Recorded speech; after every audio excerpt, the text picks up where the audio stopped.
Water Conservancy District is doing. And so that it doesn't go unnoticed today, let's give a round of applause to Sandy White, Scott King, Beaver Edmondson, Lonnie Brown, Kent Mace, Mace. Carol Dunn, yeah, most important, Kent Mace. and Kent Mace. Thank you for your support.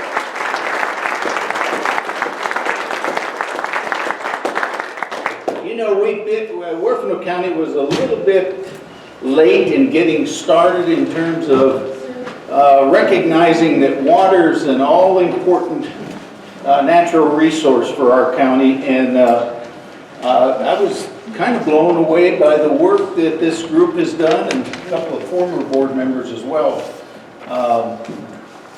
You know, the fact that Huerfano County is, we've lost about 70% of our storage rights, storage capacity over the years since the last storage was built, which was many years ago. And you know, this group, the Conservancy District, did several things. One, they did that set of data for us.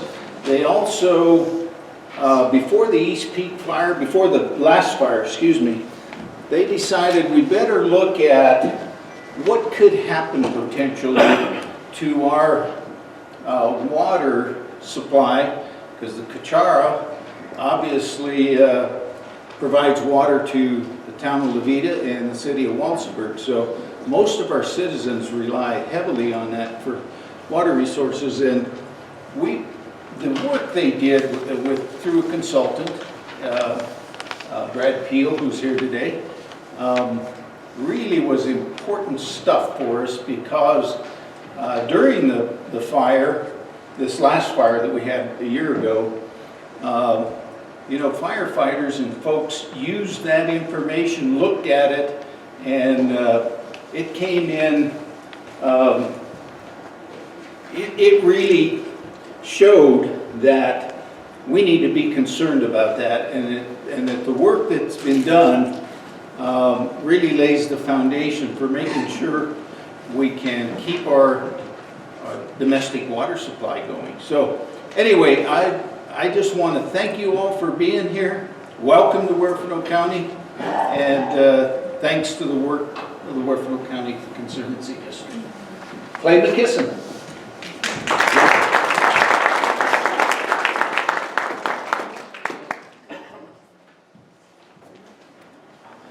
Good morning, everyone.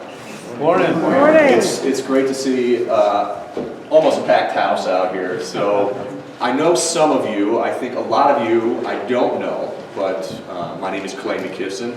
I am the new district court judge. I sit in Huerfano County. I took the appointment after the vacancy was created when Judge Appel retired, who was probably, most of you realize, he's been on the bench there since I was in diapers. So it's an honor to be up here welcoming everyone today. I will be honest, when I took the bench, I didn't realize my intersection with the Water District Board. I did quickly realize that when we had an appointment to make, and frankly, I was excited about that, because it was just one more really great thing that I get to be involved with as a district court judge. Now, again, I'll be honest, I didn't know too much about the board and what they did, but they provided me with a report to the court, explained the history, what they've done, their vision, their goals, and what the results have been. And frankly, I was extremely impressed. I'm not going to rehash all the great things that the board has done, but I was impressed by their vision and their ability to achieve really excellent results in our community. Particularly, as Max mentioned, as it related to one of the assessments they put together, the Cachara watershed assessment, which played a great role in assisting when we had the Spring Creek fire going on. So it was that type of foresight from the board that really did end up paying off. They've also done a lot post Spring Creek Fire. So again, I was just really impressed with the hard work they've put in. I don't have to tell a single person in this room why we're here today. We are here because water is our most important and valuable resource where we live. And again, I welcome everyone here today. I want to thank the board for their hard work. And it looks like it's going to be a great program. So welcome. I'm going to kick this back over to Scott, I believe.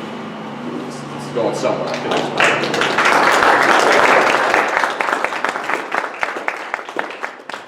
Thank you, Commissioner Zani, and thank you, Judge McKisson. I'd like to recognize a few guests today. We have Ray Garcia, County Commissioner here. We also have Kathy Garcia, representing Senator Gardner's office, and Mayor Dennis Hoyt, Mayor Doug Burgosh, obviously, and also Dave Stahl, Walsenburg's new administrator. So with that said, obviously you know who I am, since I said it already. I'm Scott King. I am president of the Conservancy Board. We're a 5-member board. We're all volunteer, and we are appointed by the district judge. He introduced everyone: Sandy White, Beaver Edmondson, myself, and Lonnie Brown, our newest member. Kent Mace, who actually had the idea for Water Day, had a pressing business matter that took him away, so he could not be here today. Let's see, where's my notes here? I also want to introduce Carol and Rick Dunn. Carol is our administrator, grant writer, do everything, and Rick is our field man. He also has created a website for us, just about anything we ask of him. And again, we are a volunteer board with 2 part-time employees, so thanks everyone for all of the effort that has been put out.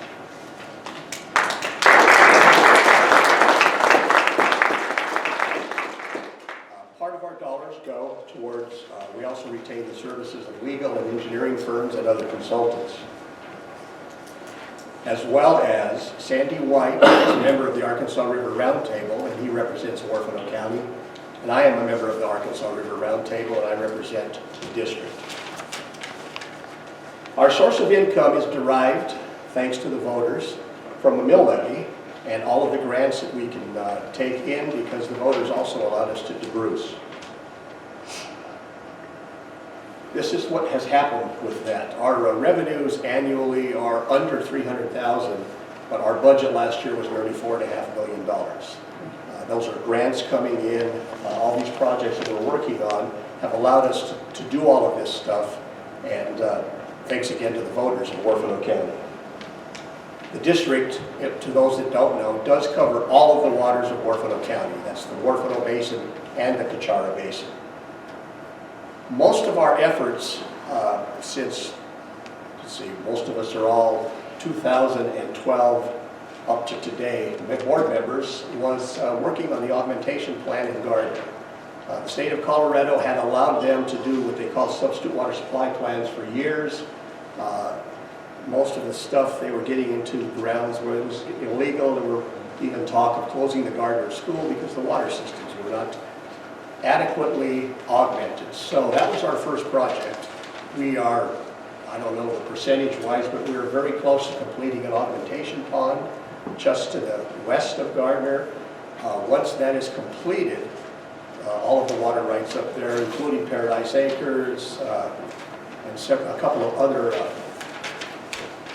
subdivisions, will then be legal with the state of Colorado. Since then, and during that time period, we have not forgotten the Cachara Basin, where most of the voters and citizens live. Cachara, Veta, Walsenburg.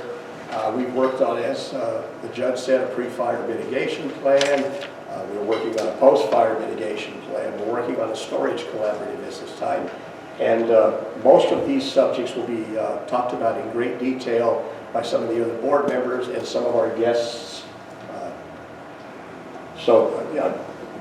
I'm thanking those people for coming, because without all of the help that we have received, we would not have been able to do those things. As I said, our website has been put up by Rick Dunn, and that is hcwcd.net. We post everything on there, our meetings, minutes, our budget, our audit was just posted. All of our projects are posted on there, connections to water information, water storage, any of that stuff is on our website. Most of you received the program. I think everyone picked one up, and I think we're just about set to go. We'll take a couple of breaks. The bathrooms, for those that don't know, are right here. And also we'll have a lunch break, and if a good friend of ours, and I don't see him in the audience yet, Jairus Danielson from the round table shows up, we will show a film on the Arkansas River watershed that was produced by Mr. Sam Ebersol, who's taken the pictures over there. It was shown on PBS, and we have shown it a couple of times at our meetings. It's a wonderful production, and Sam is here today because they're going to add a little bit more information about the Purgatory and Cachera and Huerfano contributions to the Arkansas flows. So, without me talking any longer, I want to introduce a gentleman who wears a lot of hats. He wears them well. Veta's mayor, but also supervising water commissioner for not only the Cachara and Huerfano, but also the Pishpa and Purgatory rivers, Mr. Doug Burgash.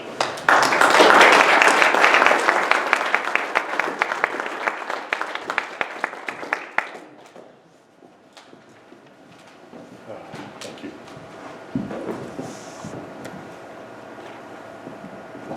Appreciate it. Thank you, Scott. Appreciate it so much. A few from the Veta standpoint first, before we get into water. Just found out the air conditioner is broke today, so doors are open. Hope you're dressed comfortably. and if you're down to the skivvies by 4 o'clock, we understand. And second, we just realized that we've never had any PowerPoint presentations during the day here. And so we don't have any window treatments. I hope you can see, that's about the best we can do.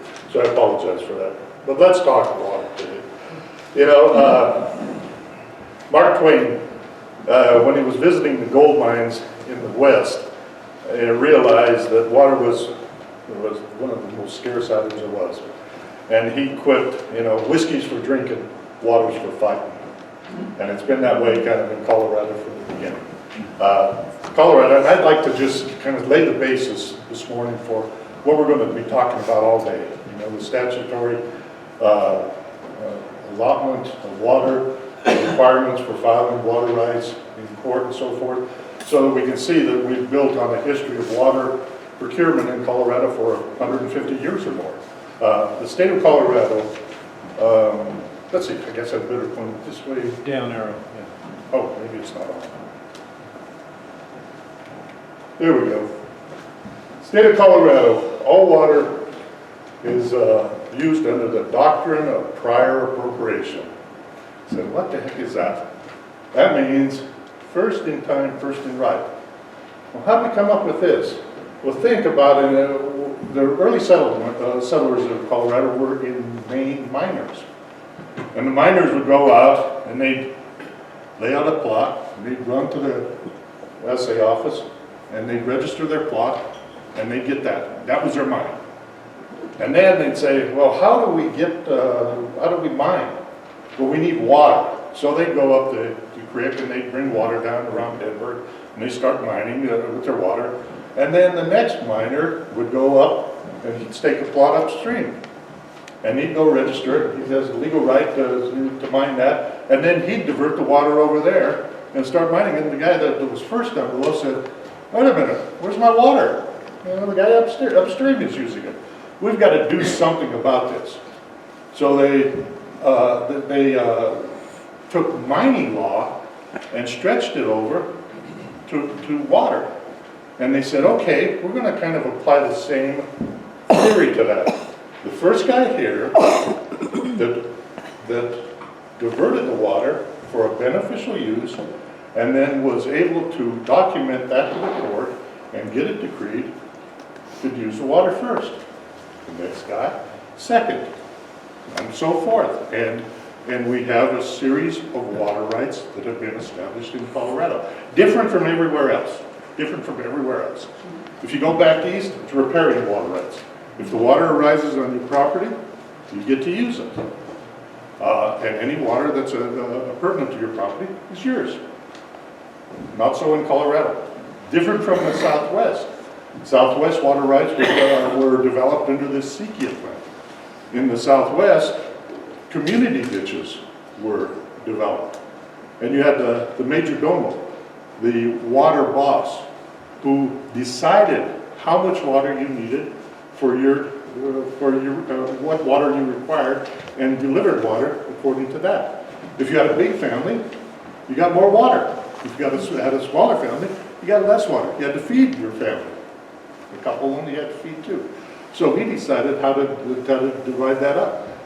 Colorado, one of the only places in the world where we have this system of water rights. First in time, first in right. How does that affect Huerfano County? Well, we've had a series of what's called general decrees. These decrees right here. First one's from 1889, where the water rights, the use of the water rights were compiled and placed before the court. And the court decided, and we all call it the Reed Decree. Everybody says, what the heck is it? Oops, sorry about that. What's the Reed Decree? Well, the Reed Decree is Judge Reed. It's that simple. He's the guy that heard the case. And Judge Reed determined, based on the testimony given to him, who is the oldest water right, who's the next oldest, and who's coming down the line. And in all his wisdom, he made the oldest and the best water right number one.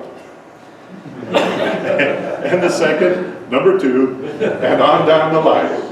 You know, and so we have a Reed Decree in old District 16, which is this area, where we have 1 through 70 on the Caceres River and 1 through 100 on the Huerfano River. And we fill those water rights in that set of priorities. There's never enough water. You know, one of the things that we have in Colorado, or in this area in Colorado particularly, is a shortage of water. You all know that. So there's never enough water to fill all of them. So we have to fill the most seniors, the one, and continue to fill down until the water availability runs out. Then after that, there was a determination, the second determination in 1898, Judge Killian. There was a concept, and there still is a concept today, that at times there is excess water. Even today, you can get a water right. Even with all the water, in essence, decreed, you can still get a water right, because there may be a day, and it could be tomorrow, where it will flood, and all the water rights will fill, and there'll be a little Scotia water available, and you can take that water under a decree. But we have a bit of a confusion here, because Judge Killian, in all of his great judicial thinking pattern, decided to decree his decrees starting at number 1. And he went up to 200. So you have a Reed one, you have a Killian one. What's better? Reed, because it's older. So we often have people on ranches, people buying property, that will own a Killian water right, Killian 14. They assume it's better than Reed 65. Not so. We go 1 through 70, and we start over with 1 through 200 on the Killian. And ultimately, in 1921, Judge Atwood did the last general decree. And these decrees are typically, if you see, and a lot of deeds say Atwood, parentheses, floodwater, you know, and so they'll even mention it in your decree that your water right is not very good. And then we have subsequent water rights to that. All these water rights, except for some of these Atwood decrees, but all Reed water rights and Killian water rights were decreed for irrigation. why do we do that? Well, every right has to have these three components. Every water right has to have an amount decreased. It's either in cubic feet per second or acre feet. So what is cubic foot per second? Oh, it's about 450 gallons a minute. It's a pretty large amount. You have to have a location of use. And you have to have a use, what you're going to use it for. All the early water rights were decreed for a particular location, for a particular amount, and for irrigation, without fail. And then what happened? The cities started to grow, and cities needed water. And cities were coming in here and getting water decrees, and they were getting some of those real junior Atwood decrees and later decrees. And guess what? When we started to divert water, they weren't being able to divert water for storage or for use. So they had to say, there was this epiphany, we've got to do something. And so what did cities start to do? In this area, city of Walsenburg, as early as 1904, started to buy irrigation water rights and convert those irrigation water rights to municipal use or to other uses. And so that started the precedent, and that started kind of a proliferation of water attorneys in the state of Colorado. You know, the state of Colorado has more water attorneys than the rest of the United States combined. Because we have this right of prior appropriation. Water rights, by the way, are considered to be a property right. They can be separated from your property. So it's the only place in the world where you can go get a water right in court and you've made property. You actually have a defined entity that you have created that you can sell. Not that it's technically not real property, but it's a, what's the term, Bill? Yeah, usufructory property. But it's still barterable, you know. Used to have a division engineer who would tell me that the Atwood water rights were just Texas, were just poker chips in a Texas card game. You know, they hand them out like water down there. That's what a water right is. That's how you have to do. You can still do that today. You can still go to court. You can still apply for a water right for an amount. You can apply for a diversion location and a use location. You could say what you want to use it for. Typically, what we have now is a lot of people. We had last night, those of you who were last night, had a gentleman talking about his adjudicated spring. His spring was appropriated with an amount of a few gallons a minute at a location, 100 acres up here on Silver, or in the Burn area, and for a use domestic. So you can still do that. You're still subject to prior appropriation. Doesn't mean you can use that water and you can use it every day. You will own a water right, but if it's determined that the flow from that spring, the flow from any spring, the flow of any water rights can be curtailed to the benefit of senior water right, so that senior water right can use that water, you will be curtailed. Who does that curtailing? Well, guess what? That's Water Administration. And it's this entity right here, Division of Water Resources. That's who I work for. It's Bill works for. It's I don't know, it's a relatively small entity, agency, perhaps 300-400 people statewide, about 30 in Division 2's office, something like 40 in Division 2 office. Division 2, right here. A little bigger map. Southeastern Colorado, the Arkansas River Basin. We're sitting right down here. Here's the weed, Division 16. Gardner is in, Huerfano is in Division 17, or 79, excuse me. This used to be the former Water District 16. It was reorganized in 1969. Typically, water districts are formed around a river basin. So 16 which is, I'm the water commissioner for, is the Caceres River and the Caceres tributaries. 79, the Huerfano River and Huerfano tributaries, and then we hand off down here to 14, the confluence is down here at the Arkansas, but we hand off down here below the confluence to the Water Commissioner in 14 for administration. And so it's our job to set the call on the river or to determine what senior right, what most senior right calling for water has water available, and to determine if we can fill that water right from other water users upstream that have a junior water right, a less appropriated water right. And so that's on a daily basis. I've been water commissioner in District 16 for 32 years, and you often hear there's a term, free river. It means, you know, anybody can use water. Well, during that whole period of time, since 32 years, I've seen about 10 days of free river.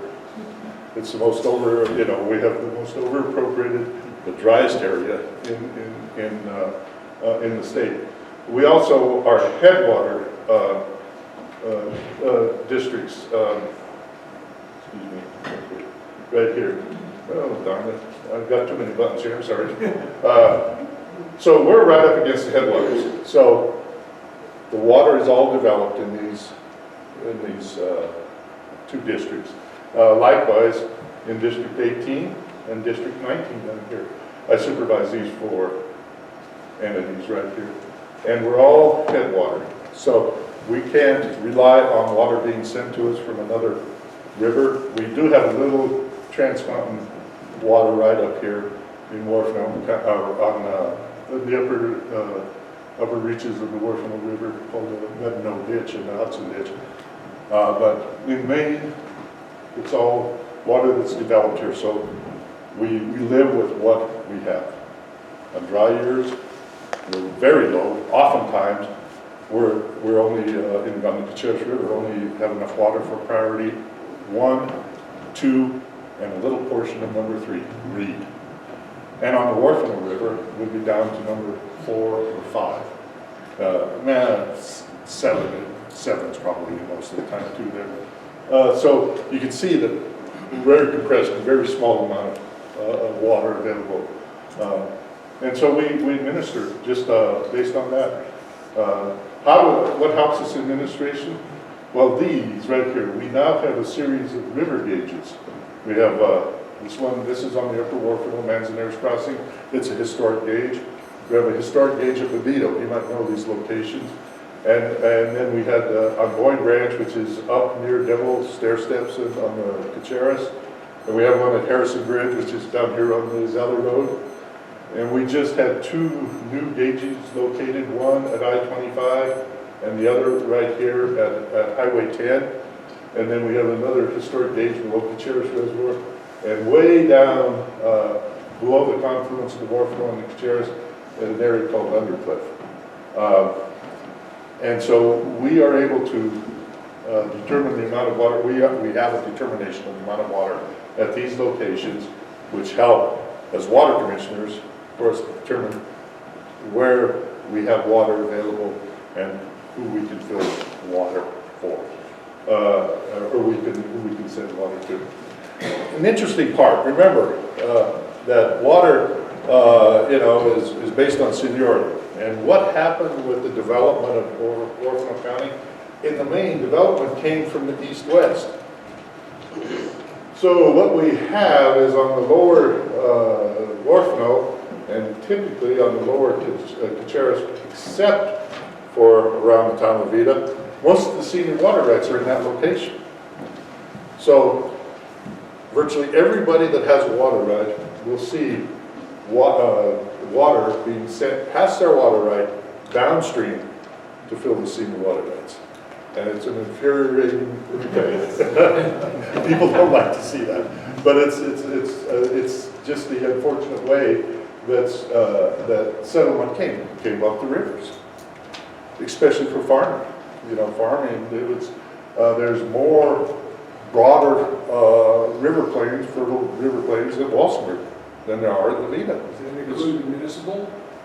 No, that doesn't.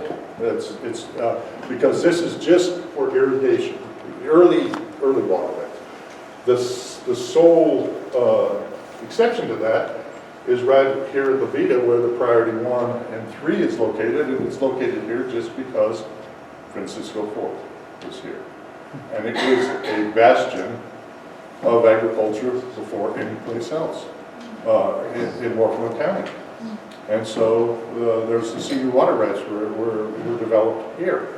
Now remember, since these senior priorities 1 and 3, and over on the Huerfano, number 7 and so forth, those are the water rights that municipalities hunger for.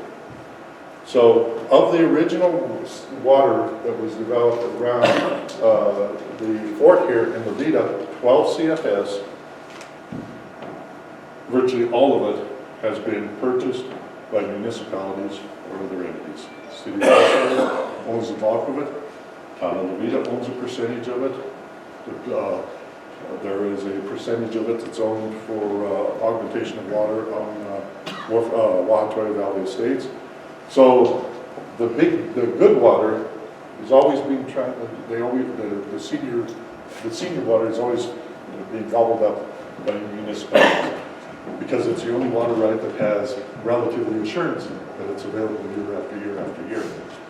So we now, interestingly enough, is this water, senior water right here that was developed right here in Veta is now being taken by pipeline all the way down to Walsall. So it's in a change of location too. And this is something Bill will probably talk about some of the tenets of water, of when you change your water right, how you have to guarantee that other seniors, other water rights aren't injured. I'm running out of time, so I won't get into that, but maybe we can cover that a little later today if we have some time. And finally, I'd like to just talk about some individual districts. In District 16 and 79, what do we work on besides that water administration? Well, what we're working on right now is we're working on the stream gauge model that will enable future water commissioners, and me if I'm around too much longer, to use some calculated determinations to help with that decision making. Because what we're finding out is that the word of mouth, the mentoring and so forth that has happened in the past is no longer there. We have new water commissioners coming in that don't have the history, don't have the background, aren't from the local area, that have, kind of that kind of administration practice built into their mind from being a youth. So you got to help in someplace. So we're developing this call decision model to help them determine who is in priority for what water is available. And this is both on the Cachera. It's being done throughout the state of Colorado, but it's being done currently on the Cacheras and Huerfano River. In addition, we're helping a little bit with the Cacheras collaborative storage, and then headgate and headgate and flume rehabilitation. That's always a standard. Water District 70, same stuff. We also include in there now, we're doing some pond administration, because there's a proliferation of ponds. You see them all over, and 99% of the ponds do not have any storage right that you see. 99% of the ponds you see in Huerfano County do not have a storage right, or have a right that's junior and should not be diverting water. And so we have to do pond administration because people always ask me, well, what do you care about a little pond up the river? And I always say, well, ponds and water stored in ponds are like pearls. One pearl isn't worth much money, but you get a string of them, and they're valuable. Those ponds are the same way. One pond doesn't deplete the river very much, but we get a string of them, and all of a sudden there's a marked depletion in the water available for those senior water rights entitled to that water. So we have to be really cognizant of that. It's a way we're moving into, what we're moving into. And then, this is that Kacharis Storage Collaborative that I just alluded to. And I don't know, is somebody speaking on that later today, Scott? The Storage Collaborative? Yes. Okay, so just, these are reservoirs that we were looked at, and you see this kind of the same stuff back over here, that were looked at as part of a storage collaborative to help maintain the storage capacity in Huerfano County. Many reservoirs are derelict and need upgrading. Many of these reservoirs are privately owned. Many of them are in smaller amounts of water, and it just doesn't make sense for the owner to spend several $1 million to rehab a reservoir. And so there has been this collaborative that has been initiated is, can we look at this whole setup here of all these multiple reservoirs, and maybe then instead of rehabbing all of these, think about 1 or 2 or 3 new reservoirs at appropriate places in the valley that are bigger, that are modern, and by modern, an old reservoir, you know, typically is just a playa that somebody put a bank around, so they're big, they're flat, they're shallow, and they evaporate like mad. So if you can confine that water into a much more smaller surface area, and you can move maybe a reservoir upstream a few miles where evaporation is less as you go in altitude, you might be able to save just in repurposing that water to a different location and into a better storage vessel, a more modern constructed storage vessel. You could save quite a bit of water just in that transition, and the bang for the buck is so much better. So that's what, but that will be discussed a little later. And lastly, I'd like to just talk about a couple other things that we get involved in administration, and that is, here's the Kacharis Reservoir is a classic example. The Kacharis Reservoir is the largest reservoir in Huerfano County, originally decreed for almost 60,000 acre feet. It has sat down here on the bottom end of the Kacharis River, and it's real hard to see. I apologize for that, but this is the old Kacharis Dam here.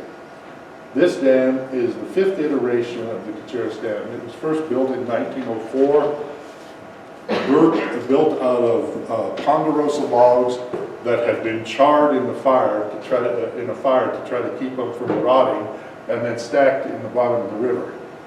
And within short order, it all silted in.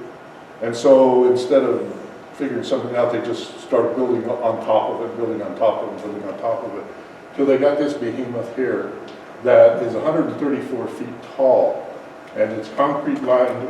It's concrete lined with 6 inches of concrete, but the bottom 100 feet of this is silt.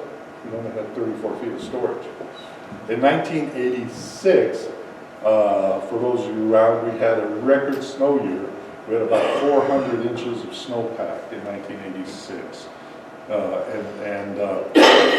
Then it started raining on May 25th, and it rained through June 8th. And we had and this reservoir was empty. And we had about 5,000 CFS of water going down the stream, and this reservoir filled in 4 days. And you just don't fill reservoirs that quickly. You know, they have to kind of breathe, they have to kind of absorb the impact of the water. This one didn't have a chance. This reservoir moved downstream 18 inches and rolled on its axis about 20 degrees. And it just was that close to blowing out. If it would have blown out, it would have taken Avondale and all the lower east of Walsall, or east of Pueblo out. And so it's sat there since that time. And it's a typical example, owned by Huerfano Kacharis Irrigation Company, not a lot of money. You know, what are we going to do? Engineering was, well, we've got to refill, grout it all. We've got to do a lot of work there. Just never enough money to develop. And you can see over here, this, I don't know how you can see, that this is the pool of water behind it in February of last year. It's huge. It still had a capacity of about 40,000 acre feet. And it's been under restrictions for a number of years by the state engineer's office, saying you can't fill it up, it's going to fail. You can see there's a line right there.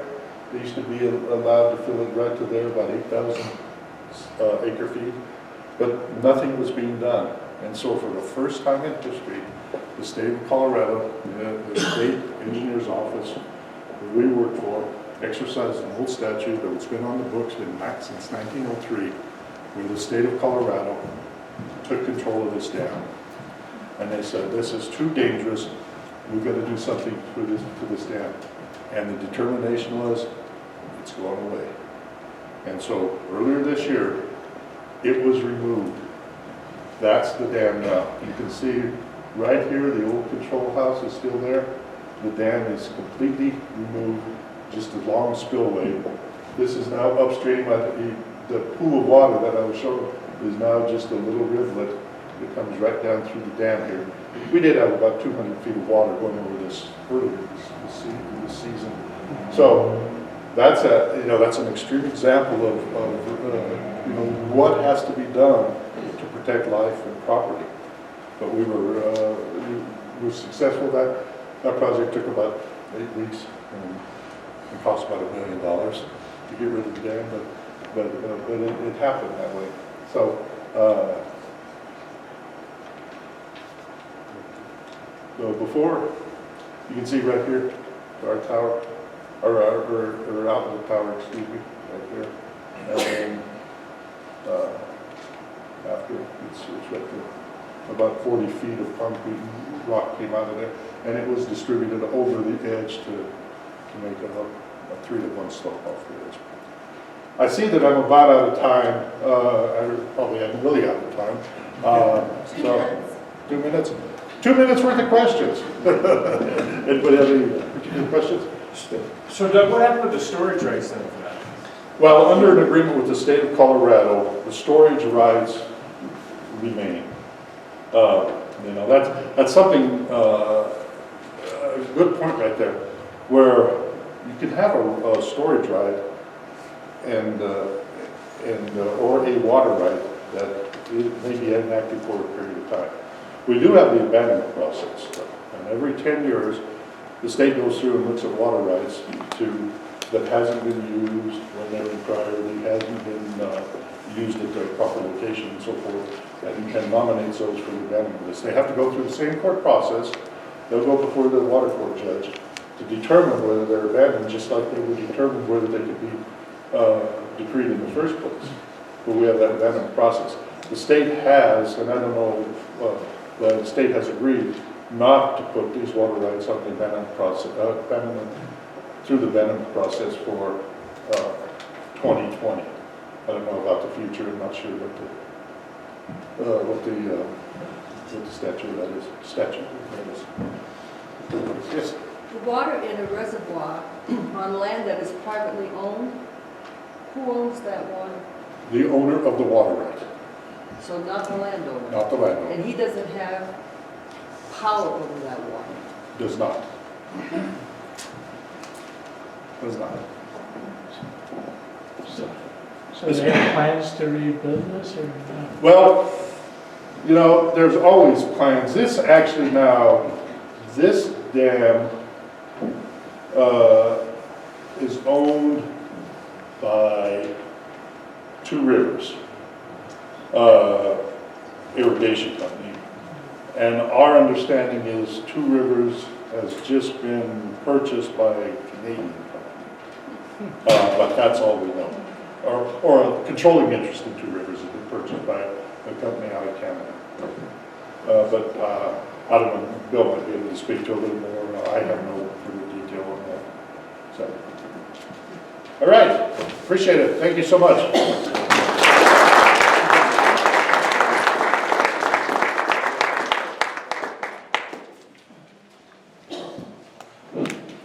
Thank you, Doug.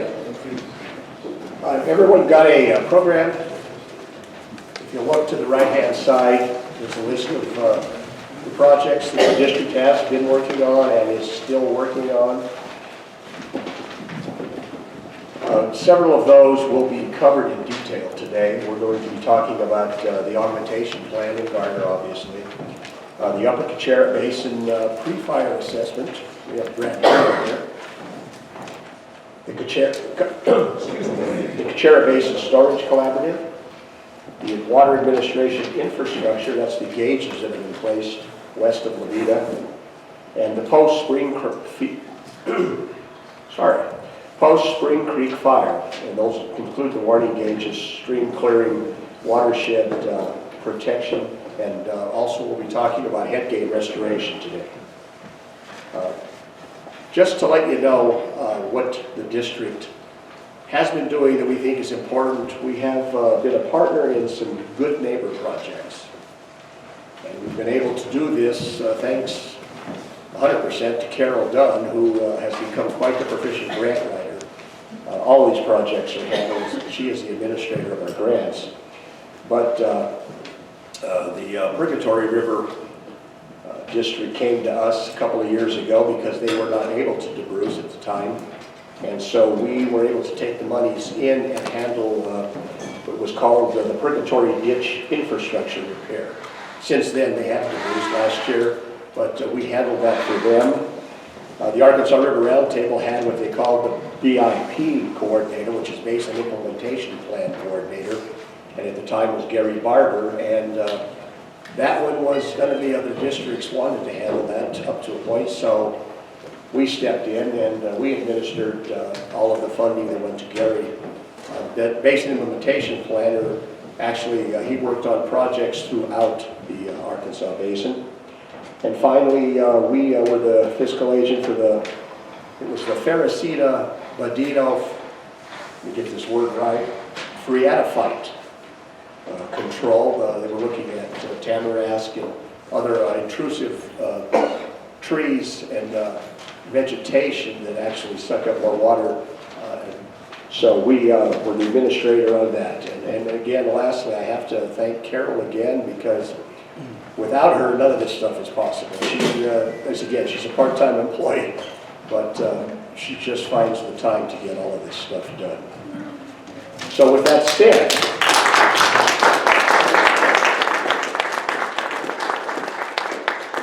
You get a lot of help from you that can take them out. That's a very good board to work for. With that said, our next speakers are Sandy White and Beaver Edmondson, and they will be speaking on the augmentation plan.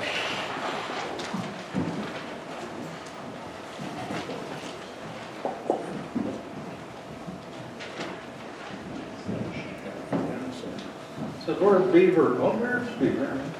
You can stay there for about 10 minutes. Rest that weary leg. So what I'd like to first is find the, thanks.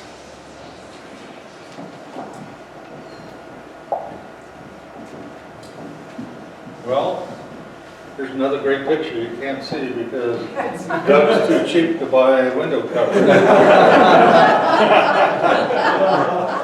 It's not too bad, not too bad. We ought to have a donation can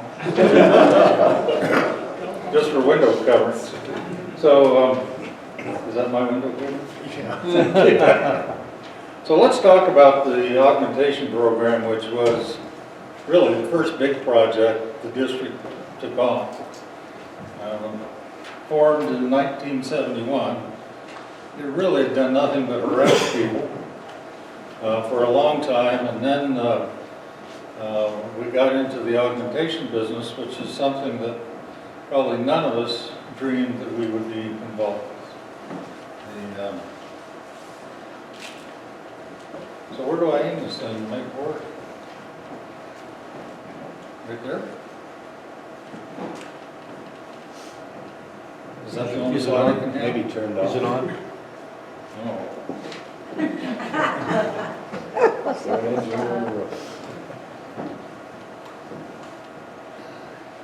Okay. Can you just run for me? Yeah, funny. Yeah.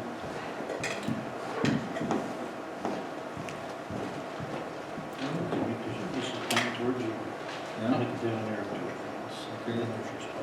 So let's see if it works. Yeah. Hey. look at that.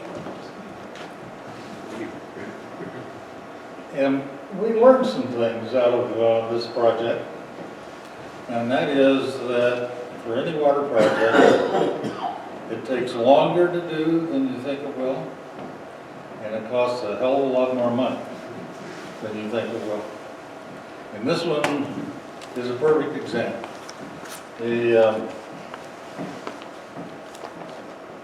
Let's make sure we know where we are. We're up on the Huerfano now, in Water District 79 that Doug showed you. How many people are here from the Huerfano Basin? Hey! We have one water commissioner. We got 2. So you guys really know all about this, but I'll go ahead and explain it. And what I'll try to do is hit about the 30,000 foot level, because I imagine the weeds are not of great interest to folks on the Carrots. So we'll blow through this pretty quickly, and let me say that all of the documents and the tables and stuff like that that you'll see in these PowerPoints are already on the Water Conservancy District's website. And you've got that address in the program, so you can look at it.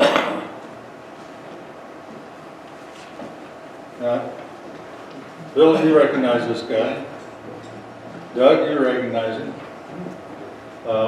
This is the fellow that's responsible for all of this heartache.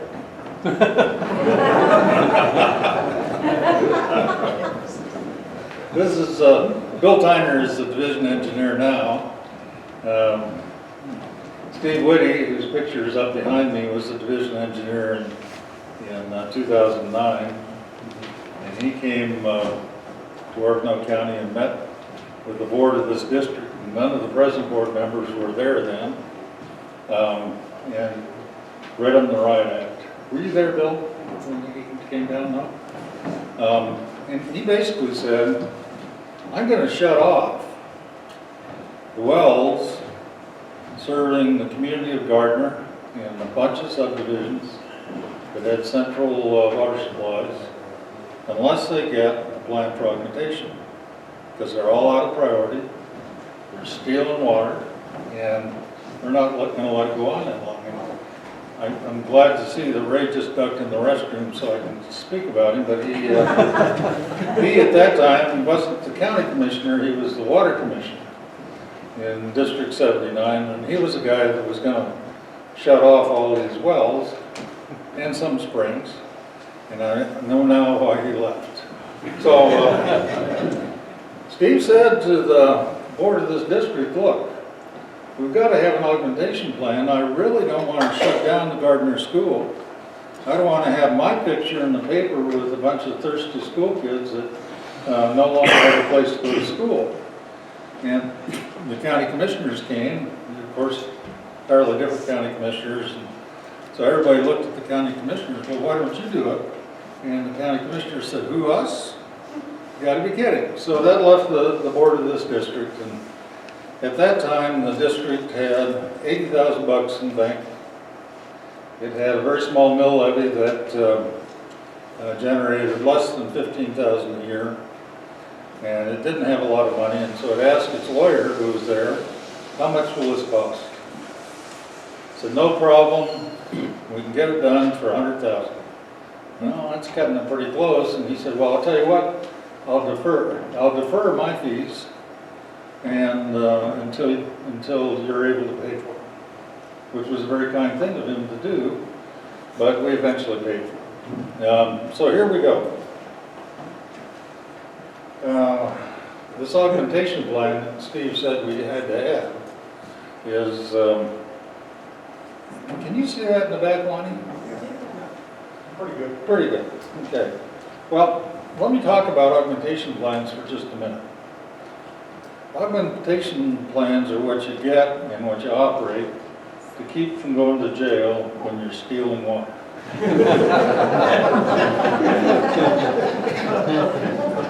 Just as simple as that.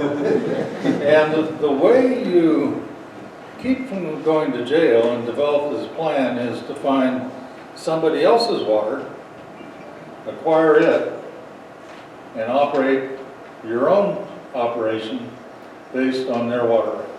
And that's what the district did on the Huerfano, and that's just a little illustration. So we can look at this and let's,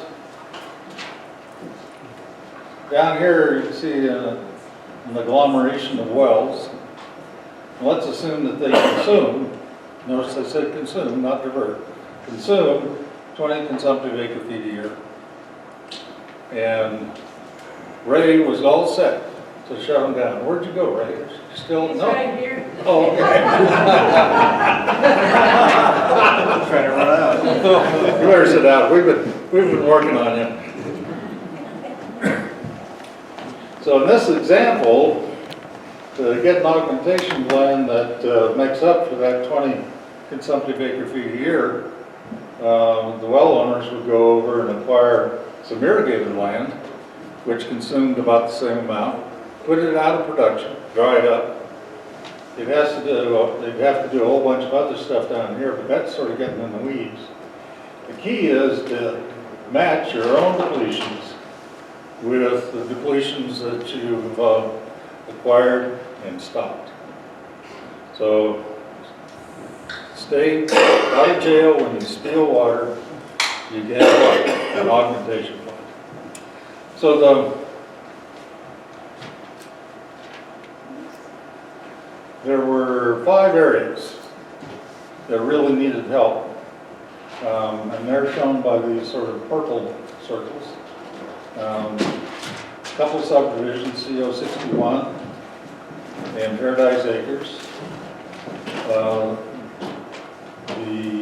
What was called the Malachite Spring, which people have used since time immemorial to go and fill their water tanks and take them back and dump them in their cisterns. So much for those notes. That's all right. Keith, keep it. I think I can walk you through this.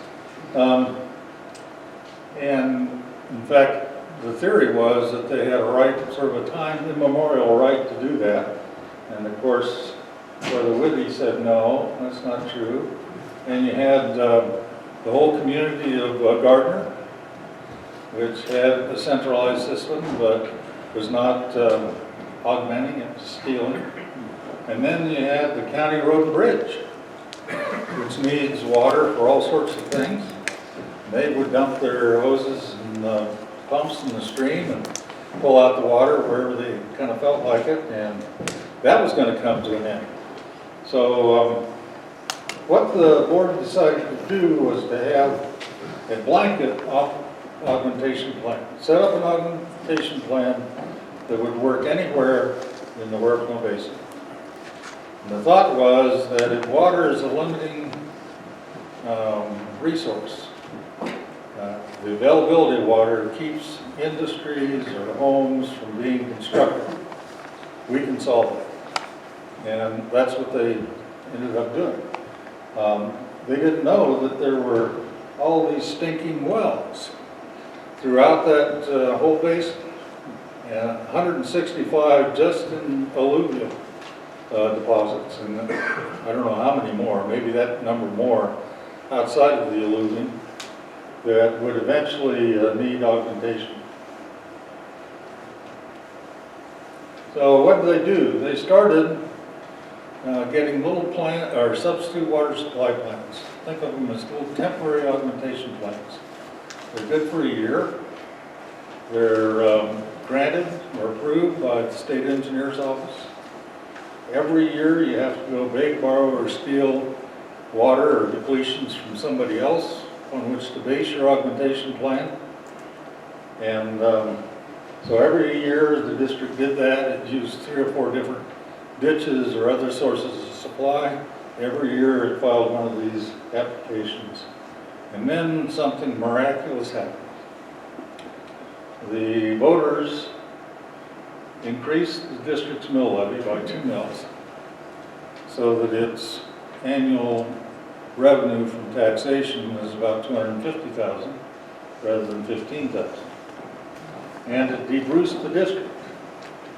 which meant that we could get grants and keep the money. Under Tabor, as you probably know, if you get a grant and you're not debruced, then you have to refund to the taxpayers the amount of that grant. So there's just no point in getting a grant to do large projects. With debrucing and with the mill levy increase, things started to happen. We bought a ranch. We bought what's called the Camp Ranch or the William Craig Ranch. It's located right here, red spot there, 5 or 6 miles upstream from I-25. It had about 1,000 acres, of which roughly 90 were irrigated. And so we built an augmentation plan on the water rights from that ranch. There were senior rights, it was number 7. Thank you, Doug, including number 7 on the Huerfano. It was appropriated or begun in 1864, the year before Appomattox. So it's an old right, and it has a strong, reliable history of diversions. Here, well, you can't see that. That's some of the irrigated land on the Camp Ranch. And then we did the unthinkable, and that was go to water court and get a decree for the augmentation plan. And that makes it permanent. You don't have to go back every year and get it renewed. We're set. And the thing about this augmentation plan, the decree must be at least 100 pages long, is that there are provisions to fit new users into the plan. As new users come along, our engineers evaluate their needs, see whether we can meet them. We pass it off to the division and state engineers, and they take a look at it, and we just plug them in. And if nobody objects, they're in, and we're off to the races. This one's probably illegible. The point to make here is that these are all facilities that we constructed for the Camp Ranch. Here's the irrigated lands. The head gate's down here. The ditch trace is this red line here. And we ended up with a small pond or a recharge facility to replicate the return flow from irrigation on the ranch, so that water goes to the crop, 50% of it roughly is consumed by evapotranspiration, the rest goes to the ground, and it flows back to the river. And so there's this little recharge facility here that handles that. Well, with just that operation, we could augment about maybe 25 acre-feet of water. Now remember, these are consumptive acre-feet. So if a municipality diverts an acre-foot and it only uses 10% of it, then you basically multiply the number of acre-feet by 9. Or if a power plant requires it, burns it all up, well, 1 acre-foot is the same as 1 acre-foot diverted. But having consumptive acre-feet is important. So what we did was we got donations of 2 sites, one near Red Wing and one on the Sheep Mountain Ranch, to build further reservoirs. Beaver will talk about those as well as facilities on the ranch. With the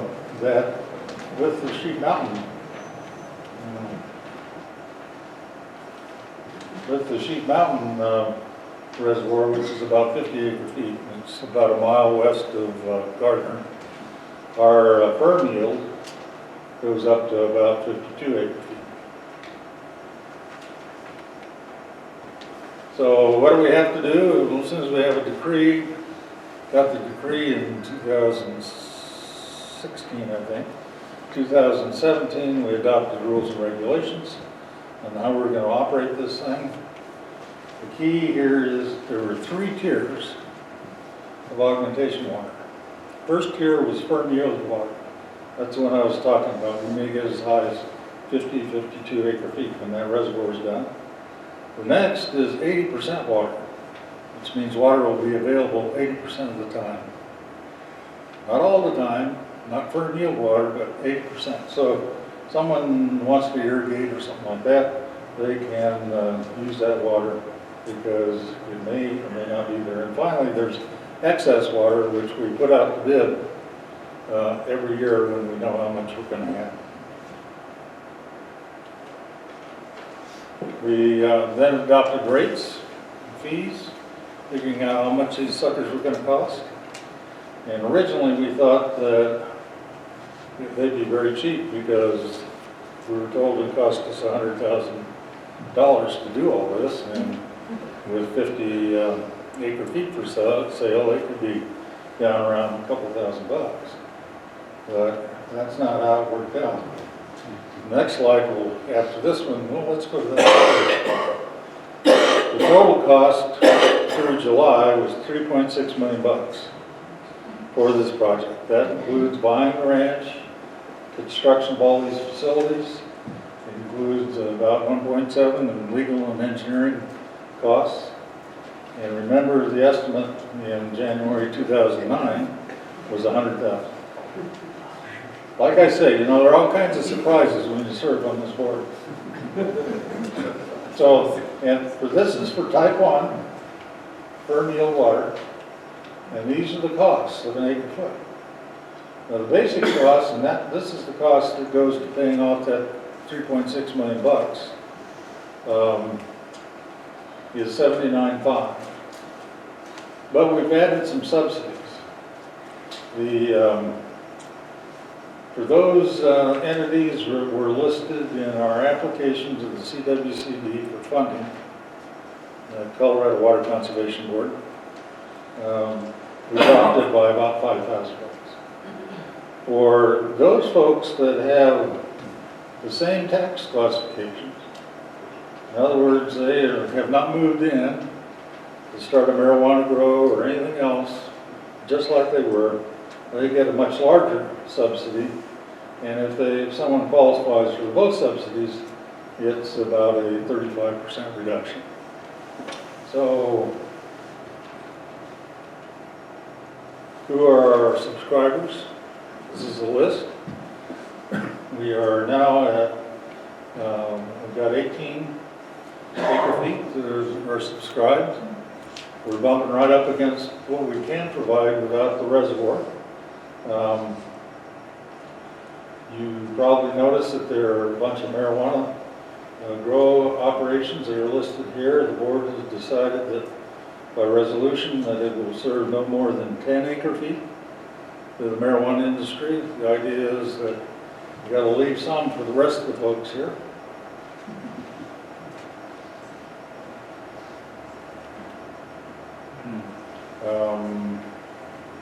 This is just a description of how much water we expect to have available after that reservoir is done. The interesting thing is the tier 2 water, the 8% water, will have 130 acre feet. And that's the operation of the priority system that Doug mentioned. Some years we get a full allotment of water or decreed amount. Some years we don't. Tier 3 is the excess water. We put it out to bid and it just varies from year to year. So now, the fun part, the Beaver, where are you? So Beaver Ibbenson is another one of our directors who has the unenviable job of staying on top of everything on the ground along the Huerfano. And I think he has some pictures and probably some rude remarks. Okay, to move the slides, you push the down arrow to go forward, and the up arrow to go backwards. Okay. And this little red dot is your pointer. Okay?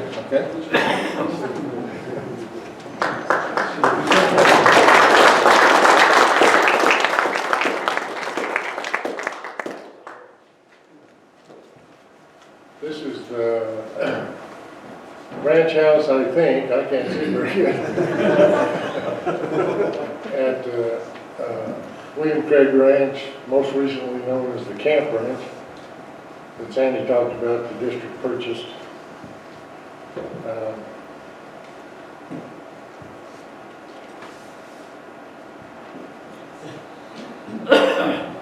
I can't see that, just, that's the barn, I guess. Just more of the headquarters there on the ranch. This is the weir, where the district owns 6/7 of number 7. We have a neighbor on the same ditch that owns the other 1/7. And this is our diversion, our head gate and our measuring device.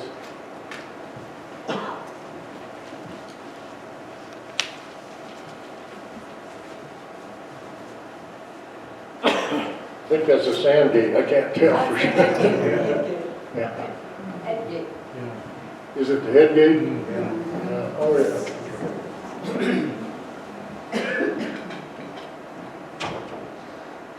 This is an augmentation station that we let a certain amount of water back to the river after it goes through the weir as part of our plan, og plan.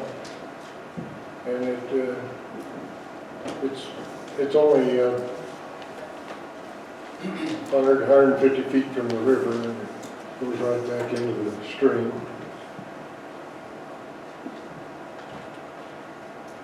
This is the recharge pond, which we, during the irrigation season, a good part of the irrigation season at least, we fill with the ditch, and it percolates back to the stream. And Rick keeps track of that, measurements, how much goes back. This is the dry up. I think we've dried up 32 acres on the ranch since we bought it. It's part of our augmentation plan.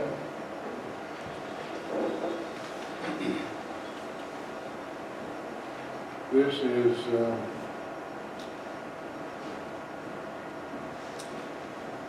the Sheep Mountain facility, the pond that Sandy talked about, that we're in the process of. We're in phase 2, I think, of the construction of that pond now. There's one more phase we hope to have completed by the irrigation season 2020. Hopefully.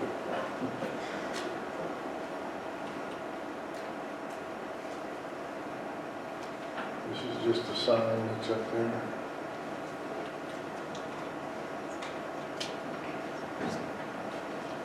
That's construction in progress. What is that? We'll hold 45 acre feet? That's right. 52.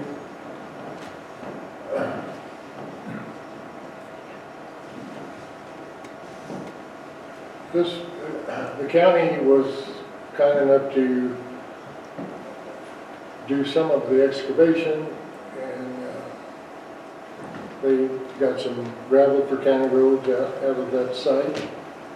This when we first started the project.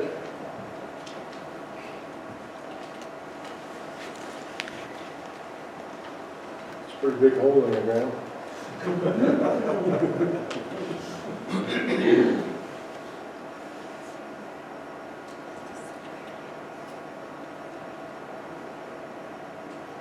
That's the pipeline. We will need to divert the river and pump up to fill the storage, fill the pond, and then that will gravity back to the river when needed for augmentation purposes.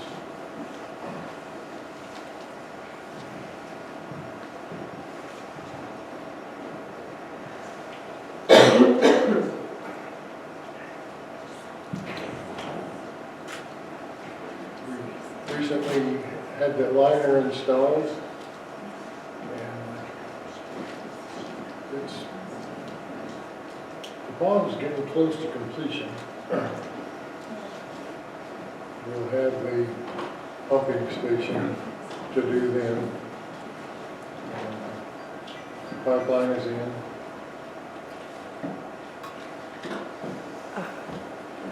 And to cover the liner with clay soil cushion.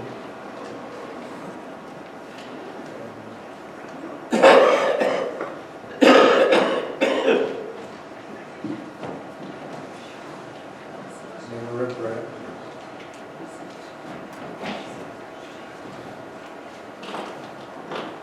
This at the back. And then my movie. Question? Yes. I get my information by rumor and innuendo at several meetings like this, so I'm not so sure what I believe and what I don't is right. But this place at Anido, that flatland on the floodplain of the Huerfano River, just immediately north of Highway 69, Yes. you know. I always heard that that was something Texaco bought. What's the story about that? I believe that was Shell Oil. Okay, Shell, sorry. Yeah. Yeah, what's the story on that?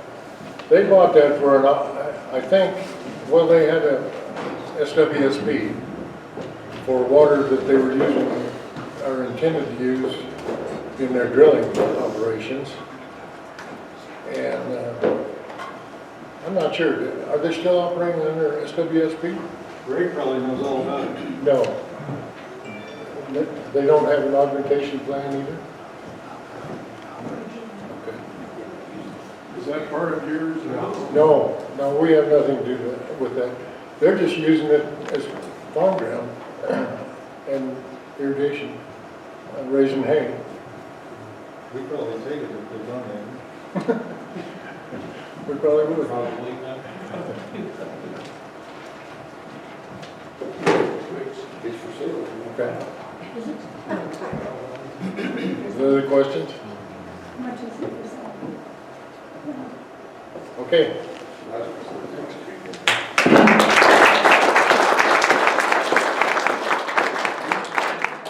Thank you, Beaver, and thank you, Sandy. A couple of things that get mentioned, and I want to make sure before I forget that we have a couple of entities that we really need to thank, because the Arkansas River Roundtable acts as a vetting system to approve any loan applications within the basin. They have a little bit of money to work with, but their stamp of approval goes a long way. The CWCB, the Colorado Water Conservation Board, is the entity that lends lots of money to projects in the Arkansas River, as well as the other 8 basins in the state. They're the people we went to for our low-interest loan to buy the ranch. They have worked with us on every project. So those 2 entities really and truly make water projects happen in the state of Colorado. And again, we're a little ahead of schedule, but why don't we take a 15-minute break, and then we'll come right back.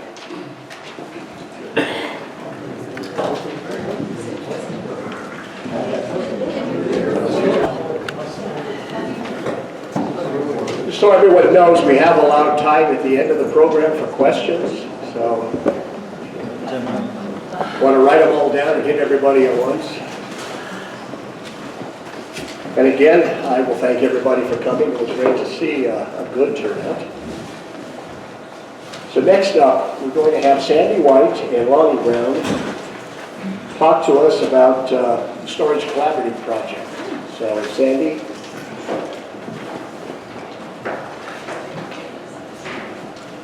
Okay, why don't I start off and maybe I'll have more luck with this crazy controller. Hey, it does work. So, This collaborative storage project began, we'll discuss in a little more detail, in 2015. And Doug talked about the history of water in Huerfano County and how we've lost much of our available storage in terms of capacity of reservoirs.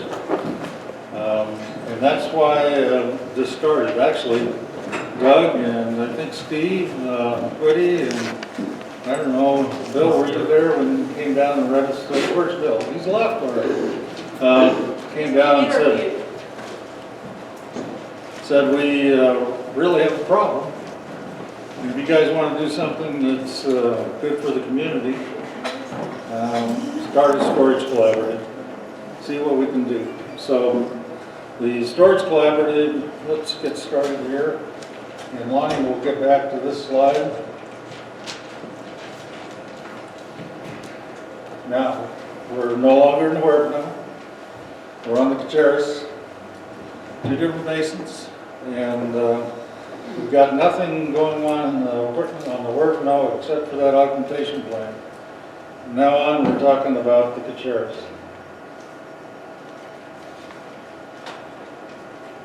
So this is Beaver's famous quote.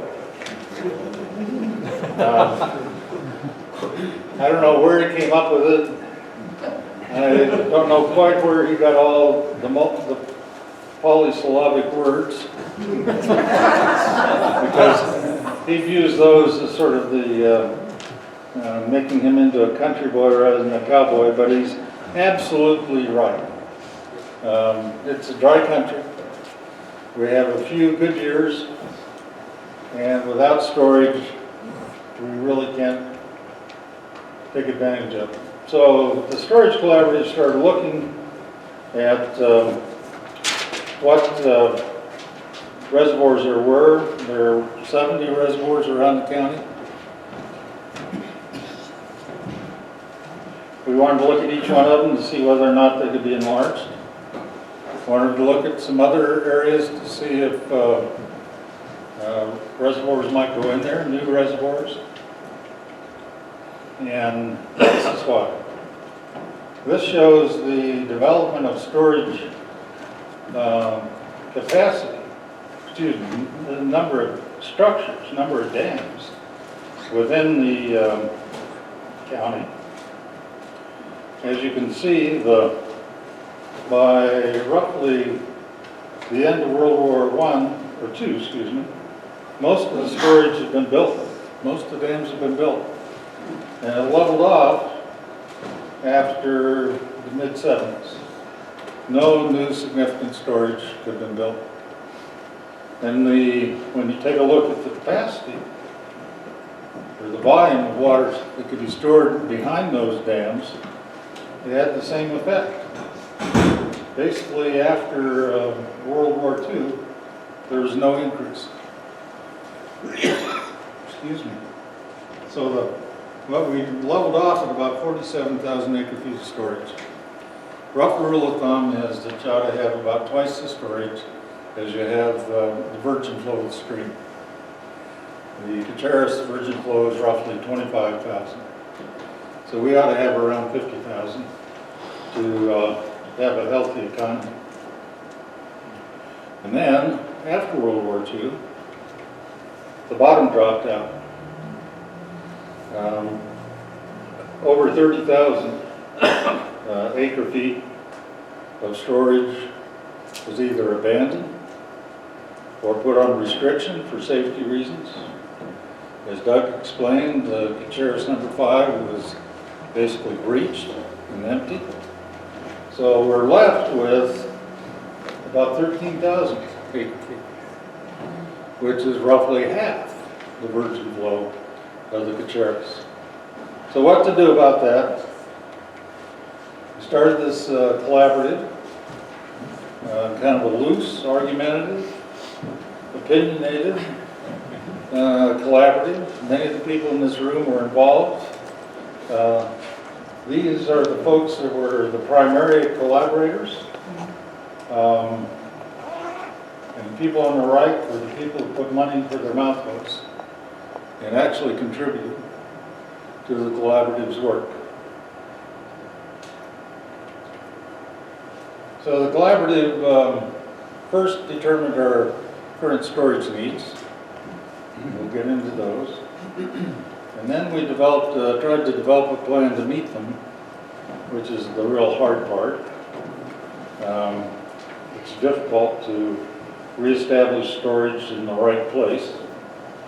But once we figured out what we wanted to do, we got about it, started doing it.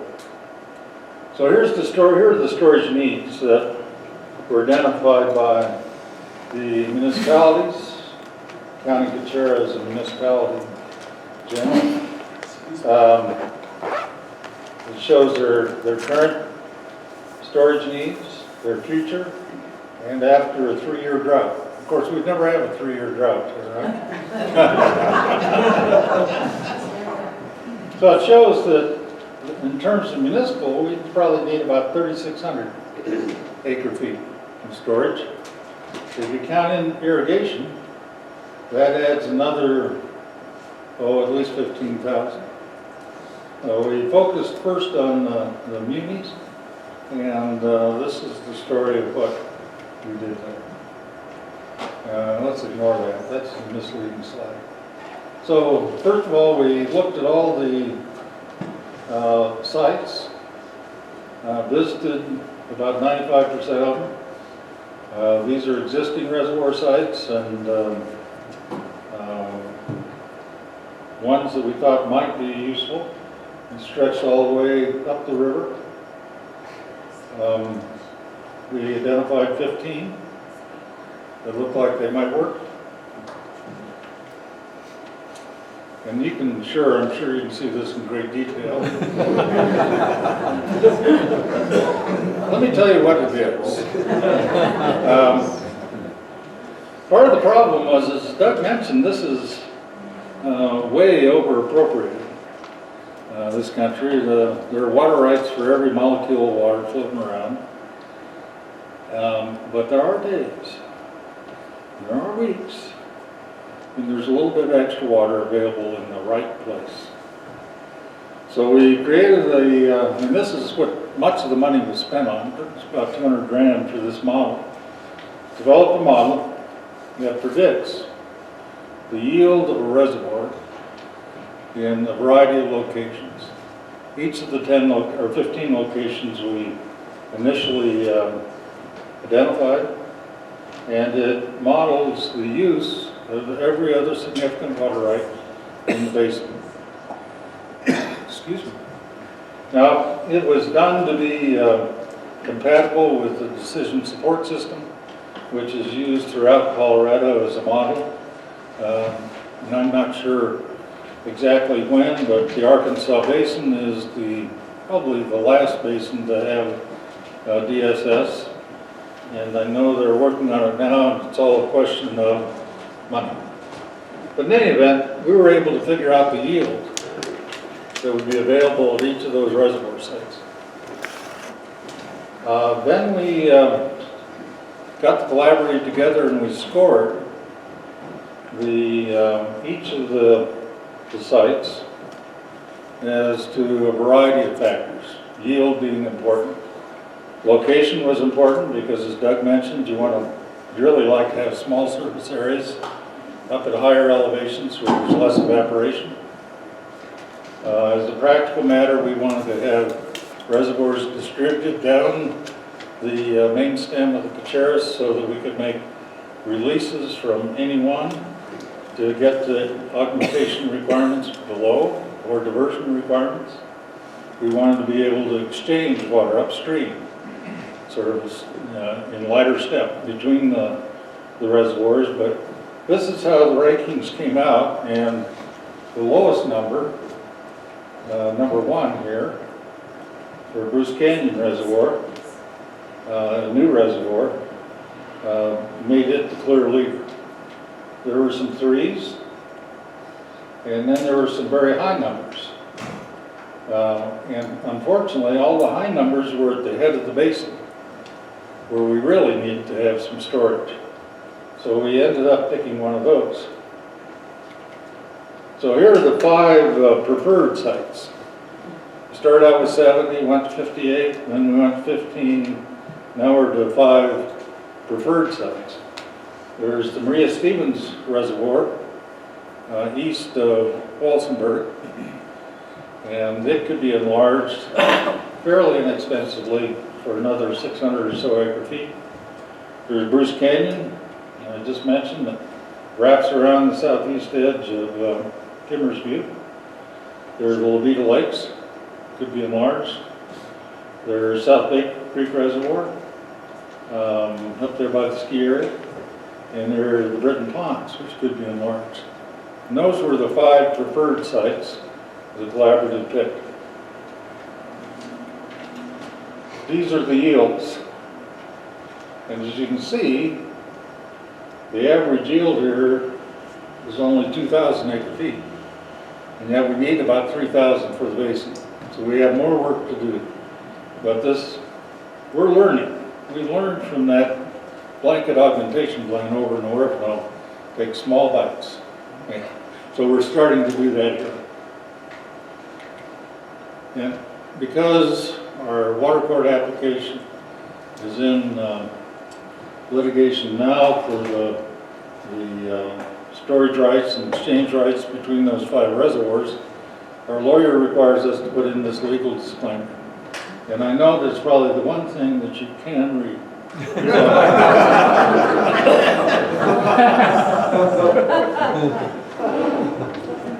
So here are the reservoir costs.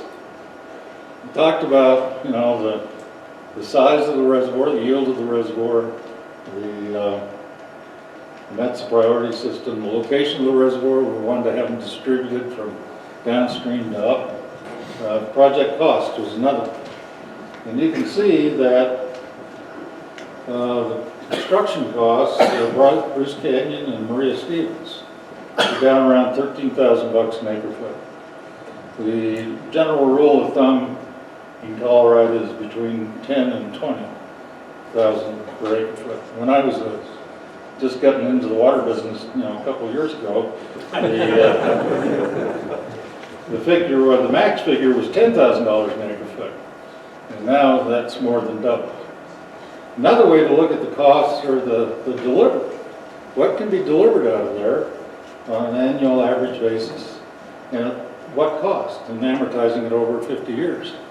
And still, Bruce Canyon and Maria Stevens led the pack. So we picked 5. And I see there are 6 stars. Oh, there are some duplications. Actually, we picked 3 to go ahead and begin work on. South Bay Creek, Bruce Canyon, Maria Stevens. They're the same 3 down there. And that's based on the cost of both construction and delivery of water. And the question often comes up, who paid for all this? Well, we paid for it. We're all taxpayers. You'll notice that the CWCD that Scott mentioned, Colorado Water Conservation Board, of the $475,000 it's cost us so far, came up with $375,000. And then there are local matches for those grants. And all of the entities shown here kicked in. Some of them just to be team players, others because they're desperately needed water. But that's how the butcher was paid. So in late 2017, we filed a water court application. And that's to get water storage rights in those reservoirs and the right to exchange water between them. There were, I think, 8 opponents. We've stipulated with 3 of them, and probably with more in the future. Goes to trial in early 2020. We'll be anxious to see what kind of a decree we get, because we're hoping we get everything we ask for. And the next steps, we're right in the midst of geotechnical work now. We're in the midst of getting our 30% design for each of the top 3 reservoirs. we'll take that to the dam safety branch, the state engineer's office, and get their input. And we need to get a water right decree before we do much else. And then these are the steps that will comprise what we're about until we go into construction. And funding will be a big question all along. We know that the collaborators probably have enough bonding capacity to put us over the top, but we're really going to be looking, where's Kathy? Oh, we're really going to be looking to the feds for some money. You bring your checkbook today? So I think at that point, I'm going to turn it over to Lonnie, because Lonnie's our newest member of the board. Where'd you go, Lonnie? Right here. Lonnie's the newest member of the board, and got the mirror job of Beaver. Beaver did all the work, responsible for all the work on the ground on the Huerfano. Lonnie's responsible for all the work on the ground for these reservoirs. So I'll let you talk about it.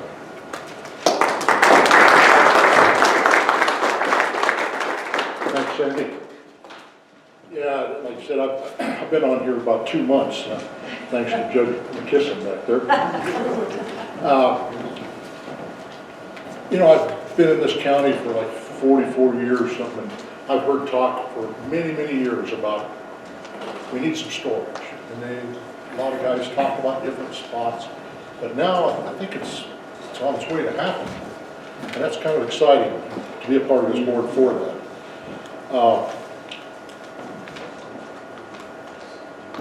Okay, want to jump on this? Which one you say was the pointer, Sandy? Got the little. That one?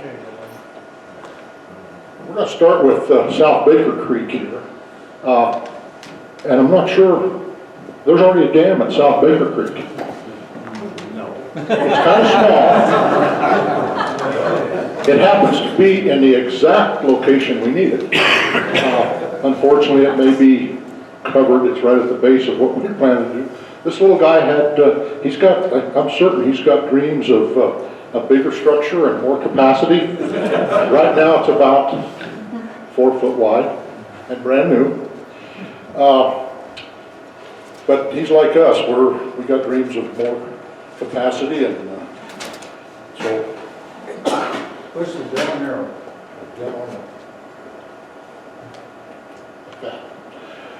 And I got him kind of on as things were happening, the next stage here was to get a drilling crew in to drill core samples at each end of the dam structure sites.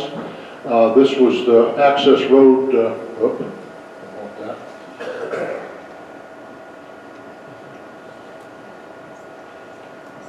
the access road up to the kind of the southeast drilling pad over there, but the little beaver dam's right over here. So the dam would be across here. This picture's taken from the northernmost or northwest drilling pad. The road came in down this way to here. They drilled right here, and looking across to the other drilling pad and other end of the dam over there. The distance is about, let's see, I've got that later. Yeah, distance is across this dam will be about 440 feet, roughly, if it remains at this exact location. And the dam structure would be about 66 feet high. Would hold, I think it's 120 some acre feet.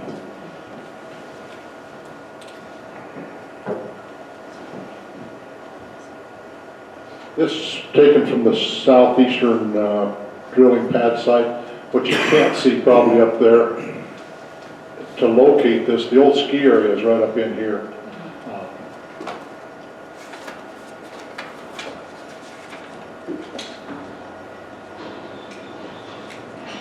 This, I guess the engineer's rendering of where this would be located.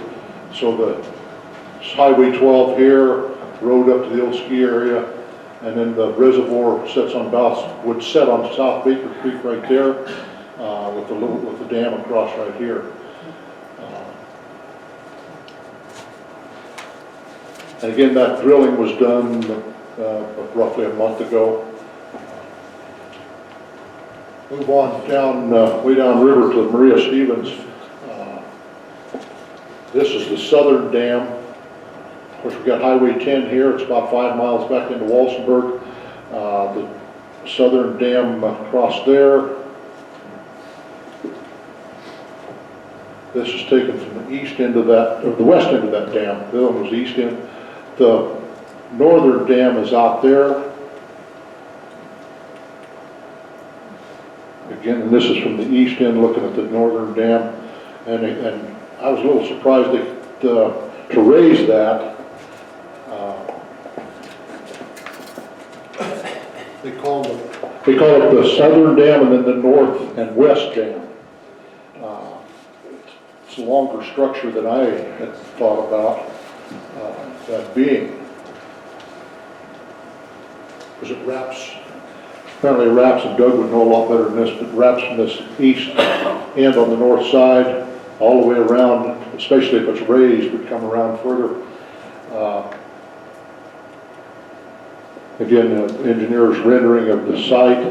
That southern dam is down here, the northern all the way around, something like that. I used to be kind of steady at this, but I'm not so much this anymore. It would raise the dam about 3 feet. By raising it 3 feet, that northwest part would take about 7,500 feet from there all the way around. The southern dam would take about 1,700 feet. Would increase the storage capacity about 640 acre feet.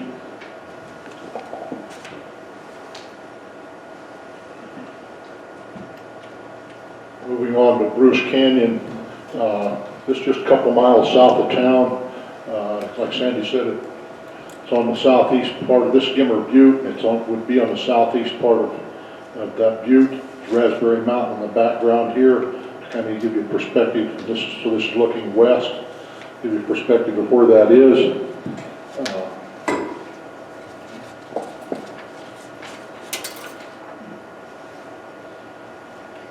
My wife went out with me and became a photographer that day because Sandy thought I should be in the picture. This We want visual evidence.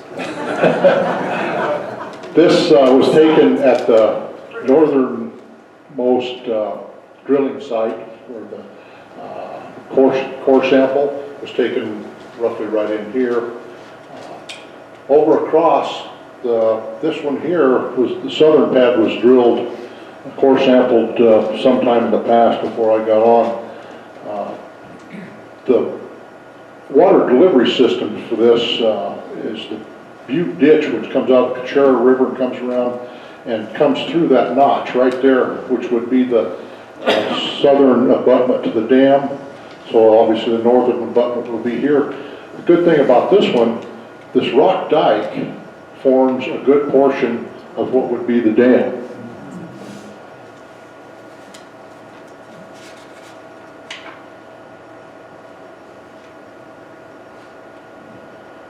Again, standing at that same site, this would show what would become covered with water, all of this. Here's the Butte Ditch coming around, and it continues all the way up around here. The water fill line would be some distance just below that ditch, and it circles it, basins, goes around. Again, all this would become underwater, and these cows would no longer have a place to graze down there.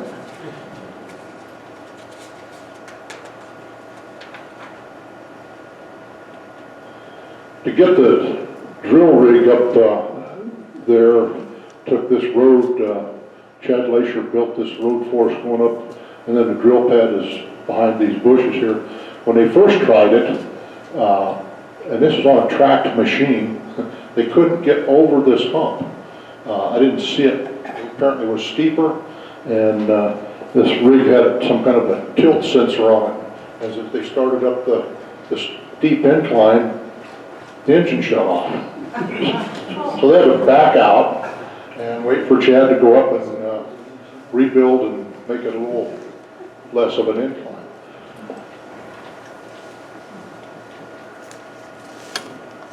Again, like Sandy said, some of these are tough to see now, but I'm standing down in what would be the bottom of the reservoir, looking back towards the dam site. This would be the southern abutment where the ditch comes through here, and then the northern abutment drill pad is about right there. So you've got rock dike coming down to like here, drainage going through there, and then a rock dike going back up here. And the ditch would come back around this way.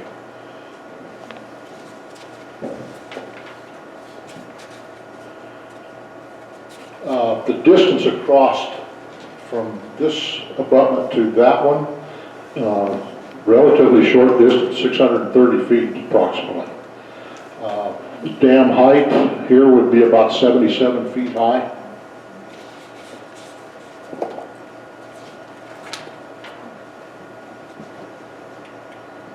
Got to get beaver stuff in here. Get a little perspective with this old bull here about what the, this dam site would be and so forth.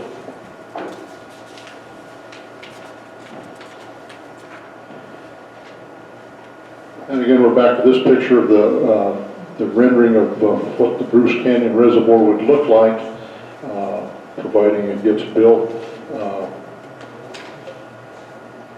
The dam is like this little portion right here to provide all of this. So to me, there's positives and negatives on all of these. That Bruce Canyon one earlier, kind of small, but it's up high where the evaporation would be less. This one is bigger, relatively small structure to build it. And then this is the Butte ditch coming in all the way back around, and then Gimmers irrigate over here with it, and I think some other water users too. But the delivery system is in place. Holds about a little over 1,400 acre feet. They showed us 1,406 acre feet of storage, taking up about 62 acres of land. And again, the dam structure would be 630 feet across. So that's all I've got. Do we need any more from Sandy? I guess we've got questions if anybody has any. Yes. A couple of ideas occurred, if I may share them. With what you said, number one, there's an assumption that the dike will hold water. And I think that's a lot of the drill sampling questions could be, hopefully that'll answer some of that. And number two is there have been solar panels farms built over reservoirs to, one, you get two things for that. Hopefully, once you do some evaporation, that might work for the marine. I mean, it's just wild ideas, but I think it's been done in some communities. For the Maria Stevens Reservoir, you're down in the warmer part of the country, and that might be something that ameliorates some of the evaporation loss. I don't know, I haven't studied it, but it's an idea.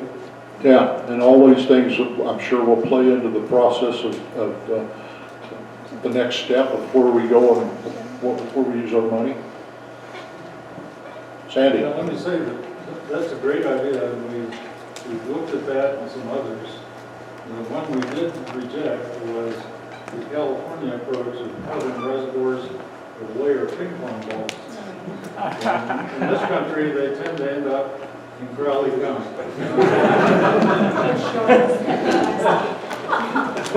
I can tell you what else would take them too. Crows and ravens steal golf balls off the golf course.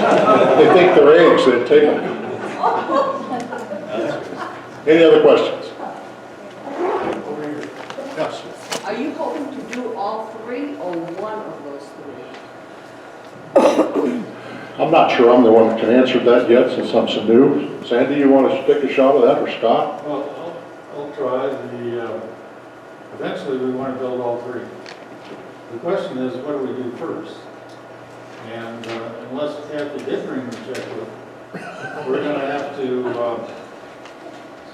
as I said before, take small bites. So we'll probably start with one. We hope to get water court decrees for all 5 of the turbines, and then be able to pick and choose which ones make the most sense. In terms of cost, Baker Creek or the enlargement of Maria Stevens would be the leading contenders. In terms of elevation and reduced evaporation, South Baker Creek is head and shoulders above the rest. So we're just going to have to sit down, count our money and the prospects of money and figure out what to do. But we thought we'd let you know at least what the bidding was in that process. More questions? Carol's saying time's up.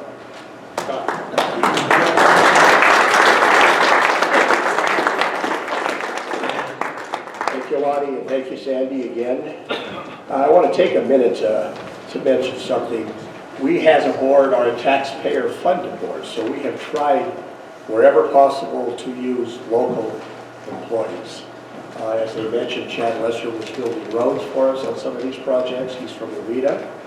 And Paul Morgan Construction, which is located just south of town here, is building our reservoir, our augmentation reservoir outside of Gardner. So where possible and where qualified, we're trying to use.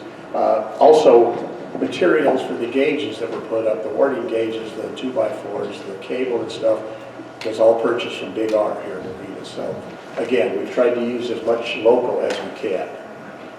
That said, there he is.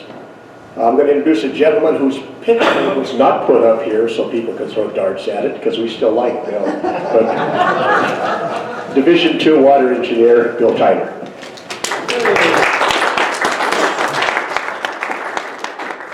Good morning. It's a pleasure to be here with you. It's a great turnout. I got the chance to come down to an evening meeting a number of months back where we had a real good turnout too for folks who were concerned about the impacts that might happen from flooding off the spring fire burn area. There's been some great speakers that have talked about a number of subjects. I had thought about having a PowerPoint presentation up today, but kind of glad I was delinquent and didn't provide one to Carol to put up. I want to talk to you just about a few things, but I thought this half hour might also really be a good opportunity to let you not just listen, but ask more questions. And I would encourage you to do that just all the way through this half hour. If you have something you want to ask about, feel free to ask me about it. I'm going to talk about a couple of different things. The Arkansas Basin is pretty water short, as you all well know, but it's so highly variable. 2018 was such a disastrously poor year down here for flow of water. It kind of got lost a little bit in the story when the spring fire happened, because the spring fire was such a big impact down through the area, but the stream flows and the available water supply were just tremendously low, and we saw some pretty poor quality water come off the burn in that first year. So when you did get a little bit of monsoon rain, it oftentimes wasn't water that could be used. But then you get into just a year later, finally you get a decent snowpack and have had a much better snowmelt runoff and a little bit better sustained stream flow. I kind of wish we had had a little more robust monsoon season. It looked like it was going to happen. All the indicators made you think that maybe we'd get a little more rain, but maybe because of the spring fire burn area, it wasn't the worst thing in the world that we didn't get huge rainstorms this year. Let the upper part of the basin kind of heal up a little bit as we went through. But the Arkansas is just got a history of that, and because of that, our water supply is almost always dominated by our in priority calls that Doug talked about, where there's a limited supply. Our water commissioners have to try to make sure the folks that are supposed to get it get that water. Keep in mind, though, it's not like running a municipal system for our water commissioners. They can't open a tap and make sure that the exact amount of water gets to the person who's entitled to it. They're dealing with wild streams that can surprise you. We've got some good improvements to stream gauging. Doug had a slide in his presentation that talked about how we rehabilitated some of our existing stream gauges, made them much better, and added a couple of stream gauges. We have one left to add that isn't yet in place, but will be within the next 2 months down on the lower end of the basin. What happens in the Huerfano and Cacharas is that the Arkansas or the lower Huerfano can create a demand on the water rights up here that we may or may not be able to meet. And we need the best information available to us through the stream gauges and through a series of monitoring wells that we put in, 3 along the Huerfano, and then got 1 left to go in on the Cacharas that Doug's working on. That will help us look at a situation and try to decide if we have a rain event up here and we've got some flow, and Doug needs to know if he can get it down to the lower part of the Huerfano to meet a Welton Ditch call, or to the Arkansas, maybe to meet an Arkansas call. We can look at those conditions and decide, can we get that water to that downstream right, or do we think it's not going to be effective to try to get it down? And if he can make that decision early, then that gives him the chance to provide that water to someone up here who would be next in line in priority. So Doug talked about that a little bit, but we've got more work that we'll do to improve that. Within the districts, though, we still have kind of limited gauging for the water that's out there. A couple times during the season, I've gotten calls from water users who ask me questions about the maybe a water commissioner's call in a given situation. On Pass Creek, where the flows have been pretty highly affected by the burn area. I know the Pass Creek Road's still kind of damaged and not very passable in spots. That creates a new scenario that the water commissioner hasn't had to deal with before, because the flows are going to be different. But water right holders on Pass Creek may see water that is at their head gate and think, I should be able to get some of that water. And so we have to be as sure as we can when we make our decisions. But once we make that decision, we also have to be willing to explain it. And I think our water commissioners are always willing to do that. They do a great job. Very rarely does anything come to me to try to answer a question that someone has, but I'm glad to do that if that happens. I will tell you, though, that water commissioners are their interest is in trying to be fair to all of you. And given the measurements they have, the technology they have, and the hundreds of water rights they deal with, it's a pretty tricky challenge to do that. We've attempted through this process, after the spring fire burn, we knew this risk of flooding was going to be kind of big, and there'll be others who will talk a little bit more about this. Matt Hardersteel being this afternoon to talk about some emergency gauges we put in. But we also knew that there was a chance for water right owners to have their head gates and diversions washed out, or their ability to take water disrupted. That happened in 2013. You recall in the northern part of the state where there was a huge amount of flooding in September of that year that came down through on the Big Thompson and other rivers and wiped out highways, ditch diversions, all sorts of things. Something that folks weren't prepared for. And so it took a long time to try to recover from that. Because we knew that potential was there, we have tried to set some information up that you'll find on the Huerfano County Water Conservancy District's webpage. You'll find a link to it. It's on the Colorado Division of Water Resources webpage too, where if you have that happen and you want to figure out how to put your head gate back in, your measuring device back in, there's some helpful information there, but some good contacts to do that. Also in burn areas, if you're trying to recover and you're trying to get a domestic well put back in, or a domestic water supply, there's some good information on that as well. I'm going to pause just for a minute just to see if there are any questions that y'all might have, and don't be bashful, feel free to ask me anything. I worked for Steve Whitty for 22 years before he retired last year, so I've been in the Arkansas Basin that whole time. So I've got pretty good familiarity and knowledge, but I always learn something new whenever I get a chance to visit with folks from the community and spend more time in each district. And so feel free to fire away if anybody have any initial questions you'd like to ask. With the scarcity of water being such a big deal here, why is it that we're as friendly as we are to the pot farms that use a lot of water? Yeah, that question has come up a fair amount. Pueblo County has probably got the most active cultivation operations of any county in the state. There's a lot of marijuana cultivation occurs. We didn't understand really how much water use happens with marijuana cultivation, and so it's helpful to have a few years now to gather some data on how much gets used to cultivate marijuana, and it's an amount that's kind of mid-range in production of crops. It's not the highest, it's not the lowest, it's probably a little above average. But it is a new use, and it is something where folks grow something often in locations where no crop has been grown before. Same thing has happened to a lesser extent, but more recently with industrial hemp, where the federal regulations on industrial hemp kind of loosened up a little bit.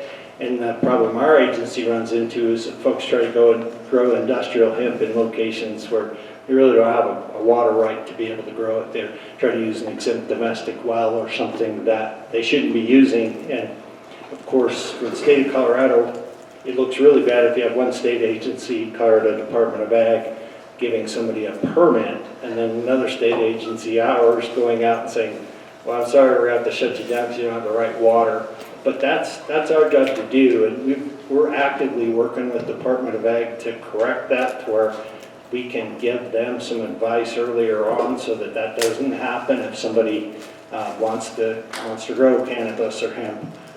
There are legal ways to do that water-wise, and we want to make sure that happens. But with the discussions that have taken place in the Arkansas, there isn't enough water to go around. So if you want to do something new, it's going to cost you, because you have to be able to buy out that more senior need. And if people, Doug and Sandy, I think both also mentioned that right to use water is a private property right. So if someone wants to sell water for a new use, that can occur in Colorado, and there's nothing that would prevent that. I think good question.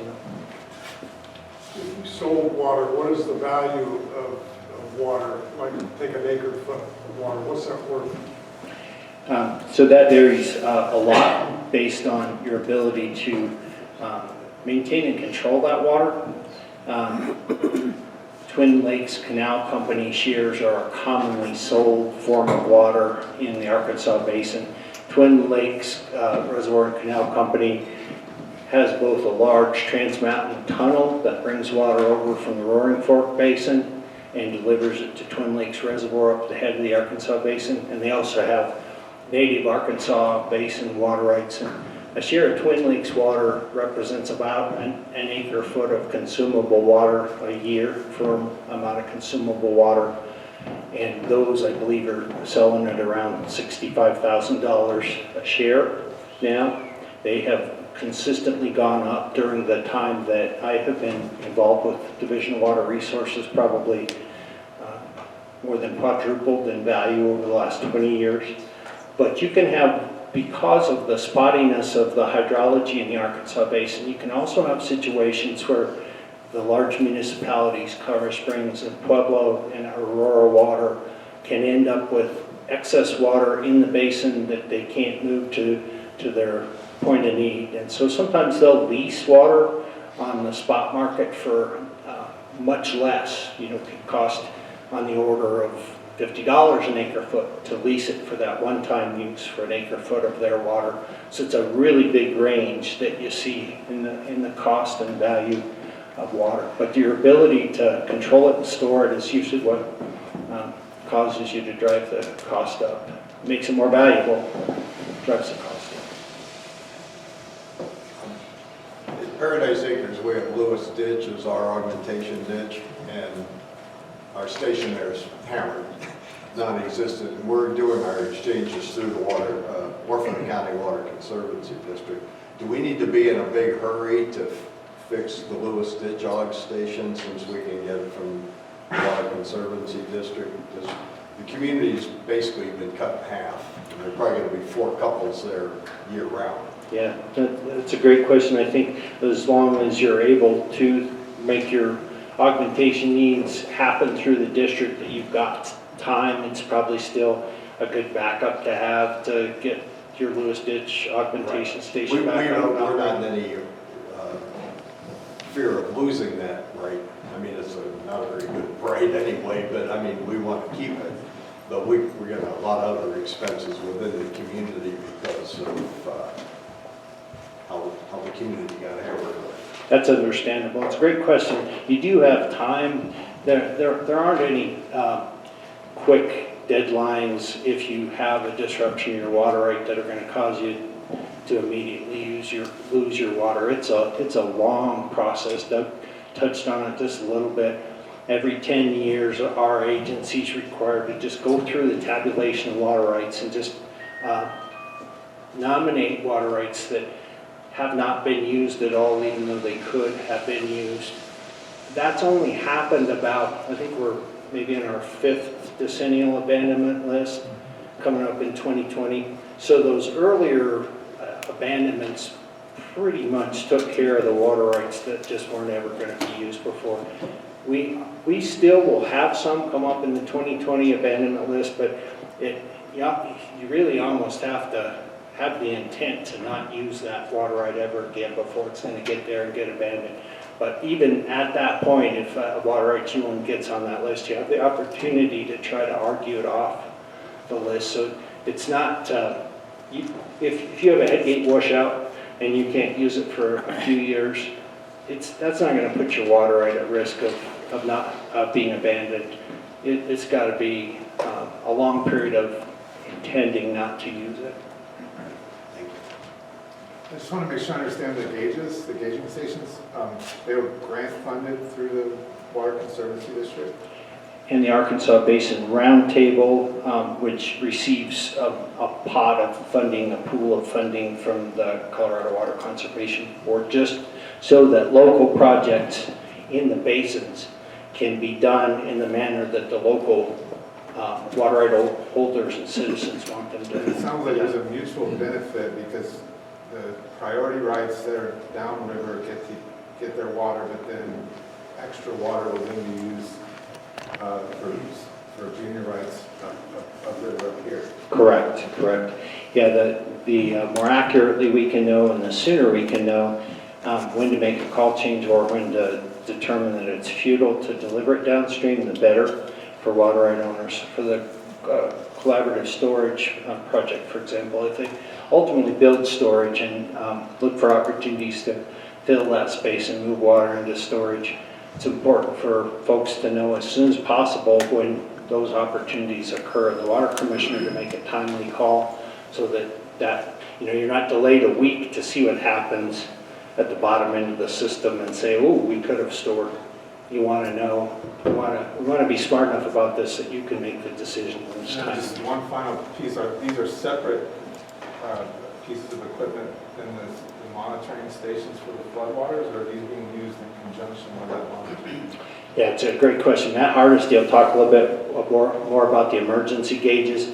We're not really using the emergency gauges that were for flood warning. Some of them are not used for water administration in particular. They weren't set up to be that. We do have the emergency gauging notification system installed on a couple of our existing stream flow gauges, the Boyd Ranch gauge that Doug mentioned up at the upper end of the Cacharos and the Harrison Bridge gauge also has the emergency warning. And so those emergency warning gauges send text alerts. There's a half a dozen of us as we've shaken out the system through this year. we'll get text alerts in the middle of the night that say, the velocity increased at this gauge, or the stage increased at this gauge, or there's a precipitation alarm at this gauge.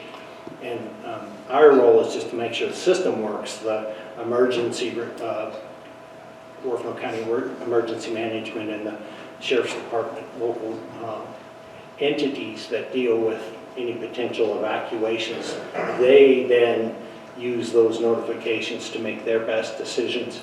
Our normal gauges that we operate continuously and long-term are for water administration primarily. They do get used for flood warning systems. The health or the National Weather Service, you'll see that they'll issue flood warnings based on what those stream gauges downriver are showing.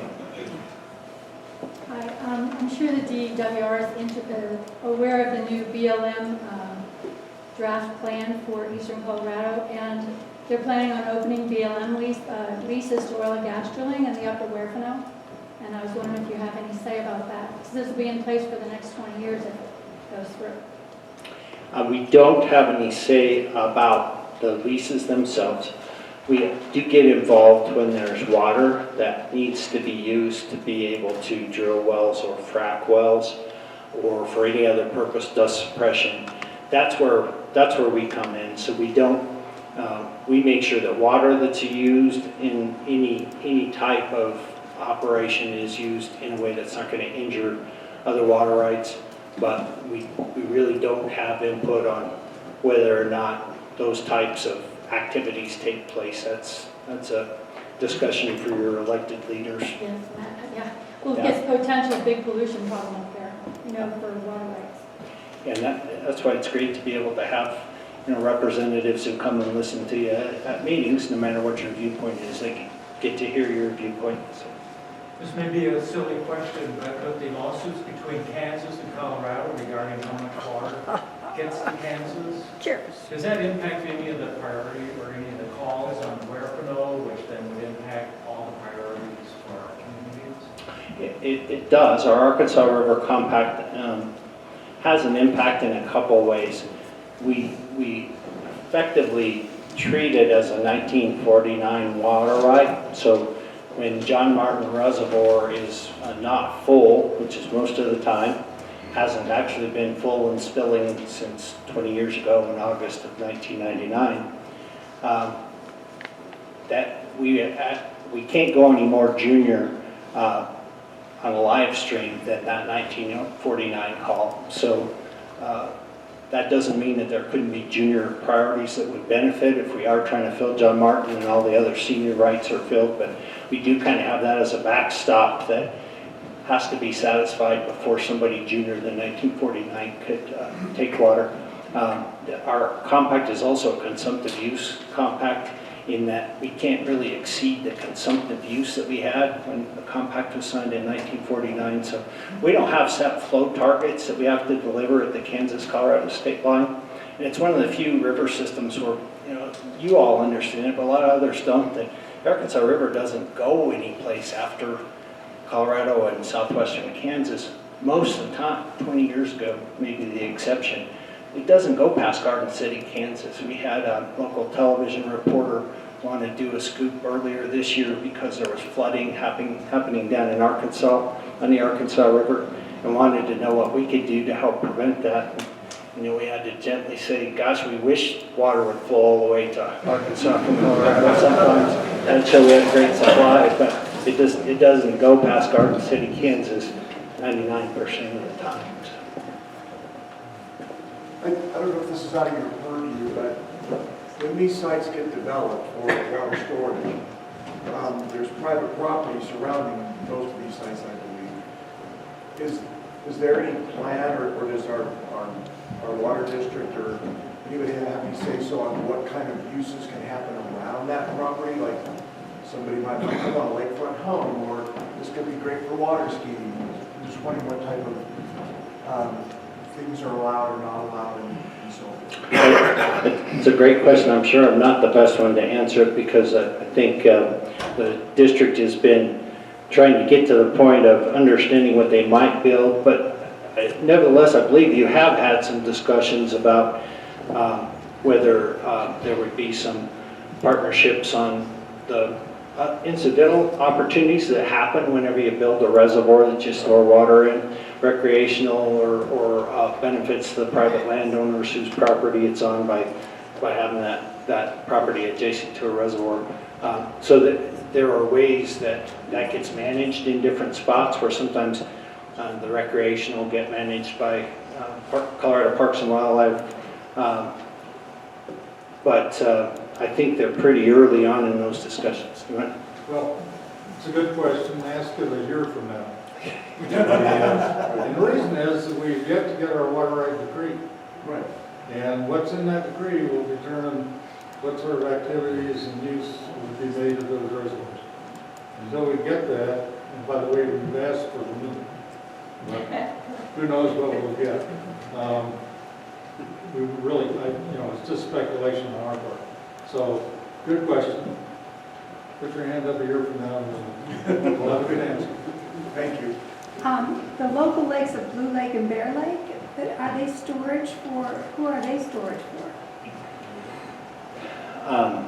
Yeah, so that's a great question. Private reservoirs. Actually, yeah, they're actually owned by the U.S. Forest Service. And Bear Lake, Blue Lake doesn't have a storage land per se, but it has what's called a minimum lake level that was decreed by Colorado Water CWCB. Colorado Water Conservation Board. And we have some minimum flows, and maybe Bill can explain what minimum flows are and so forth by the CWCB standards. But technically, Bear Lake is considered a natural lake, even though there's some enhancement on it. Blue Lake has a minimum lake storage, minimum storage level on it.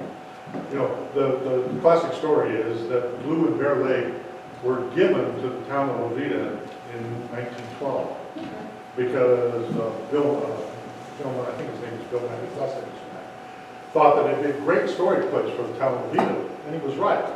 But by 1920, the town father said, what the hell would we do with 2 reservoirs in the mountains? And they deeded it to the U.S. Forest Service. So that's where opportunity is lost. Thank you. Sure. Yeah, thanks to Doug for picking that one up. I think I'm almost out of time. I wanted to comment that I really appreciate that you're thinking about thinking big and thinking long term, even if you have questions about where you go. I had the opportunity over the last week or so to tour a couple of the big Trans Mountain projects that involve a lot of federal funding, the Frying Pan Arkansas project, and then some of Colorado Springs Utilities Trans Mountain projects. And whether or not you agree or disagree with water coming from the west slope to the east slope, I grew up on the west slope, and I can understand that don't take any more water from the west slope. But what I was impressed with is people came up with big ideas that were going to take decades and perhaps outlast them to accomplish. But because they came up with those big ideas and were willing to try to move forward with them, their constituents, wherever that may be, end up having huge benefits later on. And so the grueling, frustrating process that you're going through is what it takes in a water project to make something worthwhile for your community. So I encourage you to interact with each other, ask those hard questions, but think big and plan. Think of things that are really going to make your water for your communities work the best. I think I have time for one more question, but I think my spot's done. If you build a dam, but you do not interrupt the flow of that stream, is that legal? We've had a couple of those happen where someone didn't get a water right for a dam and built it and had to just pass the flows until they could get a water right for it or get a legal way to fill it. We resist that happening, especially for large reservoirs, because of the risk of injury to a water right when you have an on-stream reservoir. So it's different if you have to divert off the stream to get it into that dam. If you're putting it on the stream, then That's pretty tricky for us because it's got all sorts of potential to impound water you didn't intend to and injure somebody. Bill, can you talk for 30 seconds or so about the unadjudicated storage, small ponds, soft ponds? Yes. whatever, Yes. That plague you and you're in Division 2? Yeah. You know, we, in the Arkansas Basin, That's what you were we've just got great knowledge and data on about 10,000 ponds, reservoirs of all different sizes that have a legal right to exist. They have a senior decree to be able to fill them, and they've got a plan for augmentation that covers them. They're part of a pre-1981 gravel mining operation where they don't have to replace the evaporative losses after that gravel mine ends. Or maybe they're out on drainages that don't normally flow, their livestock water tanks or erosion control dams that statute allows ranchers to put in and have. The unfortunate thing is we've probably got about that many more structures in the basin that we can't say that about. And many of those may be natural lakes. I'm not going to issue an order to a beaver colony to break their dam up. But other ponds that folks own that never got a water right, got put in when somebody came, maybe moved in from out of state, and where they lived, you could just go build a pond, it was no problem. They built them, they didn't get water right for them, don't have a plan for augmentation for them. Those are a problem for us, and so you'll see a little more activity on that in 2020. We'll also try to provide a lot more education for folks who may have ponds on their properties and want to do the right thing and want to know what their options are. If there is a point at which they're non-jurisdictional, right?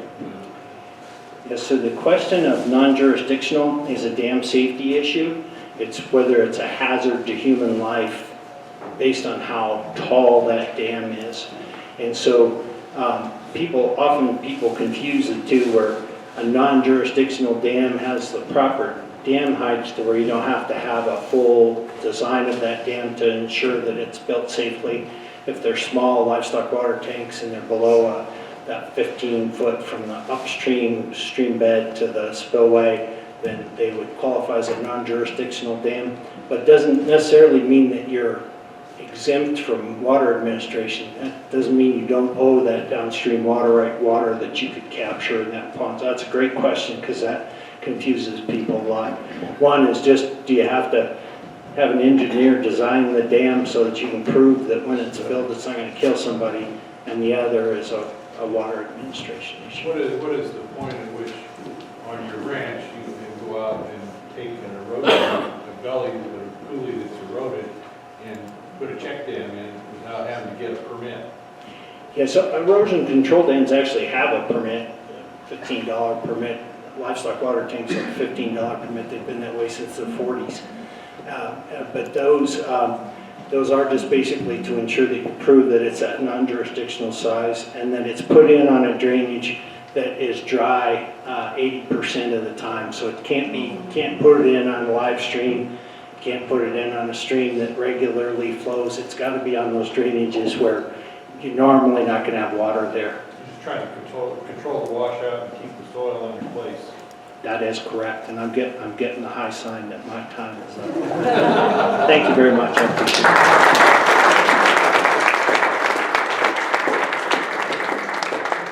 Thank you, Bill. Next gentleman, I'd like to introduce, his name is Jairus Danielson.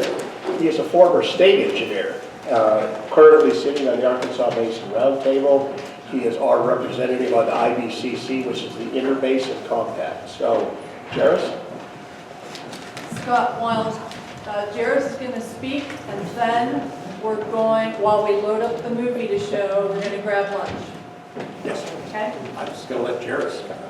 Yes,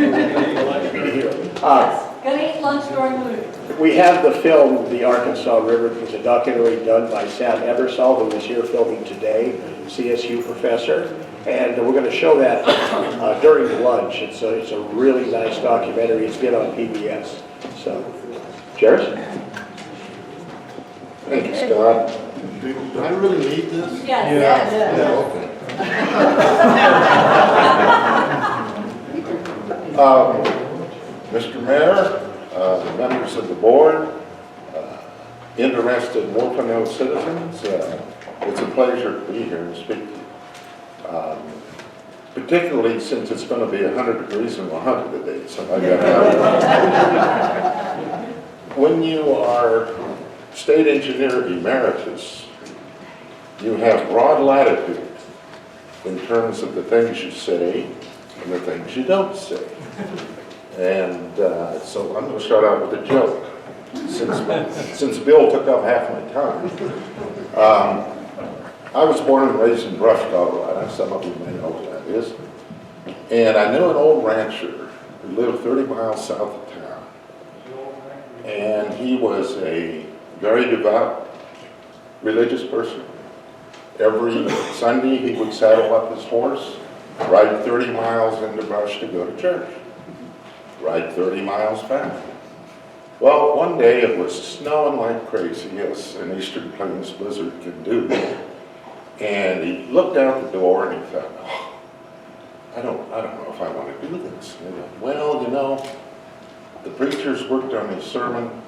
There may not be too many people there to hear it, so I'm going to do it. So he saddles up the horse, rides to Brush 30 miles, through the snow, goes into church, and he's the only guy there, except for the preacher. And the preacher kind of looks around and figures, well, geez, you know, there's only one member here. Maybe I shouldn't just give the sermon and we'll just cancel things.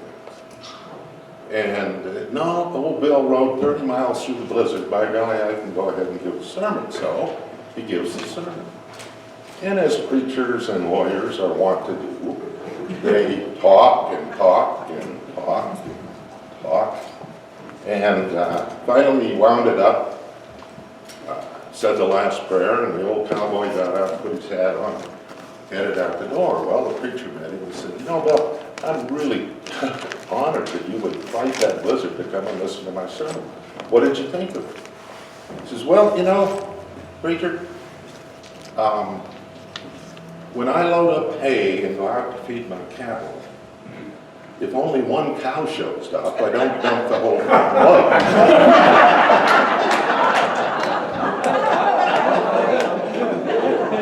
So I'm not going to dump the whole load on you. And particularly since the, who's guarding the food, you better hurry get it early. Stop in so long with it. I'm going to tell you my introduction to water administration in Huerfano County. I was a bright-eyed young engineer working for C.J. Cooper, who was a state engineer. Some of you may remember him. And we got a notice from Rudy Stadauer, who was the division engineer there, saying, boy, we got a problem up here. You got to get down and work on it. Well, what's the problem? Well, there's a lot of complaints about how water's being administered here in Huerfano County. Okay, well, the water commissioner in question happened to be Bob Burgosh. So we come down, and my job was to drive the car and keep the engine running out the back door in case things got really bad. And we walk in, and here's about 40 people, and they are mad. And so Cooper starts the meeting out saying, okay, I'm here to listen. I'm happy to see if we can resolve these issues. And it starts. They start accusing each other of stealing water and doing all kinds of things, and just, you know. And it went on for about 10 minutes. I thought it was going to be a fist fight, or a shooting. And all of a sudden, Bob Burgosh, if you remember him, I think he was bigger than his son. He slams his hand down on the table, stands up and says, y'all shut up. And you could have heard him. He says, now, Bill, you remember when you were out of water and you had that little patch of hay? And I got you a little bit of water and you saved it? Well, yeah. And you, remember you had that little patch of oats you were trying to get ripe and you didn't have any water? I managed to get you a little trail so you could save it. and he went on about 4 or 5 of these people and said, has anybody got anything else to say? They all picked up their hats and guns and went out. Okay, enough of that. How many of you have ever heard of the Arc Basin Roundtable? Ah, I don't need to explain it, we can eat. The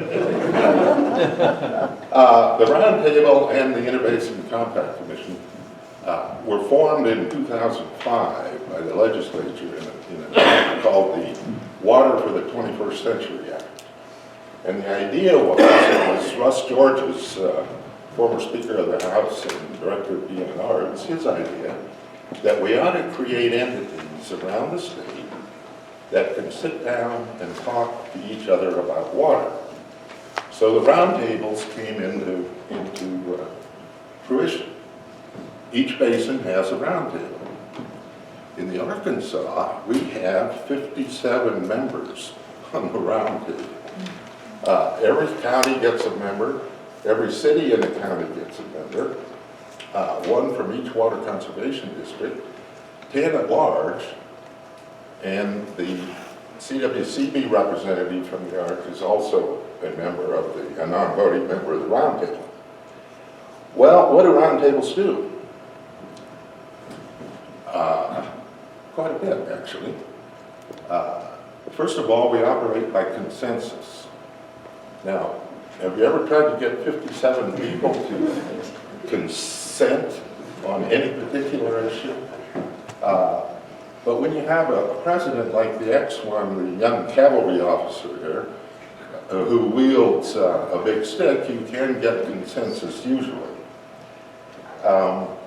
One of the major things for the roundtable was to develop our basin implementation plan. And this came from all the members on the roundtable going out to their constituents, developing or conjuring up water projects that they would like to see happen in their county, city, district, whatever. These were all pulled together and put into our basin implementation plan, which is just a list of the projects that are being proposed throughout the Arkansas Basin for construction. And you can go to the website and see what's being proposed there. The reason for the BIP is the roundtables do get money from the Water Conservation Board, it's severance tax funds, to distribute to various entities in the basin. And I think Huerfano County District has benefited greatly from those funds. Another mission for the roundtable is education. Now you'll hear the acronym PPO. I never remember what it means, so I wrote it down. It's Public Education, Participation, and Outreach.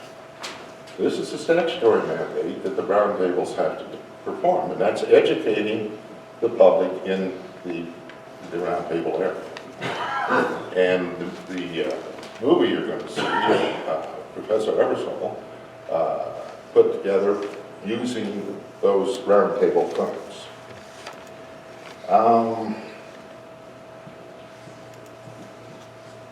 How many of you have been to a roundtable meeting? Didn't you have anything better? It must have been really boring that day. No, seriously, our meetings are open to the public. We encourage the public to come and see what's going on. So we generally meet in Pueblo. So you're welcome anytime to come to a roundtable meeting. We meet monthly. IBCC, Interbasin Compact Commission, was another product of the Water for the 21st Century Act. This idea of the IBCC was to get all of the roundtables around the state to sit down and work with each other in terms of issues that are statewide interest. Again, they operate by consensus. One of the issues that we have wrestled with is the idea of trans-basin diversions.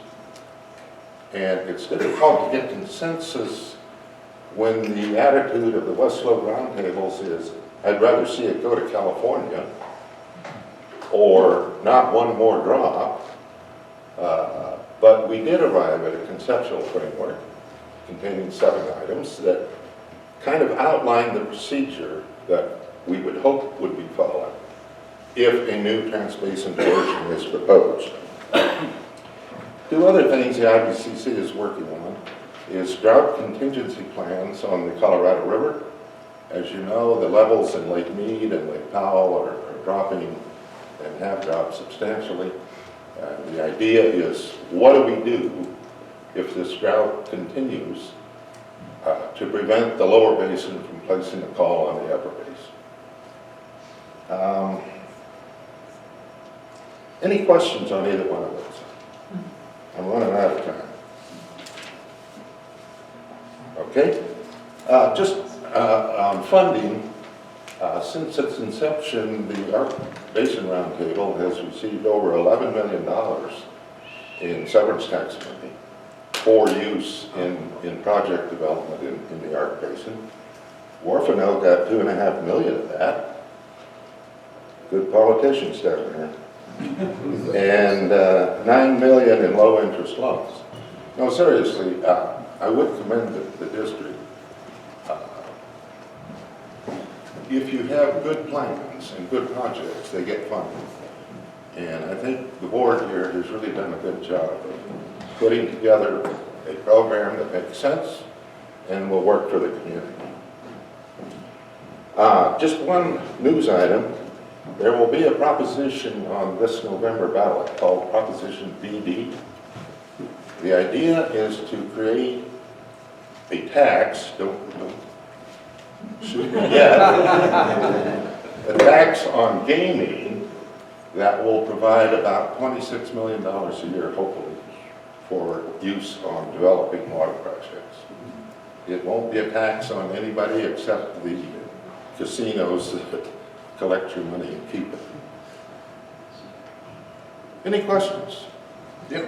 You mentioned the severance tax. Could you state where that money comes from that's benefited us so much? Sure. The severance tax is monies that are derived from extractive industries. Oil and gas, coal, I think molybdenum. And the extractors then pay a portion of their income to the state, and they call it the severance tax. The problem with it is, as you know, oil production goes up and down, gas production goes up and down. So it's not a really reliable source of income if you're looking at long-term water development. And so the water community is hoping to get a little more stable source of funding through the gaming tax. Any other questions? Okay, I don't know how you want to handle the movie. Do you want everybody to go get their box? Yes. Yes, please come over to the table, bring your meal ticket so we know which one you reserved, and we'll hand it out.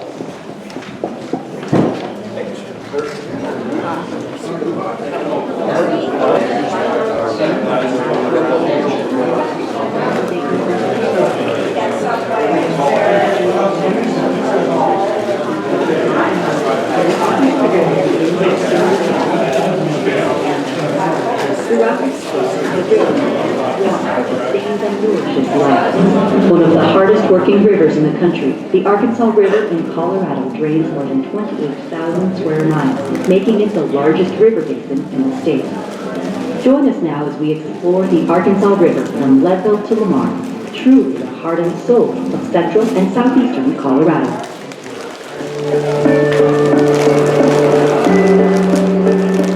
It's often when we think about the value of water being what comes from the tap in our household, just like it is in Pueblo or Fowler or Manzanilla, wherever it is on the Arkansas Valley. But also as you think about the value of water for the length of the Arkansas Valley, there's a recreational use that takes place, especially in the upper part of the Arkansas River Basin. There's an environmental and ecological use for all of the species that get their lifeblood from that water. There's an industrial use that takes place, especially in the middle part of the Arkansas River, and then an agricultural use too. We think something out there if we didn't consider what the cultural value of water is too, how it becomes part of our everyday life and our everyday culture, really reflects our values and interests. Because water serves so many different human needs, That's part of why it's so fascinating from an economic point of view. The economics is actually about values, choice-making, trade-offs, and those really come fully to the forefront when we think about water. So the ways that we make choices about the services that we dedicate water to providing immediately spills over into communities and livelihoods. The semi-arid landscape of the Arkansas River Basin gives way to lush and fertile fields where farmers use water rights dating back to before the state of Colorado itself. Hundreds of miles from its source, Arkansas River water is used to grow a wide variety of crops and produce. Matt Heinrich has farmed the lower Arkansas Valley for nearly 30 years and works for the Palmer Land Trust and their ranch and farmland program. The Bessemer Ditch in Pueblo is a perfect example, right? You've got wonderful farm ground, some of the best soils actually in the whole western United States. A high quality water that comes right out of the Pueblo Reservoir. A reputation that's growing and selling Pueblo chili, right, which is pretty much becoming very famous. There's some great farmers out there that have been growing it for years and some young farmers that want to continue that brand. But you have to have water to do it. And there's a lot of pressure on that system, right? The Pueblo Board of Waterworks owns almost a third of that system. So there's some conversations about how can we continue to farm, how can we continue to keep that water on the land, but then also respect that during times of severe drought that we do need to take care of human consumption and human needs first. I mean, that's still the highest priority. The numbers and the votes are in the cities, and that's where the dollars are. Those farmers can't afford to pay for water what a consumer in town, in the city can. From a dollar perspective, a gallon of water in the city is probably more valuable than a gallon of water on the farm.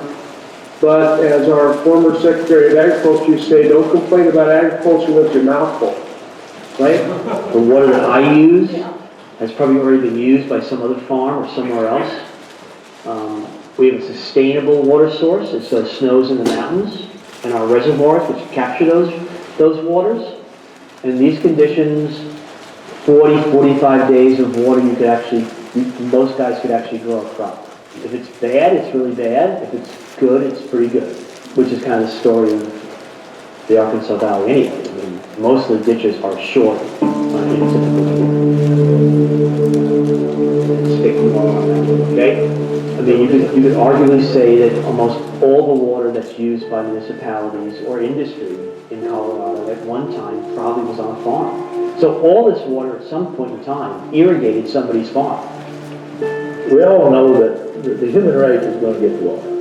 We just got to figure out how we can live together where there's less waste. What the answer is, I don't know. Somebody's a lot smarter than me when I have to figure that one out. The day is coming where the day is here, where people are concerned about where their food comes from. We've got to keep agriculture viable. People in this area can see the farmers markets. They can see the irrigated crops out in the county, here in Pueblo County. And I think it's really important to remind people that you have to have water to be able to do those things. And when water leaves a community, it definitely has an impact. So it's important to remind people that we're all tied together. We have great representatives that understand the water issues, that understand agricultural issues, and that do work for us. But it's a constant battle keeping that to the fore. Just because we are fewer and we have fewer resources to battle this huge issue that is part of Colorado. And I'm worried each and every day about what's going to happen to our rural communities as Main Street gets abandoned, as businesses move away, as families move away, and as we see fewer ranchers in the area, fewer farmers in the area. The only way we're going to survive in agriculture is if we can figure out how to bring new generations of families to agriculture and keep the existing generations of families that we already have. I am fourth generation farmer, which is pretty cool because there's not a lot of us that come back to the farm after going away to school. Farming is hard.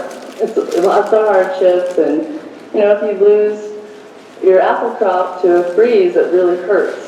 And so I looked into a corn maze and pumpkin patch, and this new thing is agritourism, which is bringing people, you know, whether they're from the city or the country, bringing them out to the farm and showing them how food grows. So I'm really lucky that I have a nephew who's in his late 20s that's starting to farm. He's actually farming 2 of my places right now.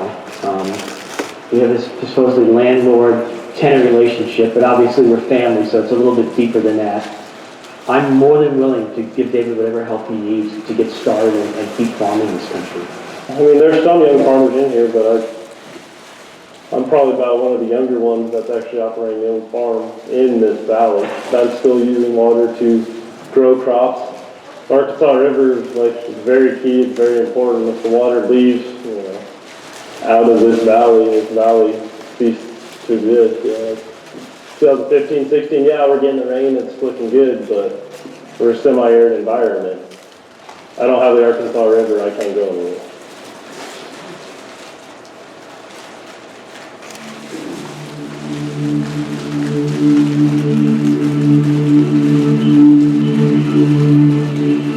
Well, we are Reeves and Betsy Brown. We ranch on the St. Charles River, which is a tributary to the Arkansas.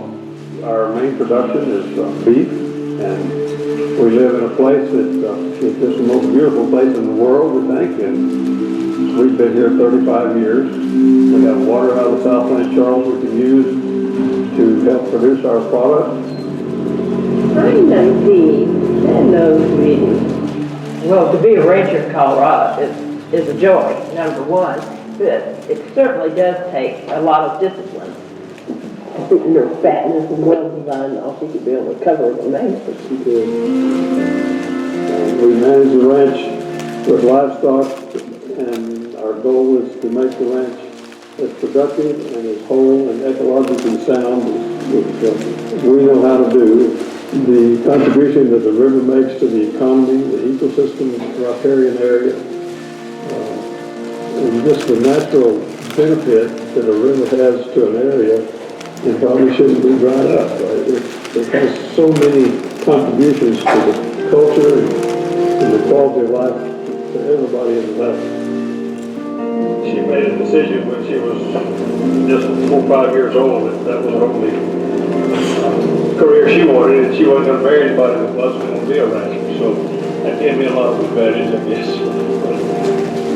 Yes, okay. Okay. She is a full partner in the operation, not just the bookkeeper, which she does that too, but she's undertaken in the last 10, 15 years to actually take over the managing the cow herd. During the calving season, every calf that's born gets a tag in its ear, and you can see all that. Well, that's the fun part of the ranch to me, is to handle the cattle, see the babies born, especially when the grass is green and the cows are fat. We were tagging the calves so that we can identify them to their mother, and they actually get a little electronic identification tag in their ear, and that will stay with them until they've gone to the packing house in Kansas in about a year from now. Well, the whole point of our contribution here is about hopefully the importance of the Arkansas River to the valley and to us and our part of the river. Our total water right comes out of the South St. Charles. So we bless it greatly, and it is also very beautiful as it runs through the ranch and the canyon. Of course, water is critical for life in all levels. And the Arkansas River basin is so dependent on water for the majority of the basin that without it, it's hard to imagine how much change would have to be, especially in the lower end of it. And all the rafting and recreation that happens on the upper streams is based to a large degree on egg water that's coming downstream for use on the farms in lower Arkansas. Our allocation model is a 19th century sort of resource extraction model. Mining, timber, grazing on the federal lands. Our current economy is a recreation and environmental model. Wildlife viewing, bird watching, fishing, rafting, kayaking. River flows in the Arkansas River are really revenue flows. Thinking about the fact that the Arkansas is the #1 rapid river in the state of Colorado. It produces hundreds of millions of dollars in economic output. Because everybody understands, even the farming and the ranching community, that tourism is huge here. And whitewater rafting is a huge part of tourism. I've been whitewater rafting down the Arkansas River about 4 times with my family and myself. We come every summer, it's like a tradition now, but it's always a blast. My father told me I was conceived in a boat. So I've just always been in the water. I remember being a small child and just being barely able to peek over the side of the raft. Stretching more than 150 miles and containing 8 named rapids, the Upper Arkansas is the most rafted river in Colorado and the entire United States. With a vertical drop of more than 4,600 feet, the river between Granite and Canyon City provides whitewater adventure for nearly 200,000 visitors every year. Visitors who contribute more than $60 million to the state's economy. It's really, really cool to be able to show somebody something so beautiful for the first time and be part of their experience. The rafting lifestyle is kind of a carefree lifestyle. You know, you make do with what you have, and you're just glad to be out in the outdoors and being able to take people to beautiful places like this every day. When I first started rafting, I said, this is it, this is what I'm doing for the rest of my life.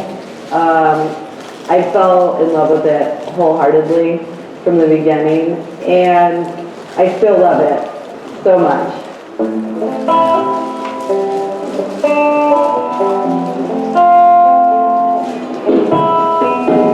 Located between Buena Vista and Salida, the Browns Canyon National Monument is a favored stretch of the river for those who enjoy rafting, hiking, and wildlife viewing.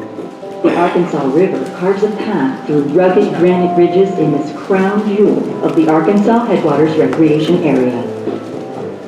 Browns Canyon is just one of those special places. I mean, it's going to be good to protect it. So future generations will be able to enjoy it just as I've been able to enjoy it, and people before me have been able to enjoy it. The best way to see the National Monument will be to raft or kayak through the area, because there are no paved roads that go right into the heart of the National Monument like the river does. The river goes right down the center of the National Monument, and it'd be a perfect opportunity for people to explore that area. It's that one stretch of river that you can send an entire family down, and everybody's going to have a good time. Whether it's your first-time boater or, you know, your veteran paddler, you know, it's got something for everybody in there, and then the scenery just takes the cake. But what we anticipate is that, like other national monuments, it will continue to draw more people to this fantastic spot and probably increase the use of 2 of our recreation areas, Hecla Junction and Ruby Mountain, which are both gateways into the national monument itself.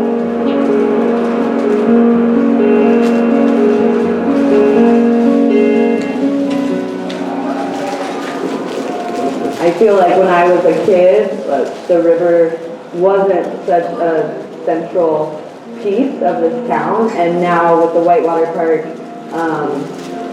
it really holds like a stronger piece in the community as a whole. I love rafting, tubing, so yeah, in the summer I just go ballistic in the river. It's been a fantastic way to both celebrate and enjoy the river, but also engage the public in managing our water resources. And clearly there's a beneficial use there as well, not just from the economic influx in these communities, but just the level of social investment that we're seeing by people becoming aware and more engaged in those conversations. It's been a fantastic catalyst for that.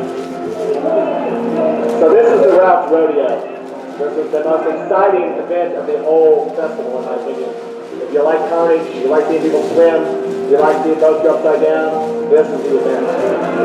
The goal is to get into the wave and get a good surf, so when it's holding on to you and you're literally surfing in the hydraulic, and then to do the coolest trick to get out of the surf.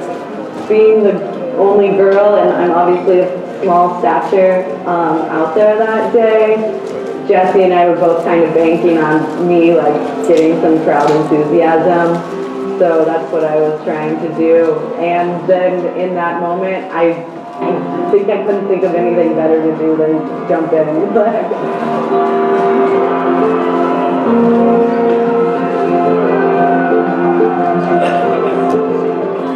The whitewater parks over the years have really gained popularity. There's so many different things you can do with them. It brings so many people here to see what's going on right here. And I mean, you can hear the crowd. This is an amazing things that we're doing here. We're in upwards of 20 different events that we run on the river. Everything from national raft racing, kayak racing, just so many different boogie boards, stand-up paddleboard, kayak, all kinds of different events are going on here. I think we have one of the best whitewater festivals in Colorado. Civark up in Salida does a great job. They're the oldest whitewater festival in, I think in the world, at running around close to 60 years. They do a great job. We aspire to be as big as them someday, and I think we're right there on their heels. Beautiful move right there on the stern, and then a back loop. Dave really picking up some big points right here, doing that orbit the other way. You can score tricks one time, but from each direction. This is the best place to go river surfing, maybe one of the best places in the country. And it's just right here in Pueblo. So we loaded up the Subaru with a bunch of boards that we had from California, and we just started driving around searching for waves. We jumped in the river in random places, and we're basically just trying to see if there were any pockets that would hold us in one spot so we could stand up and practice surfing. And that was the most exciting thing ever, to stand up on a board in the river and be surfing in Colorado. When they built the kayak park, we just jumped right in. So I think we were down there like the day the kayak park opened. And started surfing, been doing it ever since. After that, we found out people have been river surfing, all over the world for a long time, but, we thought we invented it. The river provides tremendous recreational value for me, just because it's a very low entry cost sport. Most of the boards that you see out here are $100 off Amazon. So you get your board, wetsuit, make sure you have a life vest.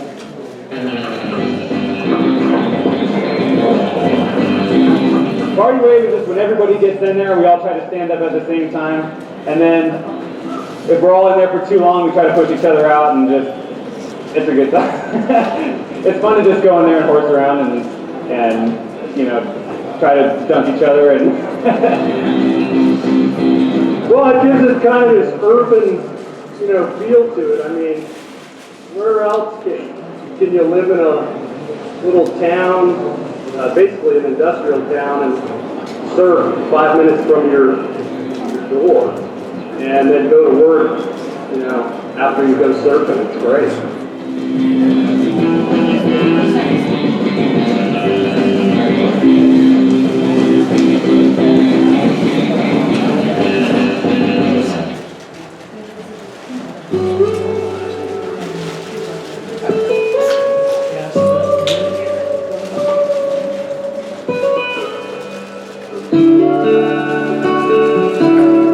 I always tell people, I'll take care of the biology and then fishing will take care of itself, and that's really true.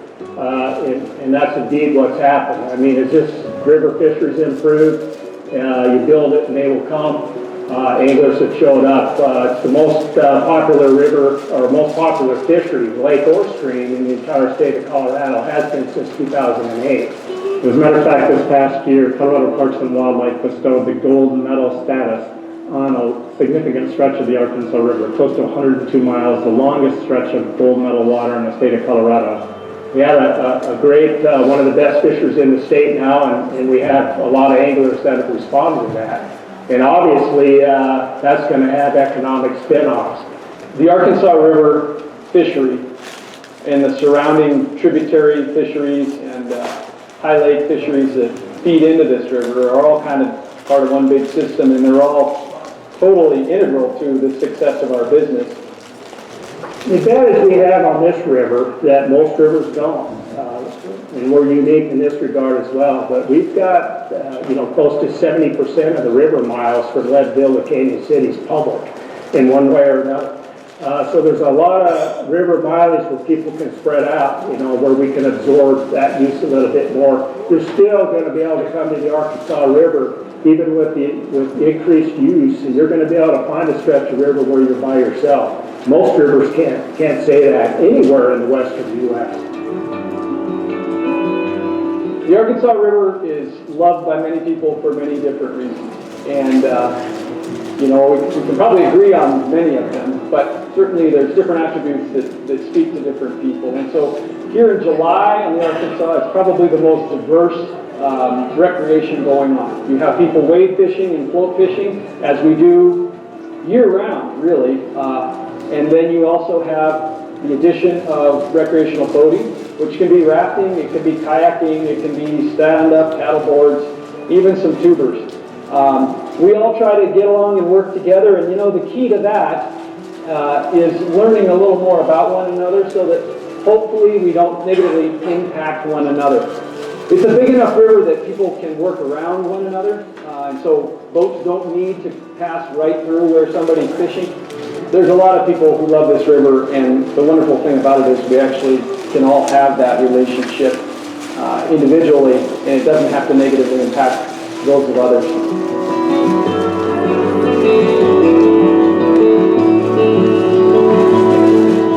While fishing on the Arkansas River can be a year-round activity, spring and fall are generally the best seasons for fishing. From late spring into mid-summer, the river swells with runoff that attracts whitewater rafters.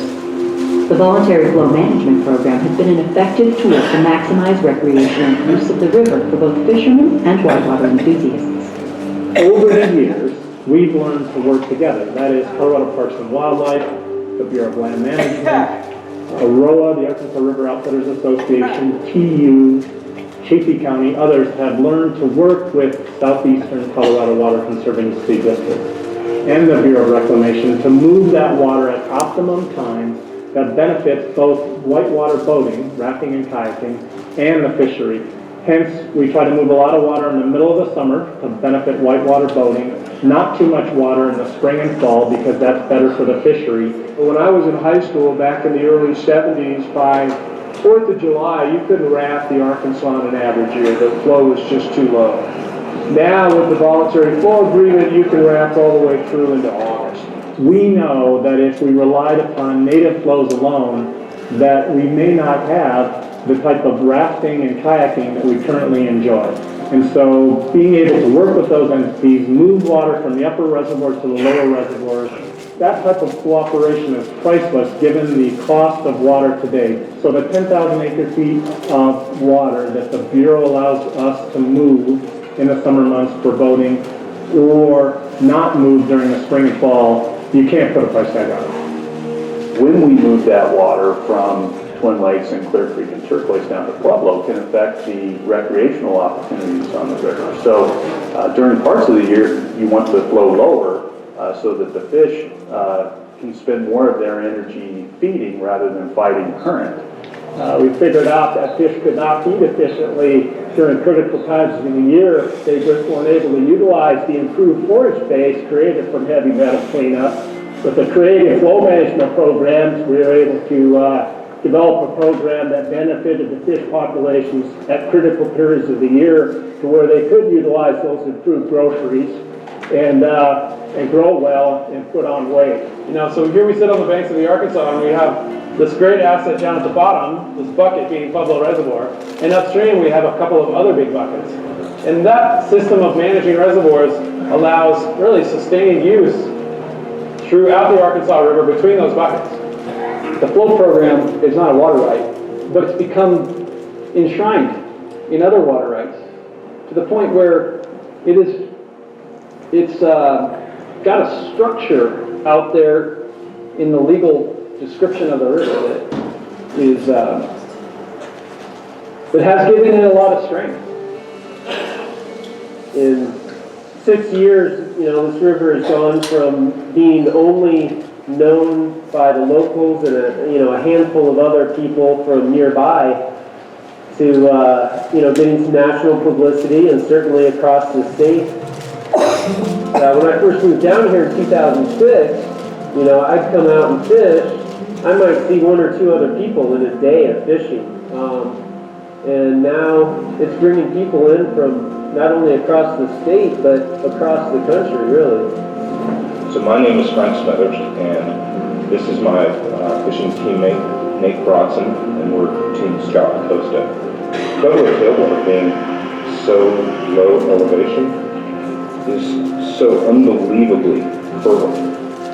An annual winter fishing tournament, sponsored by the local chapter of Trout Unlimited, invites teams of fly fishermen to compete for prizes and bragging rights. With its relatively low elevation for a Colorado tailwater, the Arkansas River below Pueblo Dam has become a favorite for front range anglers during the winter months. Yeah, it's just it's a slam dunk. I say it all the time, we're hidden in plain sight. Here we are in a relatively large city for Colorado, and people don't know how fantastic our fishing is. We don't have that same famous legacy as like the South Platte and some of these other areas, or the Dream Stream area. People don't know about us. We're a new tailwater, so we get to kind of write our own history with it now, which is really exciting. The tailwater starts at Pueblo Reservoir and flows downstream through about 10 miles of river through the town of Pueblo. Today we're doing a mark recapture study on the trout fishery in this water. So we do that through raft electrofishing. And then we have our chase boat right here behind me, where we are doing the weighing and measuring of the fish. So we have a tank on here that we transfer the fish from the raft shocking boat onto this boat, and then they're weighing and measuring them, getting a size in centimeters and then weight in grams. And I use that information to help me calculate the biomass of fish in this river. It's looking really promising, and I'm really excited about what we found. We also found a 59 centimeter brown trout last week, which is about 23.5 inches. I don't remember what it weighed, but that's a really awesome brown trout. So one of the most surprised looks I get from people is when I tell them that some of our best fishing is in November and December and January. People don't think of fly fishing as a wintertime activity, but when you live in this banana belt kind of warm area of the state, it gives us those opportunities. Recent improvements to the Pueblo tailwater include boulder clusters and other structure that provide holding water for fish. The Legacy Project, a $7.5 million joint effort by the Army Corps of Engineers, the state of Colorado, and the city of Pueblo, has contributed greatly to the quality of fishing for anglers from up and down the Front Range. In recent years, we've had a contractor come in and fix a lot of the habitat structures, the cross veins, the J-hooks, the weirs, and the boulder clusters.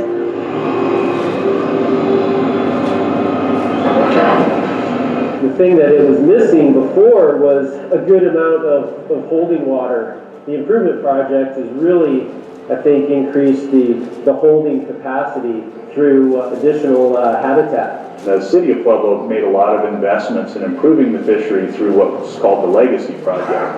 And they were concerned that future operations of Pueblo Reservoir and those big municipal entities that move water through this reach, that we could have a negative impact on those improvements they've made to the fishery. And so that program strives to maintain at least 100 CFS below Pueblo Reservoir, and then higher flows during the summer for the whitewater park that was built through the leveed section of the Arkansas River in Pueblo.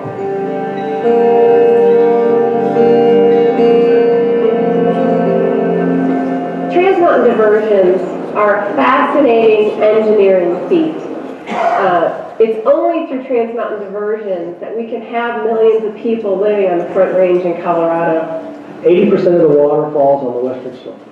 80% of the population is on the eastern slope. Some of the water rights that we and our partners in the SDS have are Trans Mountain water rights. So basically, we have collection systems on the west slope, bring the water through a series of tunnels to the east slope, and then are able to get that water to town through pipelines. My name's Glenn Scriver. I'm the caretaker of Grizzly. Grizzly Reservoir was built as the reservoir for a Trans Mountain water diversion project built back in the 1930s. They went out exploring, looking for places, where water wasn't claimed yet. And this is where they ended up, the upper reaches of the Roaring Fork River. Boring through solid granite from either side, the tunnel was off by only 6 inches when they met in the middle. This called for celebration. Water engineers, laborers, and farmers marked the accomplishment with a feast of mealed steaks and raspberry gelatin. Most of the year we get in and out whenever we can through this tunnel. It's about 3.87 miles long, So you can drive it with a mid-sized pickup or something smaller than that. So we go back and forth whenever we can through the tunnel. So the very earliest trans-basin diversions, you just went in and you built it, and you took, if you could, you took every drop off of the west slope stream and brought it into this side of the mountains. We collect 54 square miles of water drainage over there, and originally went down to Crowley County and was used for sugar beets. And the story goes, then there got so much water, sugar beet prices went down because there were so many sugar beets that it kind of fell apart, and it was ups and downs, you know. And eventually the water ended up getting bought out by municipalities who needed the water, and water was valuable, and so. Trans Mountain diversions have impacts to the basin that the water originated. This project here, the Fry Arc project, was it was kind of one of the big projects built during the environmental era as that started to roll. And so it looks very different. At every diversion where this water originates on the west slope, there's bypass flows, so they can't take the entire flow of any of the creeks that they intercept. My name is David Curtis, and I work for Pueblo Border Waterworks. I'm the ditch rider. I take care of the ditches along the Connell Divide here in the Leadville area, where we divert water from the western slope back to the east. So I just monitor and maintain our water rights, tracking water, charting water, diverting water, and just monitoring the stream flows on a day-to-day basis.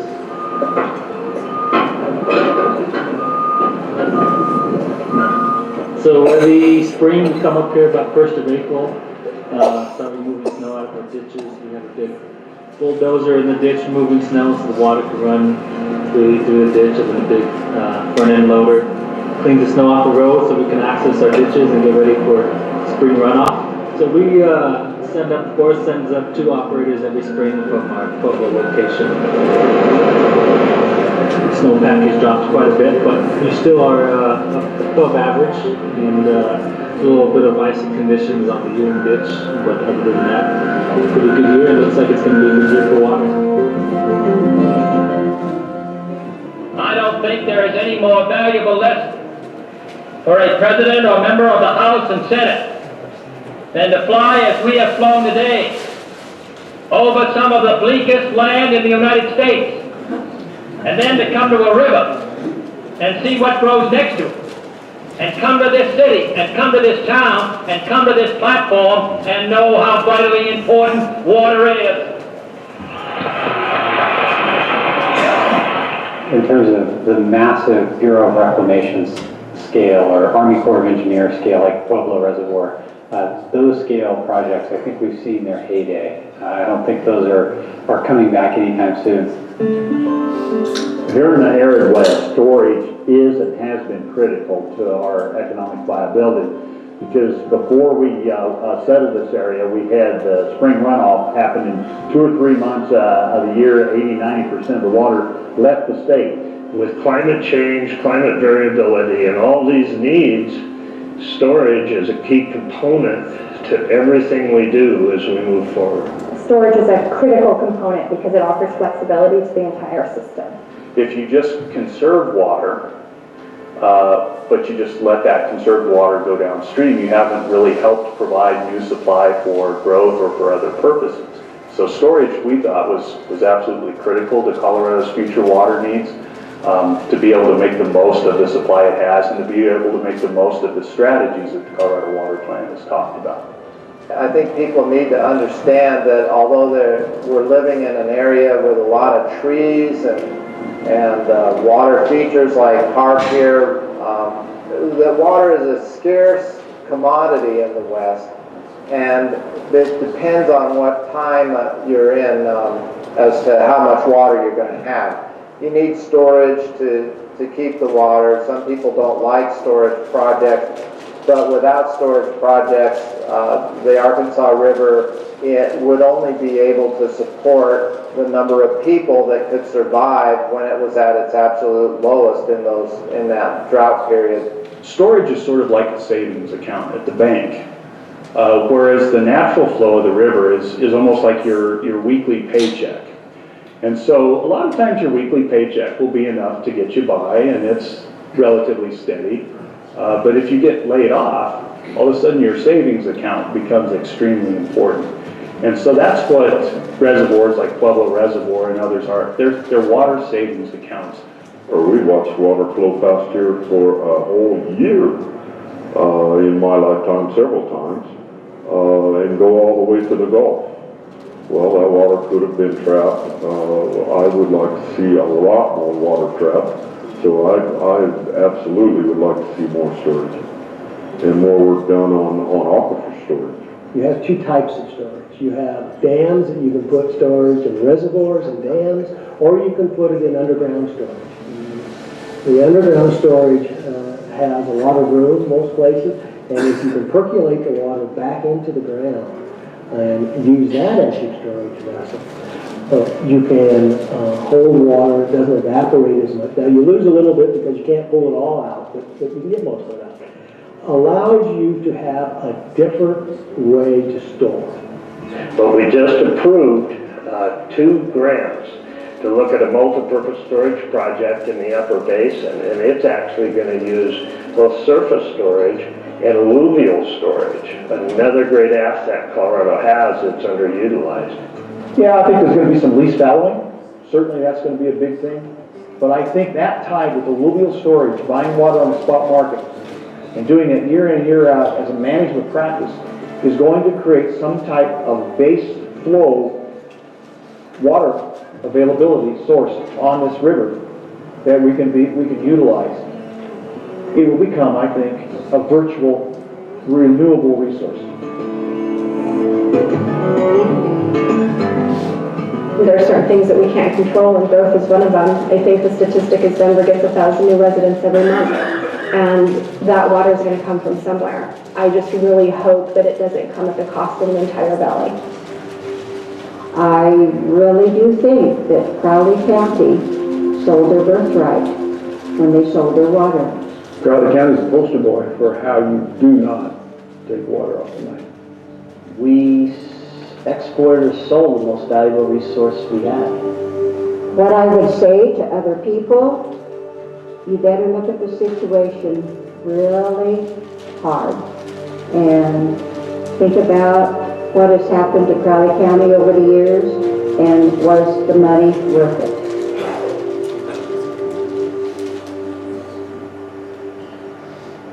The Crowley County was one of the most fertile farm areas in the lower valley, and it just dried up. Some good land for crops. Rocky Ford's real proud of their Rocky Ford melons, but if you wanted really good melons when the Carter Canal was in operation, you got them on the north side. You got them under the Twin Lakes Carter Canal system. I can remember as a young person, and my husband and I farming all those years, the beautiful cornfields, the alfalfa fields, melons growing, tomato fields. It was pretty. And even in our history, in the early 1900s, from this area of the town of Crowley to the town of Alney Springs, they said all of the acreage on the north side of the railroad, there were thousands of acres of orchards. Now that's hard to believe that you could consider all of those orchards, and it was just beautiful in the springtime.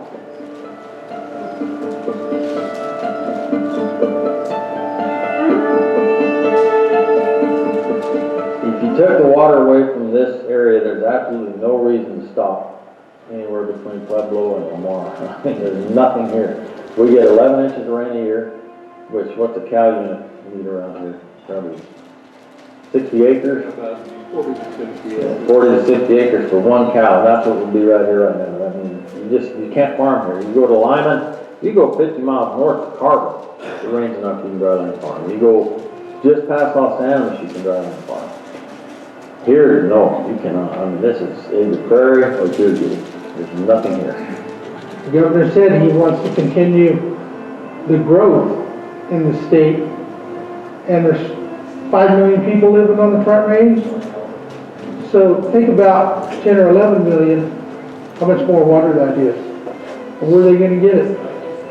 I think we know the answer to that.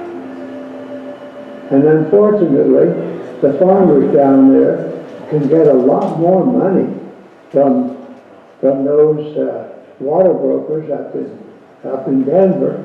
I'm afraid they're just going to sell to the highest bidder. When you think about water transfers that have occurred over time in the Arkansas Valley, we tried to understand what the detrimental effect was on local communities. So you think about Crowley County and Ordway and Sugar City, that really changed the face of the Main Street economy that took place there in the households. I think everyone that sold had a reason for selling, and that I can't deny them the right that they had to sell that water. If we ever sell our water, the farmer's the one that's gonna be okay. You've got something of value to sell. The guy that gets really hurt is the guy on Main Street that depends, his business depends on all the farmers around. And at the end of the day, losing your water, you lose your community, and that's the sad part about it. There was a lot of controversy and ill feelings among those that didn't want to sell, and my husband and I thought that we were doing the right thing at the time. I think if we had it to do over again, possibly we might do things a little bit different. Who knows?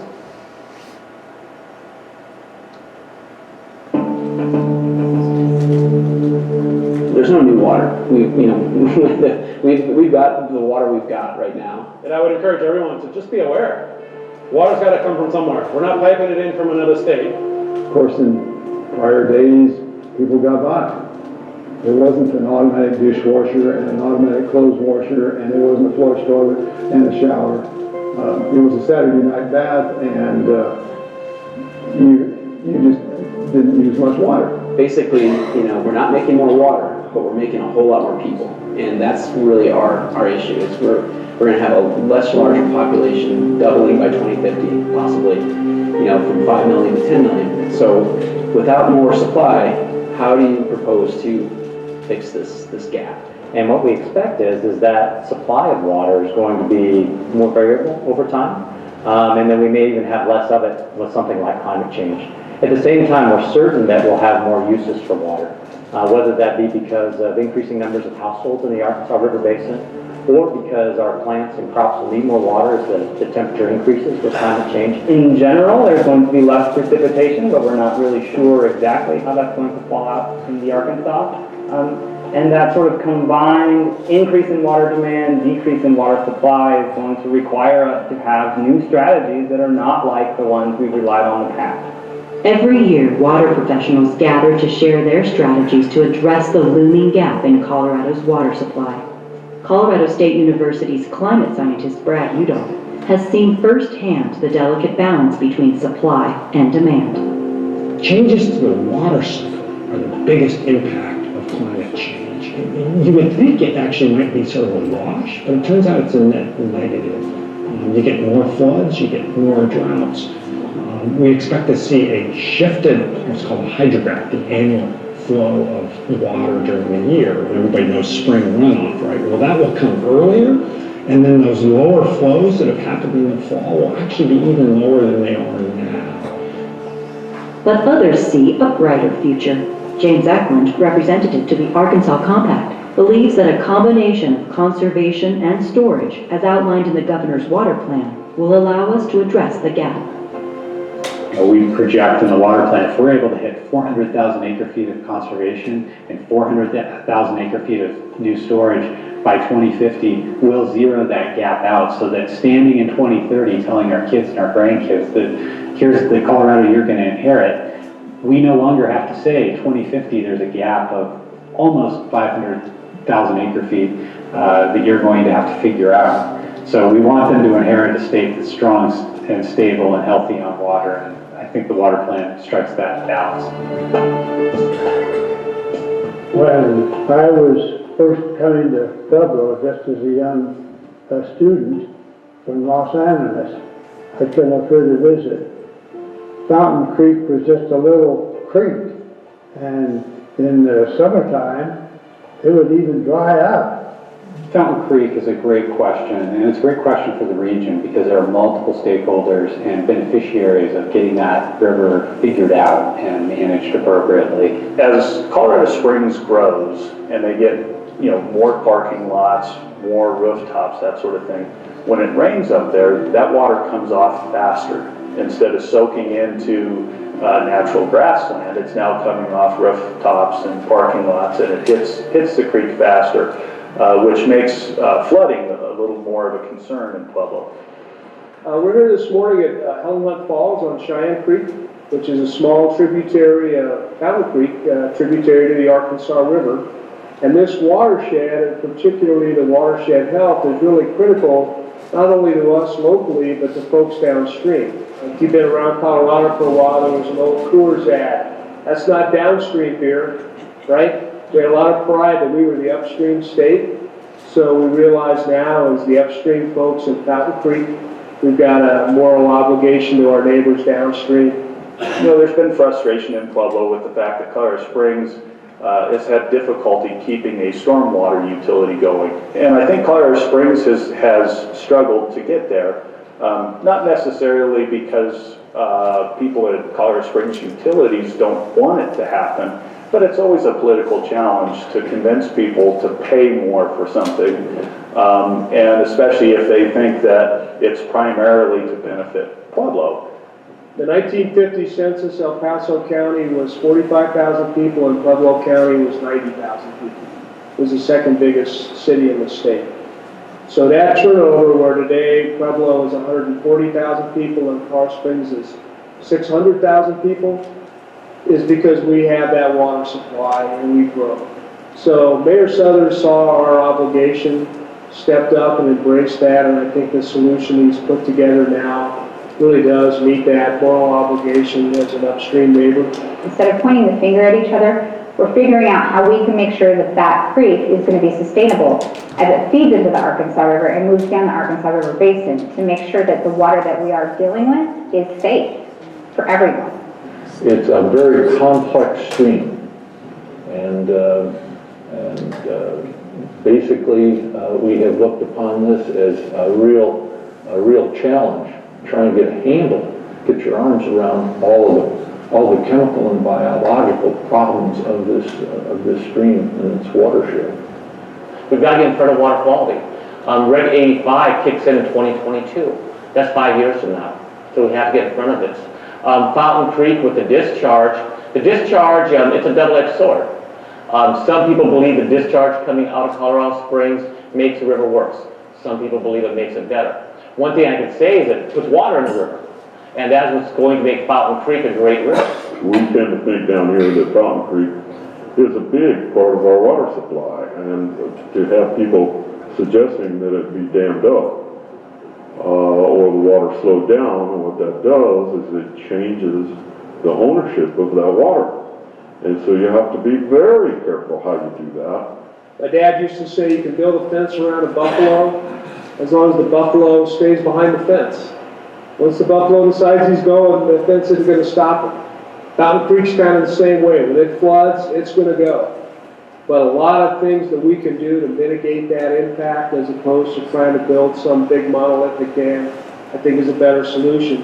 And I think right now there's real, genuine cooperation between the two communities to get some solutions in place. So I think right now we're finally bearing the fruit of all the hard work over the last 10, 20 years. Ken Salazar, he was a big factor in improving Fountain Creek. I would say one of the biggest factors in improving Fountain Creek was Bob Rollins. I mean, Bob Rollins wants to see the Arkansas Valley, Fountain Creek become what it should be. And not just a dumping ground, but just this pristine river. And I think we're going to get there eventually.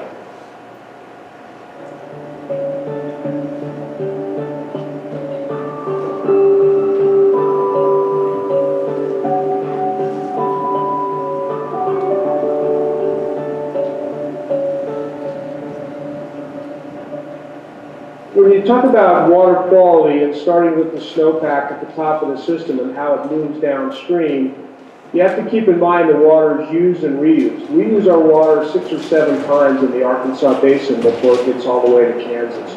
This is why we need to complete the Arkansas River conduit downstream to La Junta, Las Animas, and Lamar. Well, we've been waiting 50 years.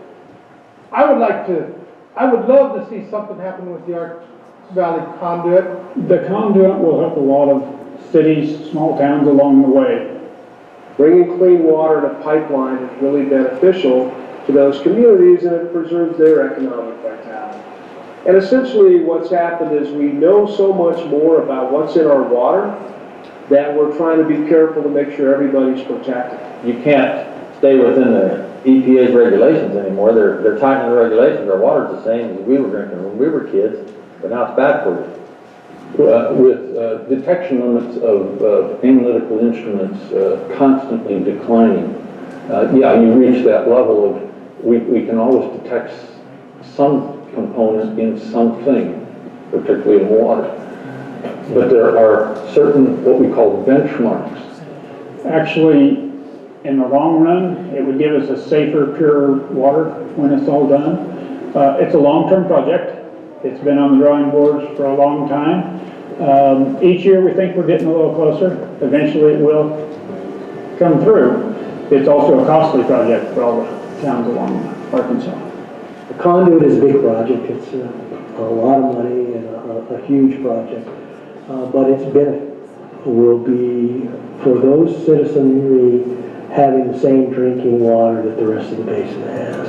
Their quality of life in Colorado is every bit as important as anyone else's. So, yes, there'll be a high cost on a per capita basis, but I think it's vital to the economic well-being of the Arkansas Valley, because without a safe, reliable water supply, you're not going to attract the new people to live in your community, let alone keep your existing children to grow up there. Prosperity always follows big water projects.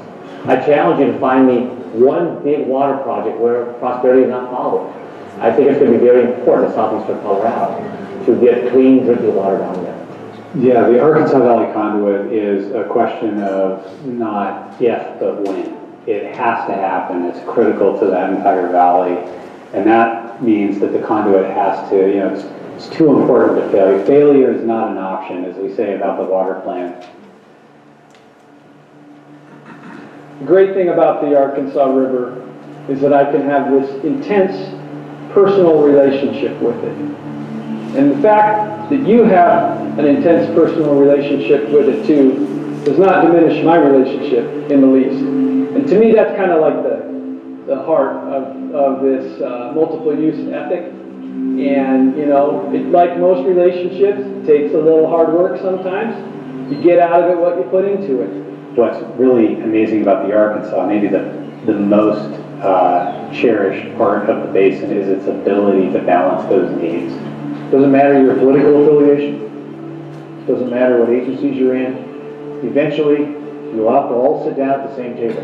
What people need to understand is this is collectively about a group working together for the betterment of the Arkansas River, for the betterment of Mountain Creek, southeastern Colorado. It's really a remarkable story that they've been able to tell, and it's part of Colorado's water plan that we try and highlight all the good things that are going on in terms of collaboration across sectors like they're doing down there.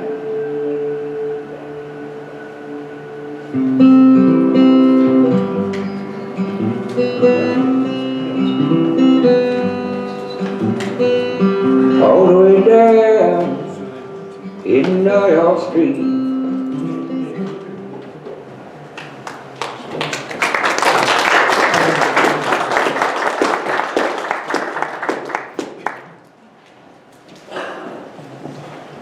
One order of business. I was a little remiss. We broke for lunch too quickly. I don't think we gave a thank you to Janice Danielson, who drove all the way here from Bend County. Janice, thank you.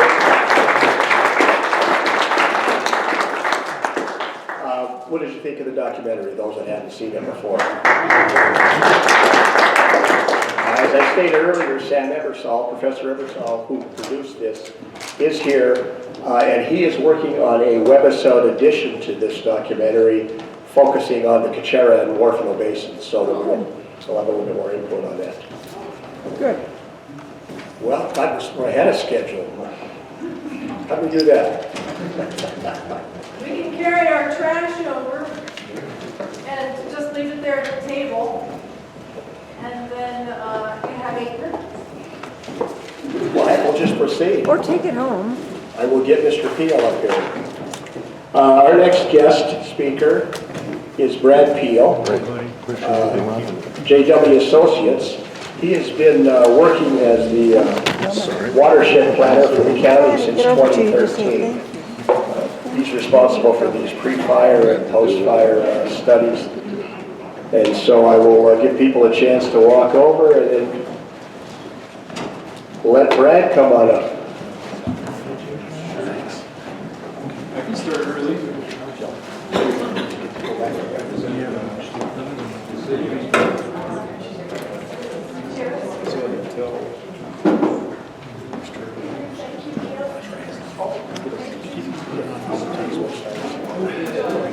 Yeah.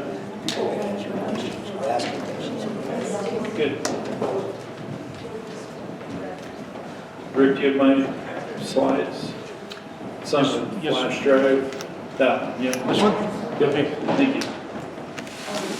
So hi everybody, and thanks for the lunch. Whoever provided it. Appreciate that. Looks like the crowd was out a little bit. You were anticipating me coming here and knew that I didn't have any good things to say, I guess. I don't know. Hopefully we can change that. So I'm a forest hydrologist working with watershed planning. I've been working on impacts from wildfires on watersheds for 20 years now. Start feeling like you get old after a while. But it's been pretty fun. Colorado has seen a lot of dramatic impacts from wildfires and water. Huerfano Water Days? Yep. Thank you, Rick. And I guess, this place is no different, right? And so just as we started, Scott was saying, we started working down here in 2013. And we started out by saying that I've also been working with a number of big water utilities, Colorado Springs, Denver Water, Aurora, Northern Water, and you know what, this is the smallest water district I've worked for, I think. And you guys have done some great things, really. I think you have some really good leadership here, and I'm real impressed. So when we started back in 13, we ended up finishing up in 15. We ended up doing 4 different projects. Sandy only put 2 on the back of your program, but there's actually 4. And so I'm going to go through those really quickly and kind of show you what we've been doing. And then I'm going to show you a little bit about the Spring Creek Fire, because it's got a direct relationship with some of those things. Okay. So these are just some of these are in your program. I'll explain them briefly as we go through these.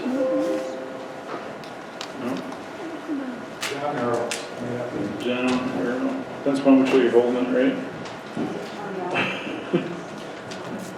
There you go. There we go. There you go. Okay, so you've seen these maps of the Upper Cacharis Basin before. And we've got Walsenburg, you can see Levita, right? And so this was the initial document. We did this watershed assessment. We've been doing these in like 15 different watersheds around Colorado. So this is really nothing new for us, but what did it show us? It showed us that a lot of the hazards are up in this area. So what are the hazards? The hazards are related to soil erodibility, wildfire hazard, and then other post-fire impacts like debris flows and flooding, those kind of things, which if you have been up to visit the Spring Creek burn area, you understand what I'm talking about. Oops.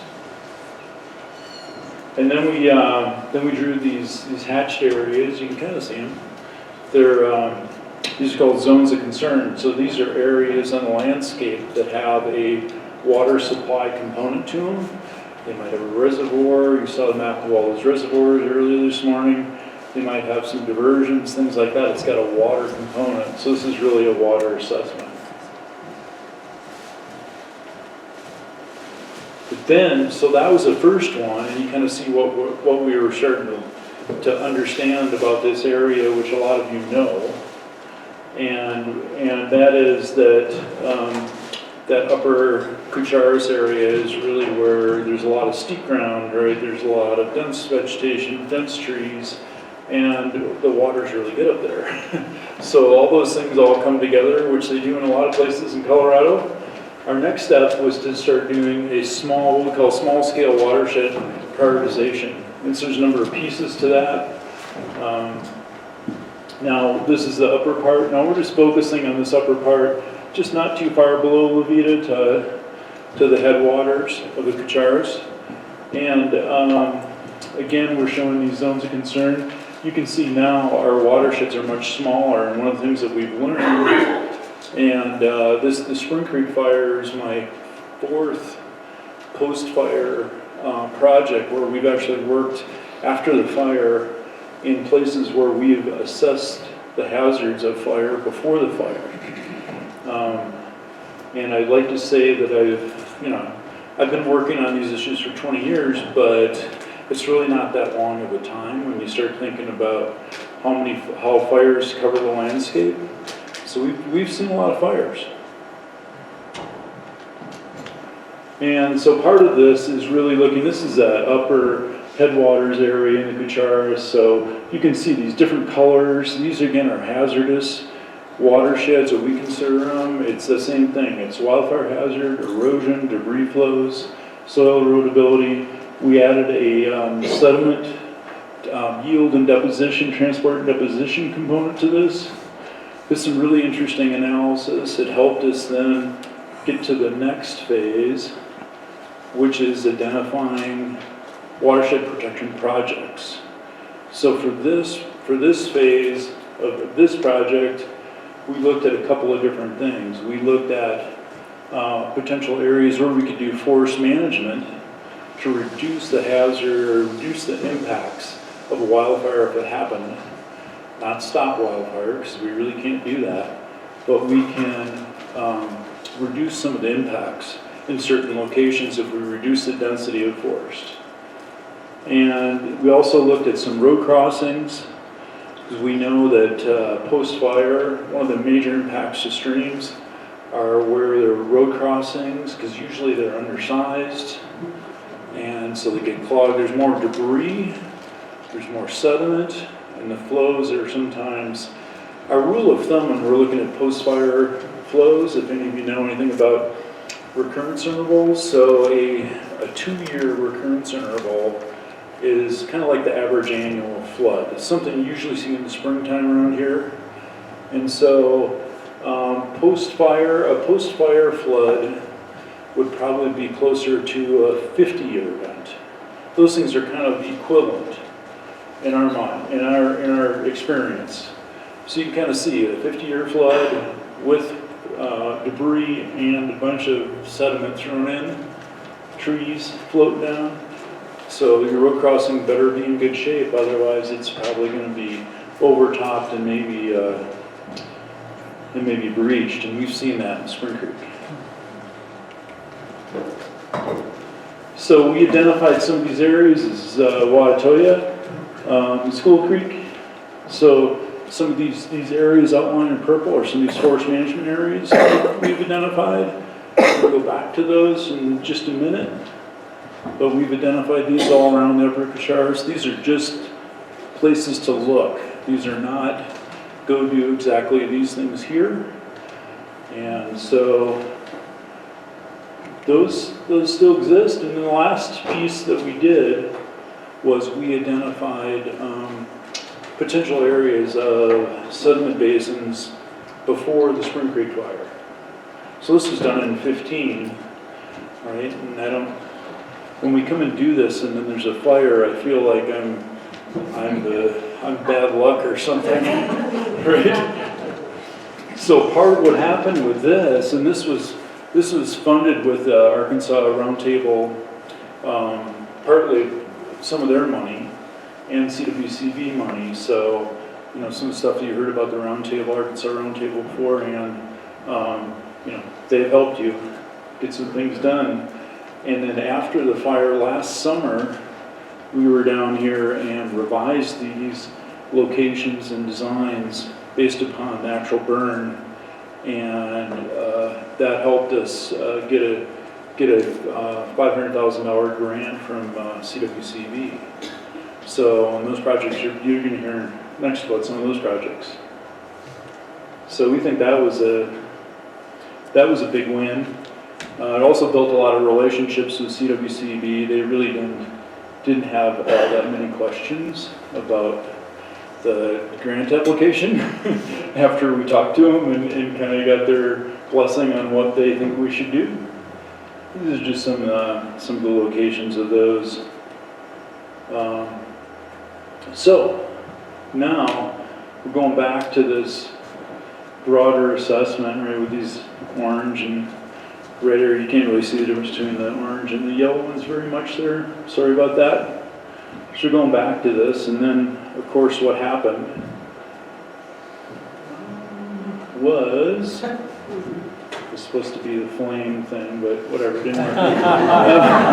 If you guys have been, you back here in like 13, you saw my flame thing, so anyway, doesn't translate well. But so this is the Spring Creek fire, right? And it burned up a bunch of the red and orange watersheds that we identified, and I don't think that I'm clairvoyant in the analysis. It's pretty easy to do, actually, where there's a lot of dense trees on steeper slopes. They tend to burn pretty well. So eventually you get a fire. Good news is it didn't go up here, right? Yep. But of course, those of you that, you know, live in Paradise Acres, this is a slide I show in other places in Colorado, and I've shown in California recently. It's like, you hate to put that name up on a place you live and then have it look like this, but good news is, right, things are coming back. There's a lot of places that look like this. If you can't see it, this is lodgepole and aspen, some mixed conifer. Not much coming back there. That's pretty bare. There's a fair amount of erosion going on. And then, of course, we've got issues, like I said, with road crossings. This is the bridge just above La Veta here. Right on this side, this is Highway 12. No, this is the Highway 12 bridge. I don't know what the road is that goes. Thank you.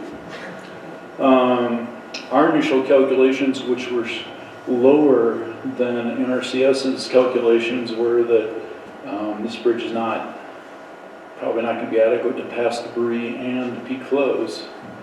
But so there's a lot of projects going on. I'm not working on all those, but we just identified some of the hazards initially.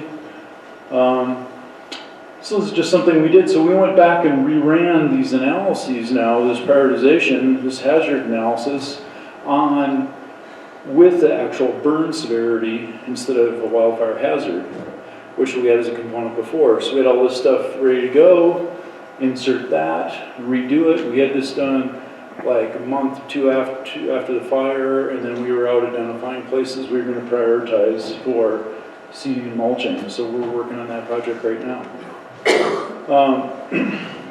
And again, there's some places out there that are pretty bare. There's some places that look like this, right? This is all aspen.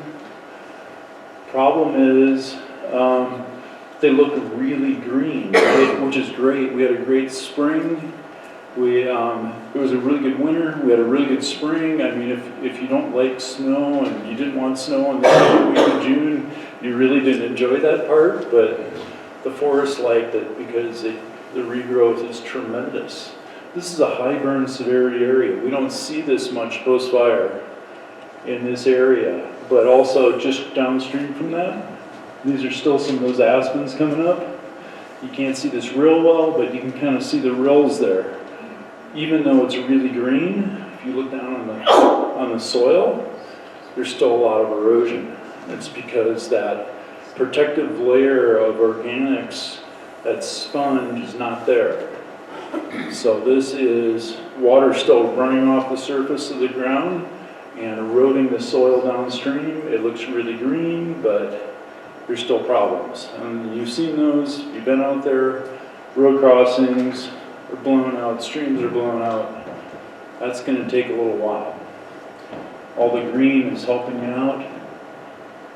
But the thing I wanted to come back to is, remember those, this is the wildfire hazard, pre-fire hazard, and I haven't redone this map yet. But, you know, this area, the upper part that hasn't burned yet, because you had a fire doesn't mean you're not gonna have another one. And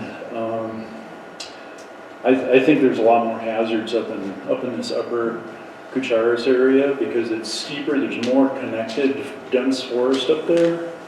And the way the streams and the river line up, you could have a lot more debris flows, you could probably have a lot more impact to water supply. Comes right into town. So I'm really concerned about it.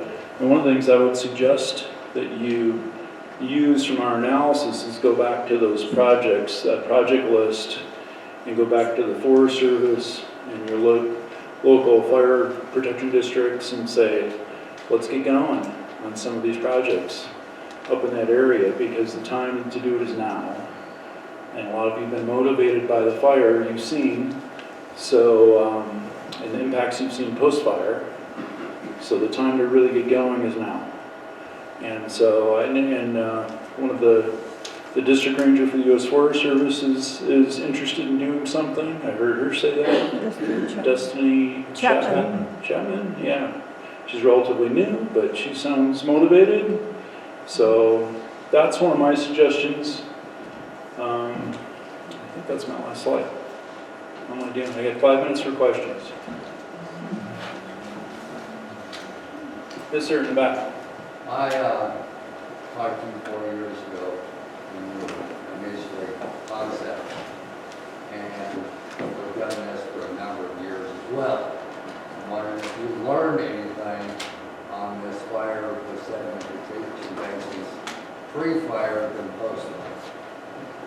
We've learned a lot, yeah. And part of my trying to push you guys to speak up and say where's our pre-fire, mitigation is because those things can take a long time to get going, and a lot of times you have to be the ones that are saying, let's do this to the agencies because they're not going to always show up and say, how can we help you? So we've learned a lot, but one of the things we've learned, we've actually seen places where treatments have been done on the landscape and those areas have burned in a wildfire, and they've had different results. Trees still die in some of those areas, a lot of those areas, but we're not seeing the impacts to soils, and we're not seeing any kind of hydrophobic layers develop, which we've had quite a few of out here in the Spring Creek fire. They're mostly gone away now, but so you can change the impact of a fire on the landscape. Actually, what I was talking about is your surface detention basins you were talking 4 years ago compared to what you would install. Oh, the actual basins? At that time, everything was surface, pre-fire. You weren't talking too much mitigation. You were talking sediment detention basins at that time. Right. So those were post-fire. Protected fire. No, they were post-fire. They were post-fire, yeah. Okay. Yeah, they're supposed to be done post-fire. So we're still looking at those, and I think, you can ask the next speaker some of that. What's going on with that CWCB grant? That's where that work would come out of. I think we're thinking differently, a little bit differently now, 4 years later, about what the design of those might be. And they might be more ones that you just dig out and let them fill in and then walk away so you don't have any maintenance. It's partly a funding issue, functional issue. It's part of what's going on with the state engineer's office and things like that. So detailed, but Sandy, you had a question? Well, just a comment, and that is, As you know, Destiny Chapman has this project, 3,000 acres of forest thinning around Kachera. And interestingly enough, her areas of interest overlap their vegetation management areas almost exactly. It's amazing. Sweet. I just saw a notice on that. I'll have to get more informed. Apparently she's scrambling in some competition for Forest Service money. Yeah. Within the Forest Service. Well, good. You undoubtedly know more than that, about that than we do, but it looked like a good project, and your cost estimates were right on line. They figure $1,000 an acre, as did you, and man, the boundaries, they wobble a little bit. Some of the government employees must have been on coyote when they were doing it. Well, good. That's good to hear. Excellent. Any questions? Yeah. I just want to say thank you. Early in the fire, and I don't know if it was this, they all ran together, second, third, or fourth day. Your report, the big fat report, got to the state and the Fed firefighters. And then the issue was, how can we copy these fast enough? Everybody was making copies. And I think those helped, especially the aerial guys, save homes. It made a real on-the-ground difference in that crisis. That's so thank excellent. you. Well, I know you got paid, but thanks anyway. I know. Well, you're welcome, but I think, I'm going to put actually going to go back to the water district, because I know they're the ones that were thinking about this, doing planning beforehand. If anyone has a chance, that's what everyone's paying attention now. If anyone's had an experience with wildfire, when you look at some of the big water providers I was mentioning, they've all had experience and impacts from wildfire. Denver's estimating theirs is going to be around 45 million from just the Buffalo Creek and the Hayman fire. That's without their mitigation efforts. That's just trying to get sediment out of the reservoir. And so, they're into the pre-fire planning. It helps. Fires are they're emergency. They're emergency disaster. You don't have time to think or do analysis or anything. You're just reacting. So it's beneficial, and I think you've got some good leadership here locally. Impressed with everyone in this little community. It's been great. So keep inviting me back. Any other questions? All right, thank you. Thank you.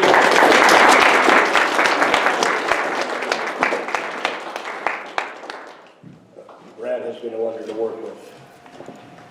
Next up, I don't know how many people understand or know what is going on west of here. There have been miles of cleared stream, Middle Creek, Indian Creek, barriers built. Just a hell of a lot of work has gone into that, which is causing, or is preventing the sediment flows, helping keep the rivers clear. What I want to say is David Steffens is here. He's been out there, the hands-on manager of this project. The organization that he's working for is called ARWIC. It's Arkansas River Watershed Coalition. It is an arm of the Roundtable. Again, they work directly for the Arkansas River Roundtable. So the funding is flowing through the district from the Roundtable and also CWCB, and there are some other monies involved. But David's has been, he's been out there working. So I'm going to let him tell you about what's going on. Okay, thank you very much. Need a tutorial of how to use the slide mover here. So ARWIC, Arkansas River Watershed Collaborative, people ask me who I work for and talk about polysyllabic. There's 13 syllables there, so we just call it ARWIC. But as Scott said, it's part of the roundtable, and it is, our interests are keeping the sediment up there, also flood attenuation, slowing things down as things come towards town, just helping prevent further problems as things go down the river. So obviously Spring Creek Fire is the cause of all of this.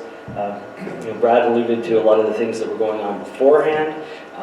We've had things, very dynamic situation as things have been progressing with the monsoon season this year. We've seen a lot of our plans and schematics and some of our engineering just kind of have to be thrown out of the window, and we have to move to more drastic solutions. But we started out right outside of town here. There was a picture of the 450 bridge. It's County Road 450. It's where Middle Creek comes into La Veta. I started with this crew, which was, this is not them at their best. They don't usually lay on the ground looking exhausted. They've actually been working all morning, putting in log erosion barriers, which is very heavy duty work. So this was a AmeriCorps crew, the NCCC, and so they were contracted through the county to come out. And so there had been a crew previous that worked out here on the golf course, and then worked on the Gutierrez channel there in Walsenburg. And so then this was the second crew, so I had them from April through July. So I mentioned log erosion barriers. There'll be pictures of those as we go through. So over 2,500 of those put out. As well as the AmeriCorps crew, we also had a prison crew from Buena Vista come down, and I lovingly called them my maniacs with chainsaws. And they had tremendous work ethic. Every day that they served out here doing useful community service was a day off their sentence. And so between those two crews, got a lot of things done. 60 log sills. Those are pretty much a grade control in a creek to prevent erosion from heading up behind, just prevent head cutting, as they call it. Check dams, we were seeing, especially after we got the very first debris flows, we were seeing the rocks coming down the creeks. They just acted like a chainsaw cutting through the root structure and causing these they almost look like slot canyons. And so we get this dramatic amount of erosion once the rocks started coming in, pulverizing the root structure. The root structure really helps to hold things together. So that was kind of what the check dams were for. The crib walls, those are a little bit more extensive. Instead of just being a simple dam, that's actually a V-shaped wall put into a eroded area, like a head cut, to fill in. They're angled at 20 degrees, so the water is actually pushing the V shape into the bank. So hill slope treatments, a lot of that was seeding and mulching, but that includes the areas where we did the log erosion barriers. 10,664 linear feet of stream cleared. Like I mentioned, we started right out here at this bridge, and we worked our way up Middle Creek. Few places that we were able to skip over because they were mostly willow, very little big debris that would get caught on the bridge. And I'll again show you some pictures later on as we go through. The 4,000 hours of volunteer time, that was the AmeriCorps, $97,000 worth of value that we derived from them. Also an interesting note is that they were able to remove, I believe it was 3.2 million pounds of debris on Middle Creek.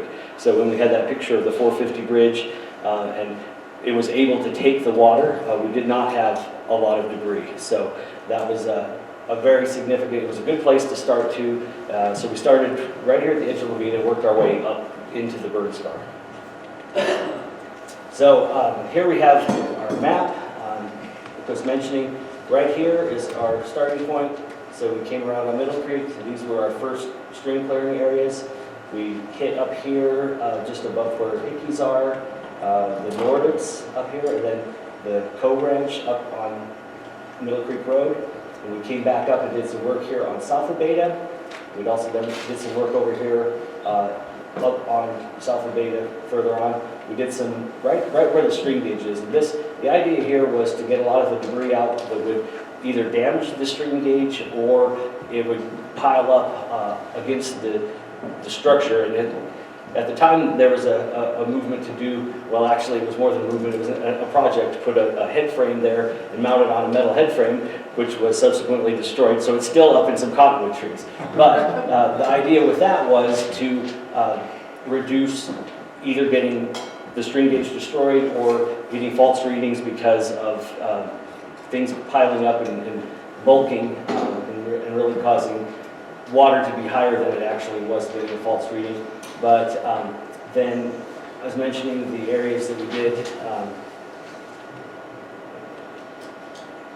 did work up here on Indian Creek, just above Silver Springs. We did a lot of log erosion barriers, seeding and mulching. Up on South Middle Creek, we did an area along the North Middle Creek Road right here, where there had been a fence, a very extensive fence, but the creek had taken the road and was continually eroding the road every time it jumped its banks. So we did a lot of debris clearing here. Up on the middle fork of south of Veta, we did both stream clearing and LEVs in 2 locations up there. And I really need to just explain to you kind of what we did. So one of our efforts pretty much from the very beginning was to try to get the debris up out of the 100-year floodplain. So in this one, the floodplain's over here. This is about 1.5 miles west of Veta. This is kind of a high plateau. This, we ended up chipping this debris.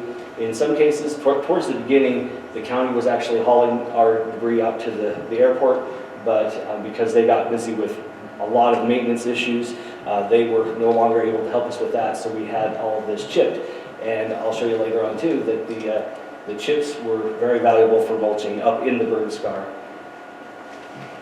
So this is a picture of up on the middle fork of south of Veta, and if you can see, there's all these log erosion barriers, and so these are logs placed on the contours across slope. They are placed in such a way so that it almost forms like a slalom, so the water has to go around in a zigzag.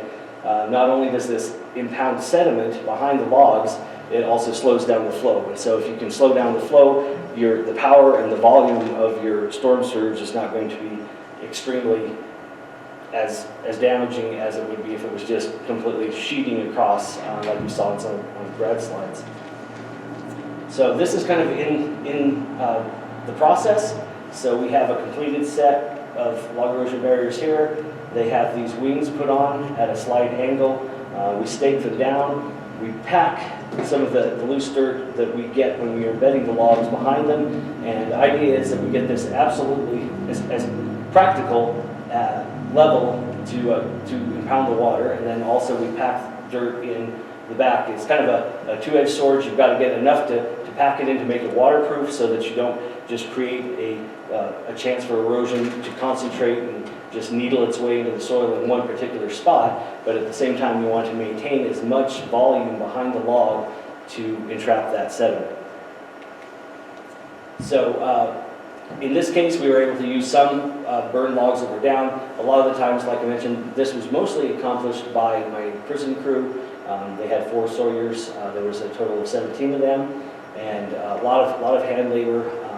The really effective ones are the longer ones, just because of the volume and kind of topography dependent. If you have the chance and you have the logs, you can do some pretty good sized, up to 30-foot long log erosion barriers. As I was mentioning, the chips, that was something that we generated in the lower areas in the stream channel clearing, and then was something that was a very useful byproduct for us as we moved up into the burn scar. So this is up on South Middle Creek. These were areas that were burned very intensely, and these trees, pretty much all the ladder fuels, all of the duff that was below, it turned into a crown fire, went all the way up the trees. So this was really just burned up. Hydrophobic soil in a lot of cases. So the AmeriCorps crew seeded and then mulched these areas, and I don't have an updated picture, but this was taken in early July. So since then, those areas have been very successful. So here is Middle Creek flooding, and you can see up here, well, right here is the White's Place. This is a 65 Dodge right there, and that has been moved down from a landowner up above. Here's a VW bus in a tree. So you can really see the power of this, and a lot of times, people, they've never seen any flooding of this magnitude, and I'm completely guilty of it too up on Middle Creek. You know, we built a little ways up on the bank, and we've had one chicken house get completely washed away, another one that was just completely crushed by rock flow. But you know, things that we would never have thought the magnitude of the runoff. So that's just something that, you know, we're trying to impress on people as far as thinking about what you're storing, you know, as far as petroleum products, just all sorts of things that can get swept into the water and go down. You know, so that's something that we try to make people aware of, and you know, things that have been fine for generations are suddenly not fine anymore. So here's another picture. This is right up right at this east end of the Coe Ranch, and this is I forget which county road it is, but it's where the railroad crossing is. Up there you can see the crossbar for the crossing. So this is sheeting over the road. I believe there's an 8-foot culvert right here. And at first, this day, I thought that culvert had become plugged up and was not taking the water. But there was this mat of organic material floating, but the culvert was still completely functional. And then this was sheeting across the road and going into the Nordics property, which is right here. So this is up on the bristlecone. So this is me, and I'm actually doing my happy dance because I have seen that some of my log structures were very successful. So these are things that pretty much, this was an adaptive structure that I designed with the idea of stopping rock debris flow. And right below this, we had an area that was, like I mentioned, where the rock debris had just cut into it like a chainsaw, destroyed all the root structure, and was making these pretty much like slot canyons, 8 to 12 feet deep. So finding an area that had a little bit of a neutral slope really helped put these out. You can see that there's a significant amount of impoundment of the rock, and then also when this happens, when the rock drops out, then it causes the water to slow, and then a lot of your finer sediment drops out as well, so your sand and your silt and things of that nature. So this is one of the log erosion barriers. This is actually one that wasn't a complete success. It had a slight failure, and the slight failure was right here. The compaction of the soil up against the log wasn't complete, and it found the weak spot. But you can still see this is probably a 95% success in impounding the sediment. So that was something that I emphasized with both of my crews. You know, I'd rather have you take an hour and do a good one than to do three that are going to fail almost immediately. So just had them take their time, make sure that they had good compaction, make sure that they had a very good level across this log, so that it would just maximize the amount of sediment. David, how many of those did you build? 3,000. So, not me personally, but with help. So yeah, these and just the amount of sediment. I mean, that's a benefit in itself. You see all the sediment that's been impounded, and it's highly organic. And so what I'm hoping to do as we kind of continue on is to come back, and as these logs start to rot, it'll have this good organic, nutrient-rich sediment behind it, and then we can start planting seedling trees behind these, and they'll have not only the nutrients, but they'll also have a little bit of protection from further erosion with these logs as they slowly decompose. So here is another couple of examples of log erosion barriers.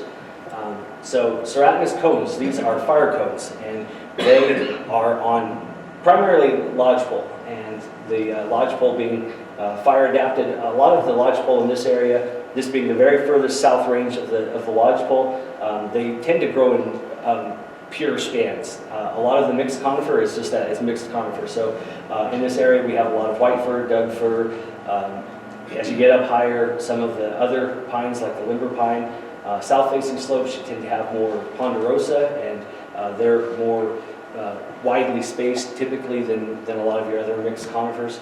So the neat thing about this is that it was designed to open only in fire. So these burn, and then we see right at the base, and this was something Derek with the State Forest Service was talking about last night, and I said, I've seen it, it's happening. So very exciting that this is actually happening, and this is up on south of Veta Creek.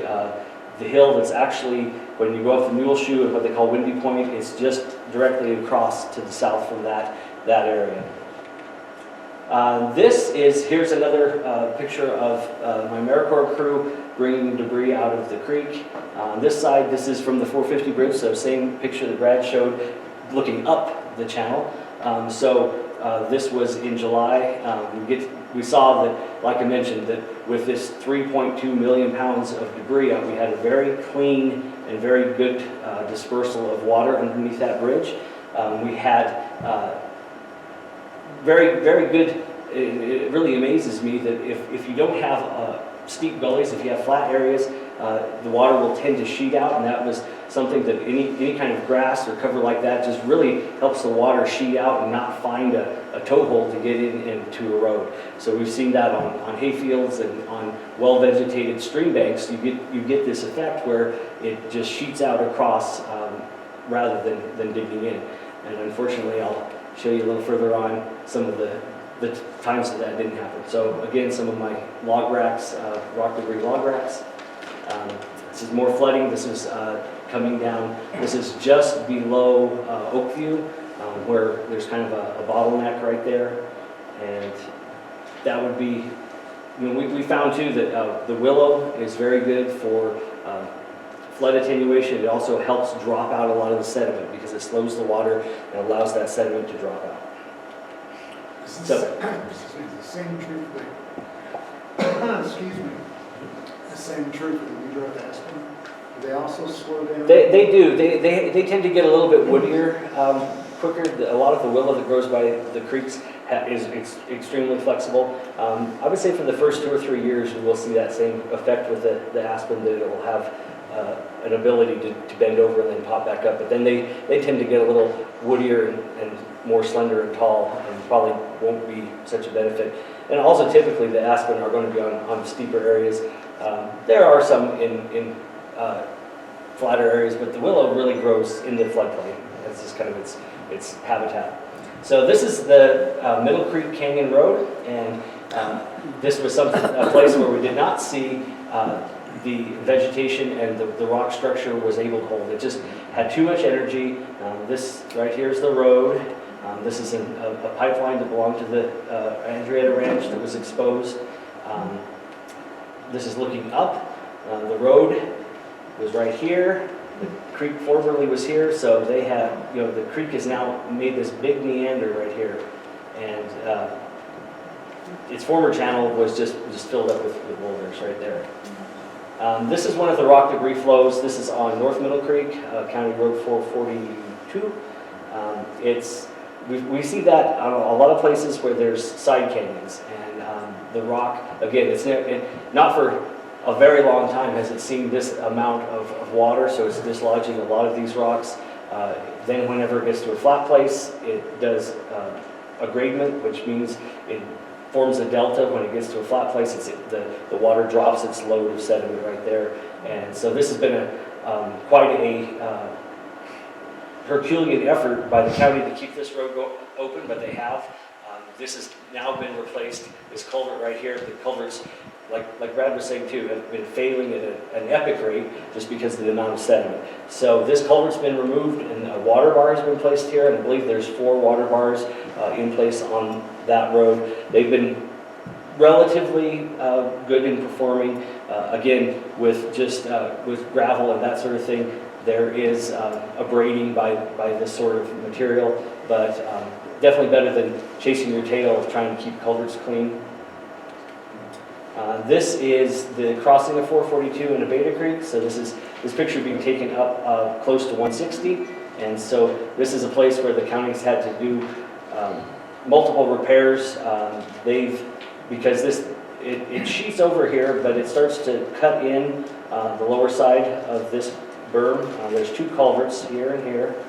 So this has just been an area of extreme concern, and I believe that is going to be another NRCS project to do a hardened crossing there, a low water crossing. So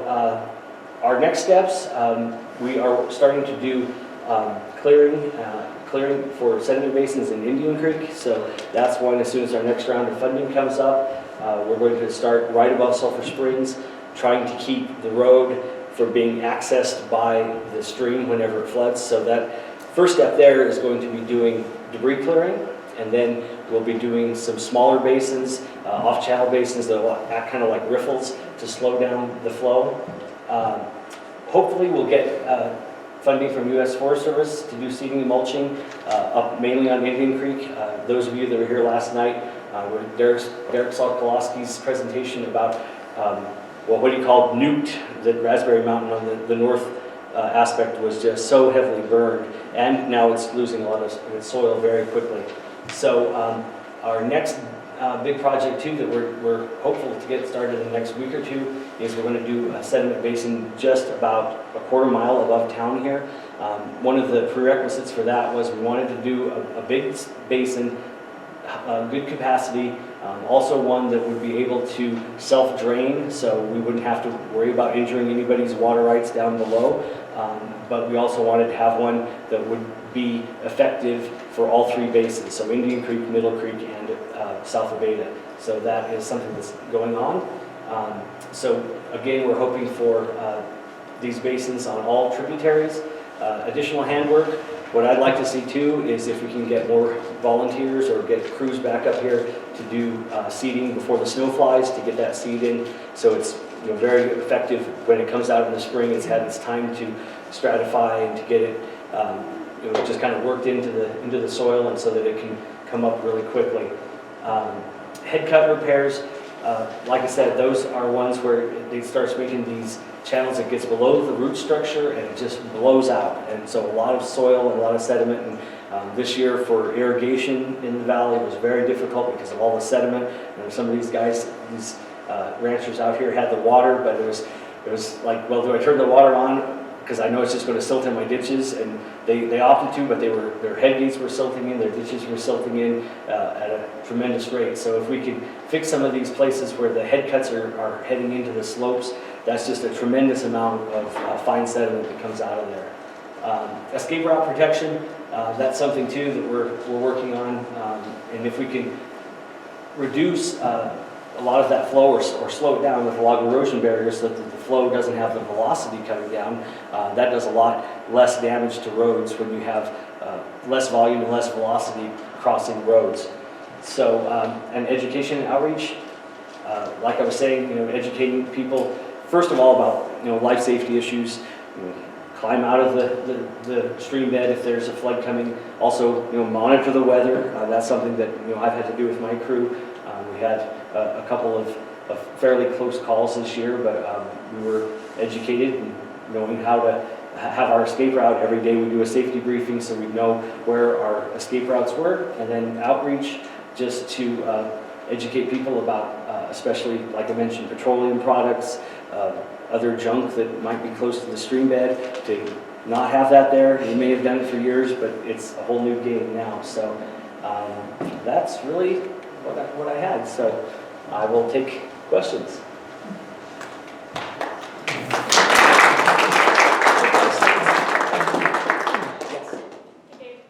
Well, I think I really appreciate your approach and the work that you've done. Really, so thank you. Thank you. Thank you. And Yes.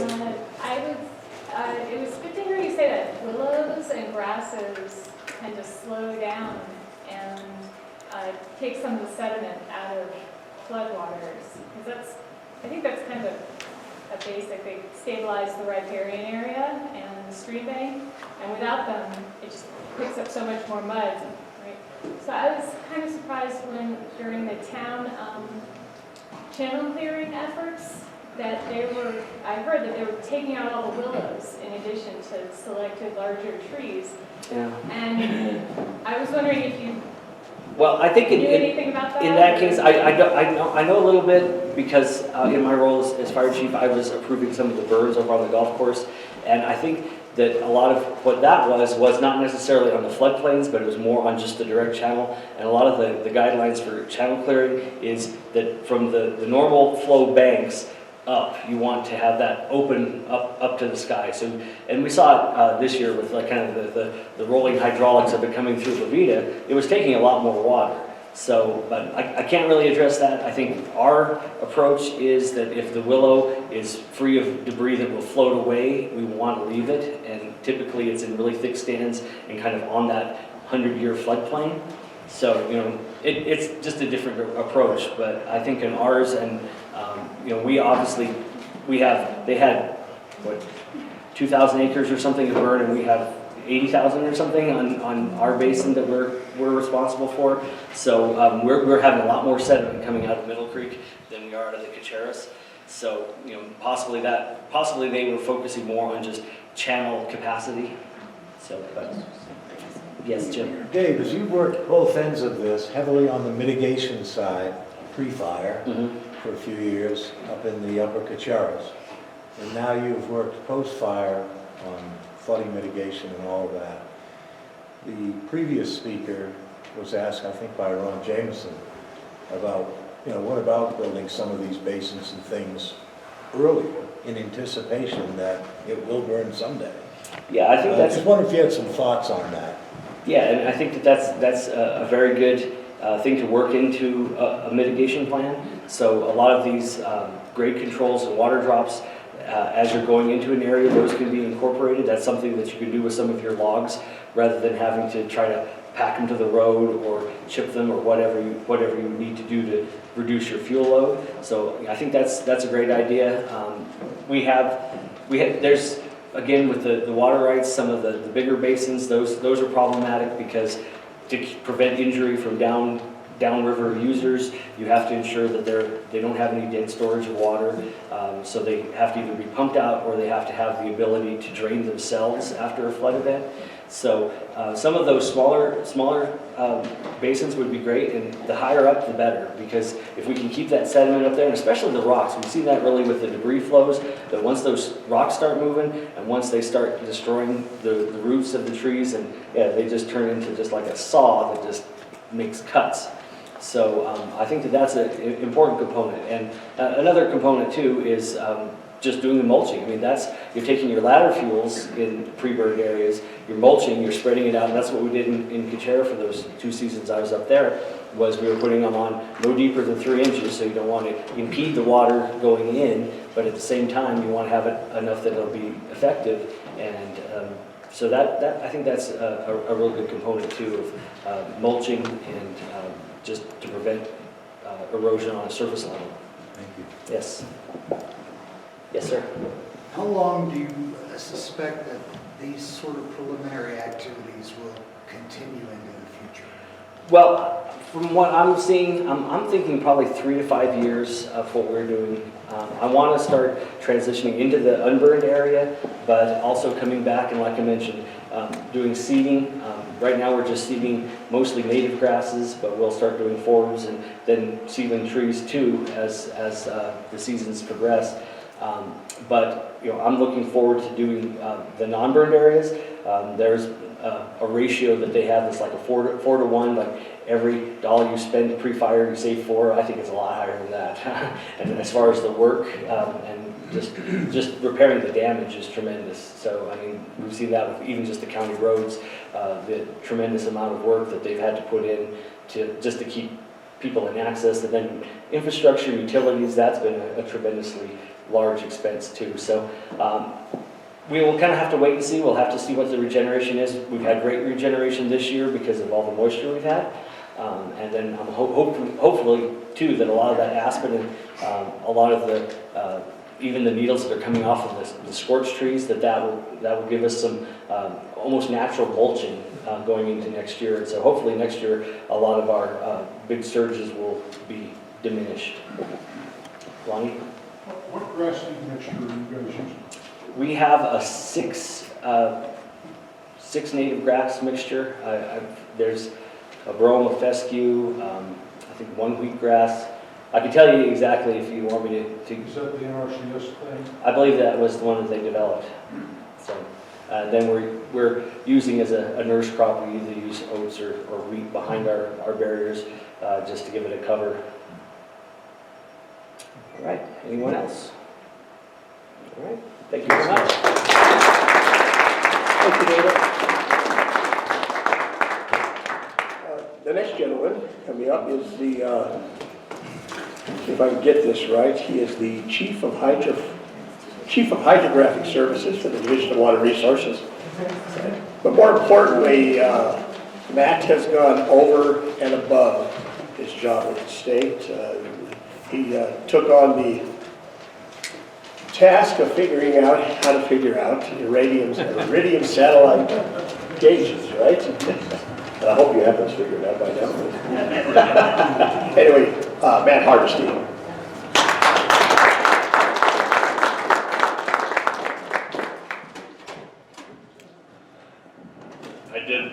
I'm Matt Hardesty, Chief of Hydrography for Colorado Division of Water Resources. I worked summers in college for the Forest Service doing clear cut rehab, and it was a lot of work like you did there, and I know how much work that is, and backbreaking hot work. There's no cover anymore, and that's tough work, and that's really amazing to have Dave here as a resource helping with that. I see a lot of other resources in this community that are really amazing, so I guess I should thank Sandy for letting me be part of this team. I am the Chief of Hydrography for Colorado Division of Water Resources. That term is, a lot of people don't know that term. It's kind of a weird term, but if you think of a hydrograph, a stream hydrograph, where you can see how much flow there was throughout a year in a stream, that's a hydrograph, and what we do is hydrography, the science of it, sometimes the art. And so we use that. Division of Water Resources has that program in place primarily to manage for water rights administration. And we have a pretty well-developed system network throughout the state. We have a website that probably a lot of you are familiar with, and you can get on there and see how much stream flow there is at different locations, and our water commissioners and division engineers use that for administration of water rights. After the fire happened, and over the winters, as everyone was thinking about, how are we going to react to this, and what can we do for warning, Division 2 engineer Bill Tyner and Doug immediately looked to our system as a possible solution to a warning system. Unfortunately, our system works on about an hour lag time. So we transmit data no more frequently than an hour. And in the response time of flooding at some of these locations, we didn't have that much time. We're looking at maybe gaining an hour of notice to the town, so that system was not going to work. So we started looking at other options, and it was also clear that in order to kind of meet a timeline that they were looking for to have something operational come May or June, we're going to need to fast track something and look for a system that was already in place. We would not have the time to develop it, and it's not our typical line of work, so we would not get that in our development queue to get that done. So a solution that came to mind was a Sutron system, which is the type of equipment we utilize, but they have a turnkey solution, which I'll show you already in place. So we thought that's the direction we need to head. So this started around mid-January. The talks about the system and some conceptual designs and budget estimates. Funding was getting approved in February timeframe. In March, we had a more final design, and Sutron was starting to build these systems, these telemetry cabinets that we could deploy in the field. They were building them all in their factory, so we would just get a complete package that we could go deploy in the field with the sensors. We had those, and we were installing them in April using Division 2's hydrographic staff, and also the statewide electronics specialist, who's my guy basically. In May, we had everything in place, starting to operate, but we were still going through some bugs. There was some new equipment that we were using, we were unfamiliar with. The frequency of data transmissions that we were trying to do was new to us, And between those things, we were experiencing some bugs, particularly with power demand from the system. These operate on a solar charged battery, and so we had some things to work out. But by June, we had a system that was functional and doing what we thought it should with the programming. So I thought that was a really good timeline to get that complicated of a project implemented. So one other thing to clarify about the system, I was talking about the Division of Water Resources website, and typically when you get on that and look, you're going to see a flow rate in cubic feet per second, or CFS, discharge. And that is not as easy of a number to come up with as it looks like when you get on a website. We can't measure that directly. It takes a combination of measuring levels in the river and then also making physical discharge measurements over time, sometimes years, to build a relationship between that stage and how much discharge is there. And we knew we would not have that opportunity with these gauges. And in fact, a lot of the state flood warning systems that are already out there that the National Weather Service uses, they typically are based on stage, an understanding of different stages and what the flooding impacts are at those levels. So we felt like this approach was very viable. We also installed some velocity measurement equipment, which again is new to us. It's kind of on the cutting edge. The USGS is starting to use it. We're all just trying to work through, what we can gain out of this data. But yeah, it's a system that basically we're hoping provides some eyes for the emergency managers out in the field to not have to be there, to be able to see precipitation also we have out there. So precipitation, the water levels and what they're doing, and also the velocity of the stream. So that's kind of an intro. I thought I'd just kind of work through some slides here.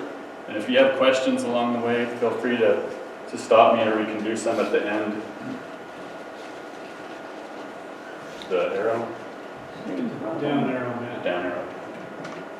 Okay, so like I said, we have three sensors out there, three types of sensors out there right now.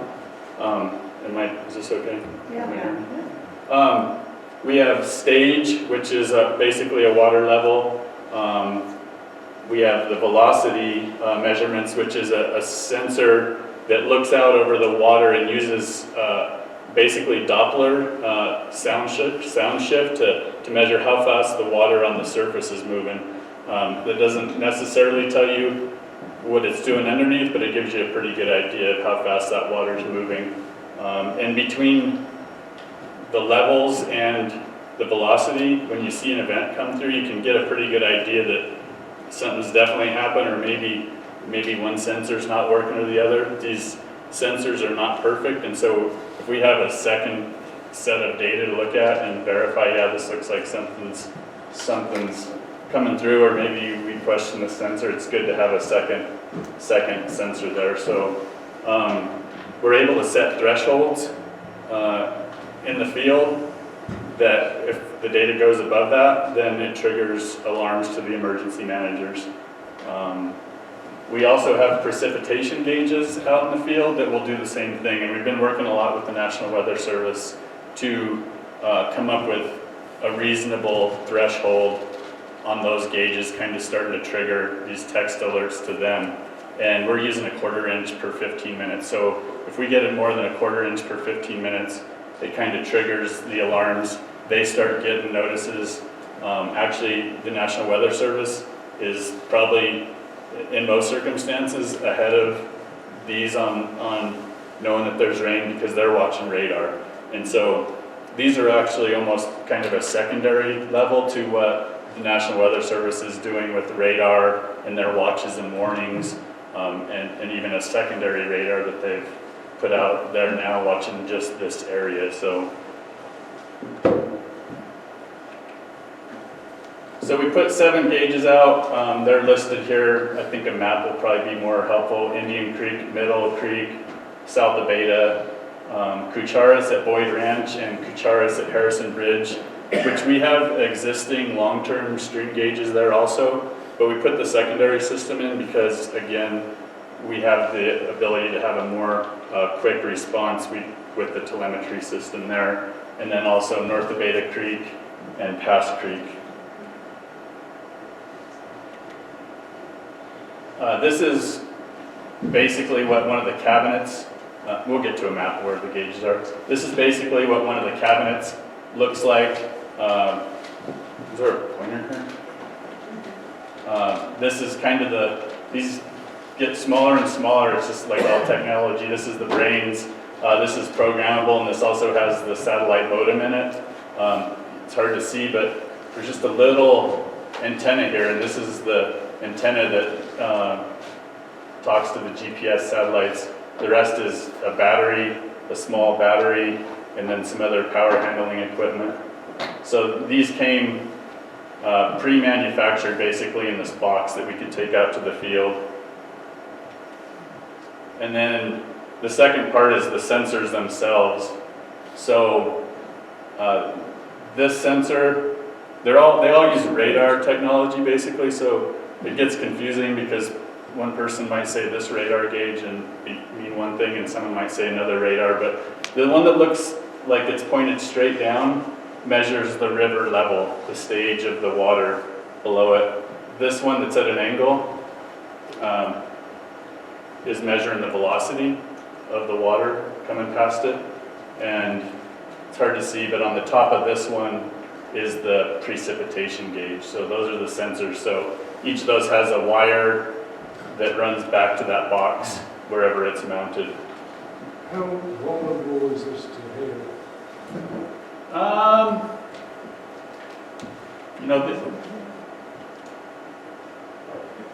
I think they'd be pretty resilient. I mean, especially these precip gauges are, these are new and there's no moving parts. They're like they're also a radar that looks up. So they seem really tough. I don't think that would be a problem.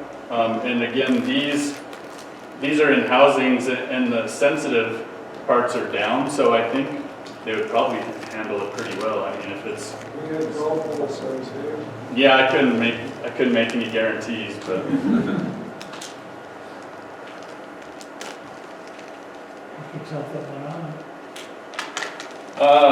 You'd probably, yeah, we would see, I'm sure we'd be seeing that as precipitation. That's one thing about these sensors. The types we typically use are called a tipping bucket, and they have a little bucket, water falls into it, and it tips, and each time it knows what that volume is that tips it. Those have problems that we've encountered with freezing and snow. These radar gauges look up and measure precipitation in the air, and they can supposedly measure snow and rain also. So I'm sure they would see hail as something and start counting it and indicating some kind of precip. We haven't used these before, but we're starting to incorporate these into our system as well. So this is a map of this system, and Hydromet Cloud is what Sutron calls their system. And it's this is available, this is on the internet. So anyone can log into www.hydrometcloud.com and get to this map of the US. And then if you kind of zoom down into this neck of the woods, then we'll see our 7 gauges here. So the Cucharas at Boyd Ranch, Indian Creek, middle, south of Veta. Over here is Pass Creek above Gardner. And then we've got the 2 lower gauges, Cucharas at Harrison Bridge, and then north of Veta, yep. And that one's, you might see it if you look over at off of 160 there, you might see the cabinet actually in an antenna. So that's where that one is, above the crossing there at 160. But again, you can get to this website and get to this map. Up here at the top, there's a button for map. Alarms or data reports is probably the main one you'd see. So if you get on this map, when alarms are going off, you would see that these are changing colors. They're green right now because there's no alarms. Yellow, there's a warning level that we can set, and then there's also a critical level. So the warnings would be yellow and the criticals would be red.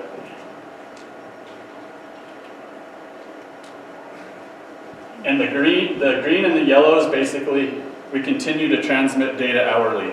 So this is one of the really strong parts of the system that we couldn't do on our system. So we get hourly if things are below the threshold and no problems, we get hourly data just to make sure things are transmitting and we can keep an eye on it. If we go into red on any of these, so if we get above a critical threshold that we've set, then we'll go into 3-minute transmission. So it'll start reading the data and updating the website every 3 minutes. And so we get a lot more frequent data. We can start looking at the data to say, you know, sometimes these gauges, again, like I said, they're not perfect. They can throw a data point that's too high. It is just a bad data point. But if we get another measurement in 3 minutes and it drops back down and then it stays down, then we're not worried about it anymore. So that 3-minute, instead of having to wait another hour to see if that was good data or not. So the ability to transmit every 3 minutes during a critical alarm is really the strength of the system that we wouldn't have had with our own. The rain is a little bit different. It works on a 15-minute interval. You can't really, rainfall doesn't happen fast enough to be able to measure more frequently than that. It can get some really confusing data. So 15 minutes is a period that you use to check for thresholds on rainfall. So just thought I'd show you how to navigate the system a little bit more if you want to get out on there and look around. And I know it's hard to see, but if you click on the data reports from that home screen, it's nice. This is the whole list of what they have around the country. But fortunately, about 4 down is Huerfano County, so that's pretty easy to spot there. And there's this plus sign, minus sign with drop down, so if you click on the plus, it'll kind of expand out. And that happens also for each of the gauges within it, because under each, if I have a picture of that, yeah, so under each gauge, if you click on the plus sign, then under each gauge you have there's actually 4 sensors shown. There's the stage, the flow velocity, the precip accumulated. It's accumulating precip as it goes. It's always adding up rain. So it's an accumulated value, and that's been running since we started these. And then we also transmit battery voltage because we use that for troubleshooting and diagnostics on the system. So you could go into each of these and click, you could check stage for all of them. And then down at the bottom, you really can't see it, but at the bottom, you can pick a period, and I think it defaults to the last 2 days. So you pick the stages, and then you click on either plot or report. And I usually go, if I'm looking at this many, I usually go to the report because it just lists the values. You can also look at some plots. That's another way to visualize it. But this will show you then all the stage values. The different gauges are listed here, and then back with time. And like I said, they're usually hourly if there's no alarms going on. If you get on when there's alarm happening, then some of them will be 3 minutes and others won't. So some will have blank, it'll look like blank data because they don't all go into alarm. Just the gauge that's experiencing the alarm will start transmitting more data. So these are just some field pictures of what they look like. This is south of Veta Creek crossing. I don't know the road numbers.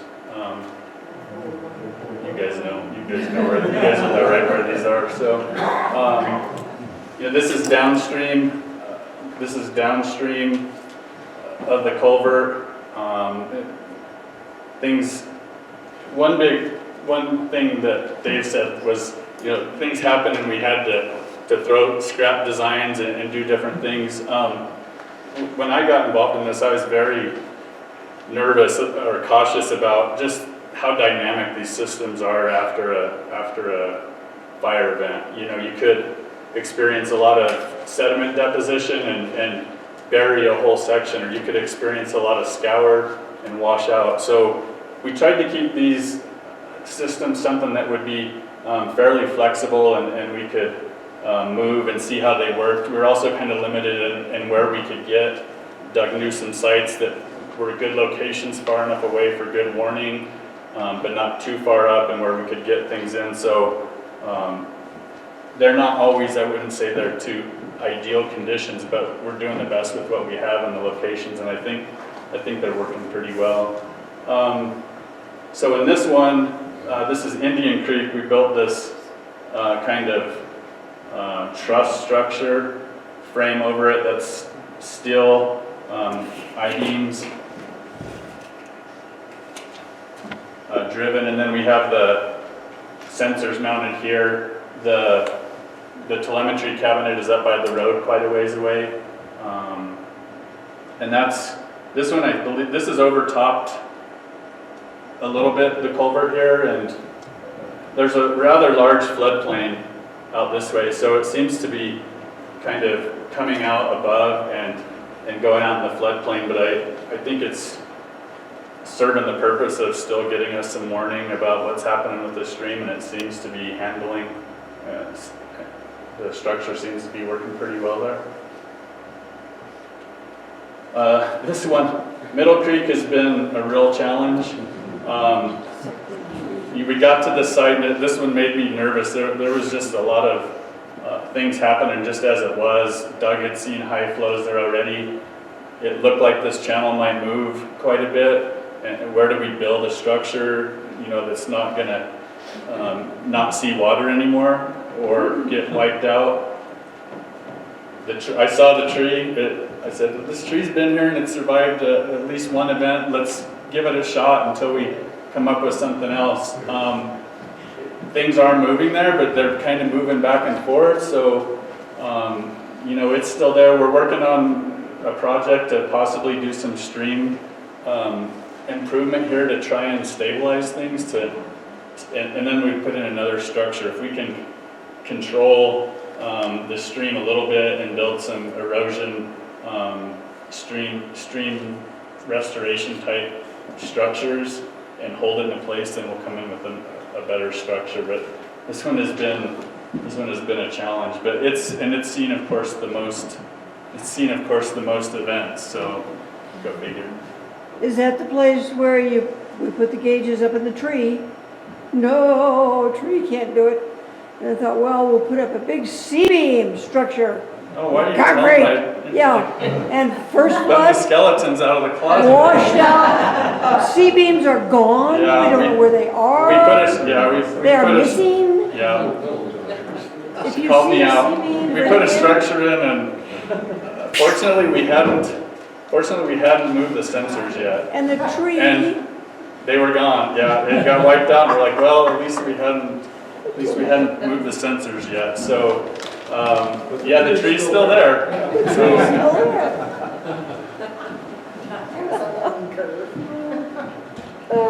and we had talked about a lot of ideas. I remember the first time Doug mentioned the site, he said, we're going to have to string a cable across the canyon. And I was like, wow, this is way out there. But, all ideas, right? We're trying to think. I mean, we ended up on the tree. That's crazy enough. But amazingly, right. The rock we were going to string across is no longer there. Yeah. So I said, well, we should have done Doug's thing, as this is moving. And then not too long ago, he told me, because the stream is actually moving, or has moved and back and forth to this right side. This is looking downstream, right to kind of the toe of this cliff. And then Doug told me that a large slab came off of that rock there. So, it probably worked out fine the way it was. But I mean, it's just one of those things where there's just so much that we don't know. And to try and get in a system fairly quickly, we just took some chances, I guess. And keep in mind too, I mean, the idea was the system will be here for 5 years plus. So, this system it's got to adapt, and it's really here for the emergency managers, and we've got to learn how to use the system. And I think we set the levels, you know, to try and be conservative. So, but I think we're going to see that, and we've already seen this a few times, that, well, we thought what was going to be something, a flow at the top, didn't materialize into anything down here, and that's a really good sign. But that lets us kind of adjust, you know, our levels where we feel like we're comfortable with what they're showing. So, I mean, this is not a magic, you know, push a button and this decides everything. This is a tool for your emergency managers to utilize, and I try and work closely with them. I think I've developed a pretty good rapport with them, and you know, how they want to use that system. I think it's got the flexibility to do that. So we'll continue to improve the system and let it do what you guys need. Am I out of time? Yeah. No. I always think I'm not going to have enough, and then I always go on. Just a few more pictures. These are the existing ones. You might have seen Kuchara's at Boyd Ranch, the Harrison Bridge. That's Pass Creek. You can't see these pictures at all. North of Veta, that's that really deep arroyo that comes down to Highway 160 there. We haven't seen much happen there. If water gets really deep there, it looks like it's going to be a biblical. So, any questions? So Good job. What's the maximum level?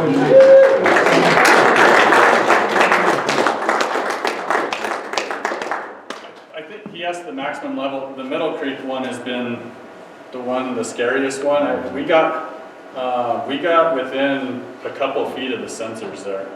You could see the splash of mud and water up on the sensors on that tree, and it actually, we had the wire in a conduit that kind of came up behind the tree, and enough moved, and there was a fence, and it snapped the conduit and snapped our wire there, so we lost data there. We had to go back, and actually now, instead of, we had it buried, but then it had to obviously come out in that conduit. So now I haven't been back there, but we have it strung on a light cable, the data line from the tree over to our telephone line. Yeah. So Doug's cable. yeah.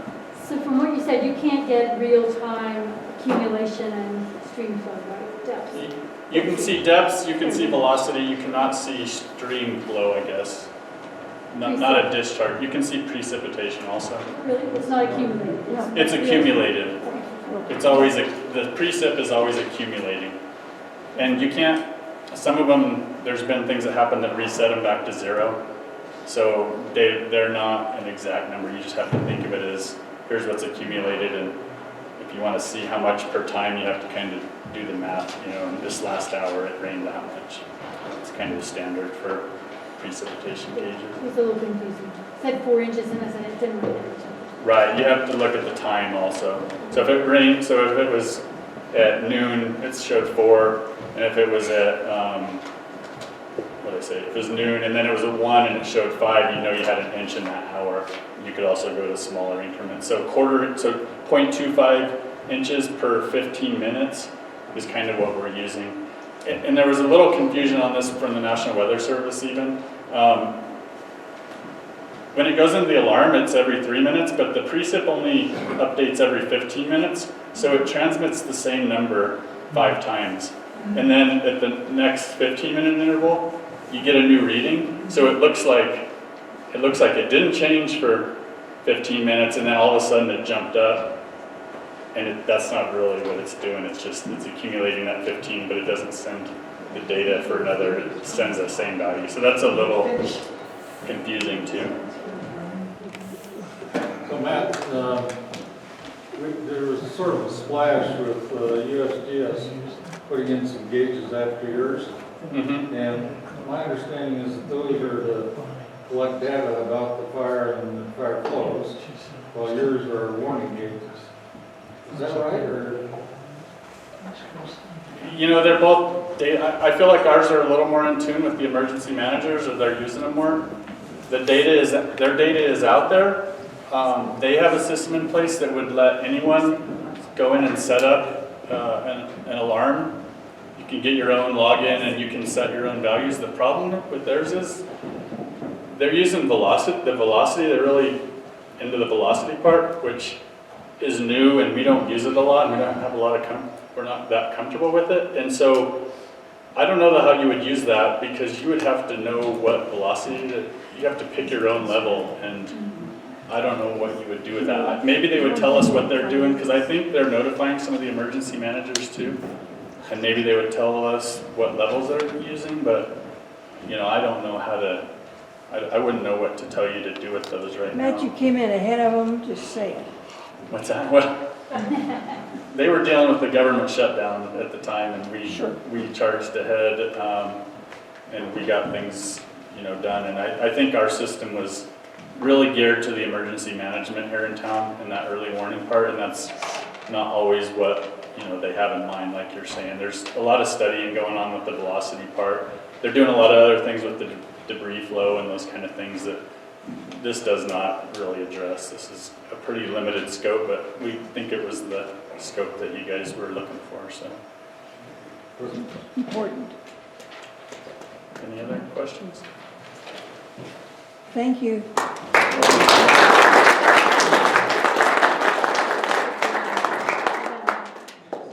Sorry I made us late to break. I want to say one thing though before we go to break. The construction of these gauges, shout out and a thank you to the county employees under the direction of Jerry Sporsich, because they took their equipment and some of their manpower up and helped construct these gauges for us. So I want to thank them for that. And now it's a break time.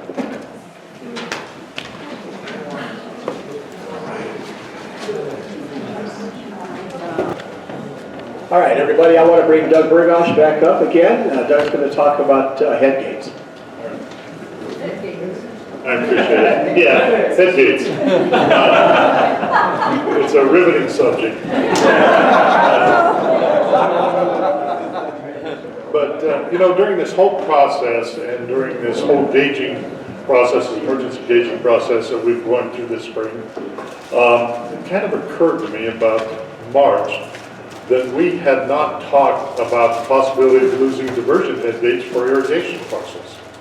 And, you know, most people don't believe it, but ag is still the biggest income producing area in Huerfano County. Yeah. And, you know, and probably will be for the future. And hopefully it will be, because it links us to the past, to our history. And so I happen to be talking to a gentleman by the name of Kurt Russell, who controls the money for the Water Conservation Board, and concerned about that. And he said, you know, I'm really concerned about it too. He said, I feel really remiss that in the 2013 flood, which we've talked about before, up in northern Colorado, Fort Collins and in that area, he said, it took my agency years to respond to the loss of diversion structures and diversion dams for irrigation. And he says that's not really where we want to be now. So he, over the phone, authorized $80,000 for a study that we could undertake to study the head gates that are at risk in Huerfano County, both on the Cacheras and on the Huerfano River, and try to inform all the private individuals and municipalities of the likelihood or the non-likelihood, for lack of a better word, that they'll lose their diversion structure, and kind of prepare them for that advent. You know, this was in May. We started the structure, this was in March, and a company by the name of Ingenuity, and I'm kind of presenting the slides for them. They were unable to come today.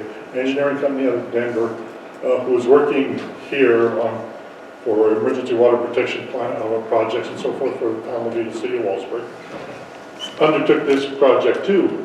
And what they did is we hired them to, I pressed the wrong button, sorry, is develop the hydraulics and hydrology for all the bird watershed, to estimate the hydraulics at each diversion, and apply risk evaluation, and then review the plans, review components for standard plans for replacing these diversions.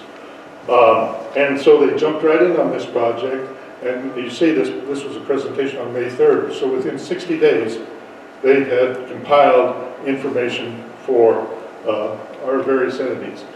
What we realized was in the burn scar area for diversions that could be affected, this is the Caceres and its tributaries.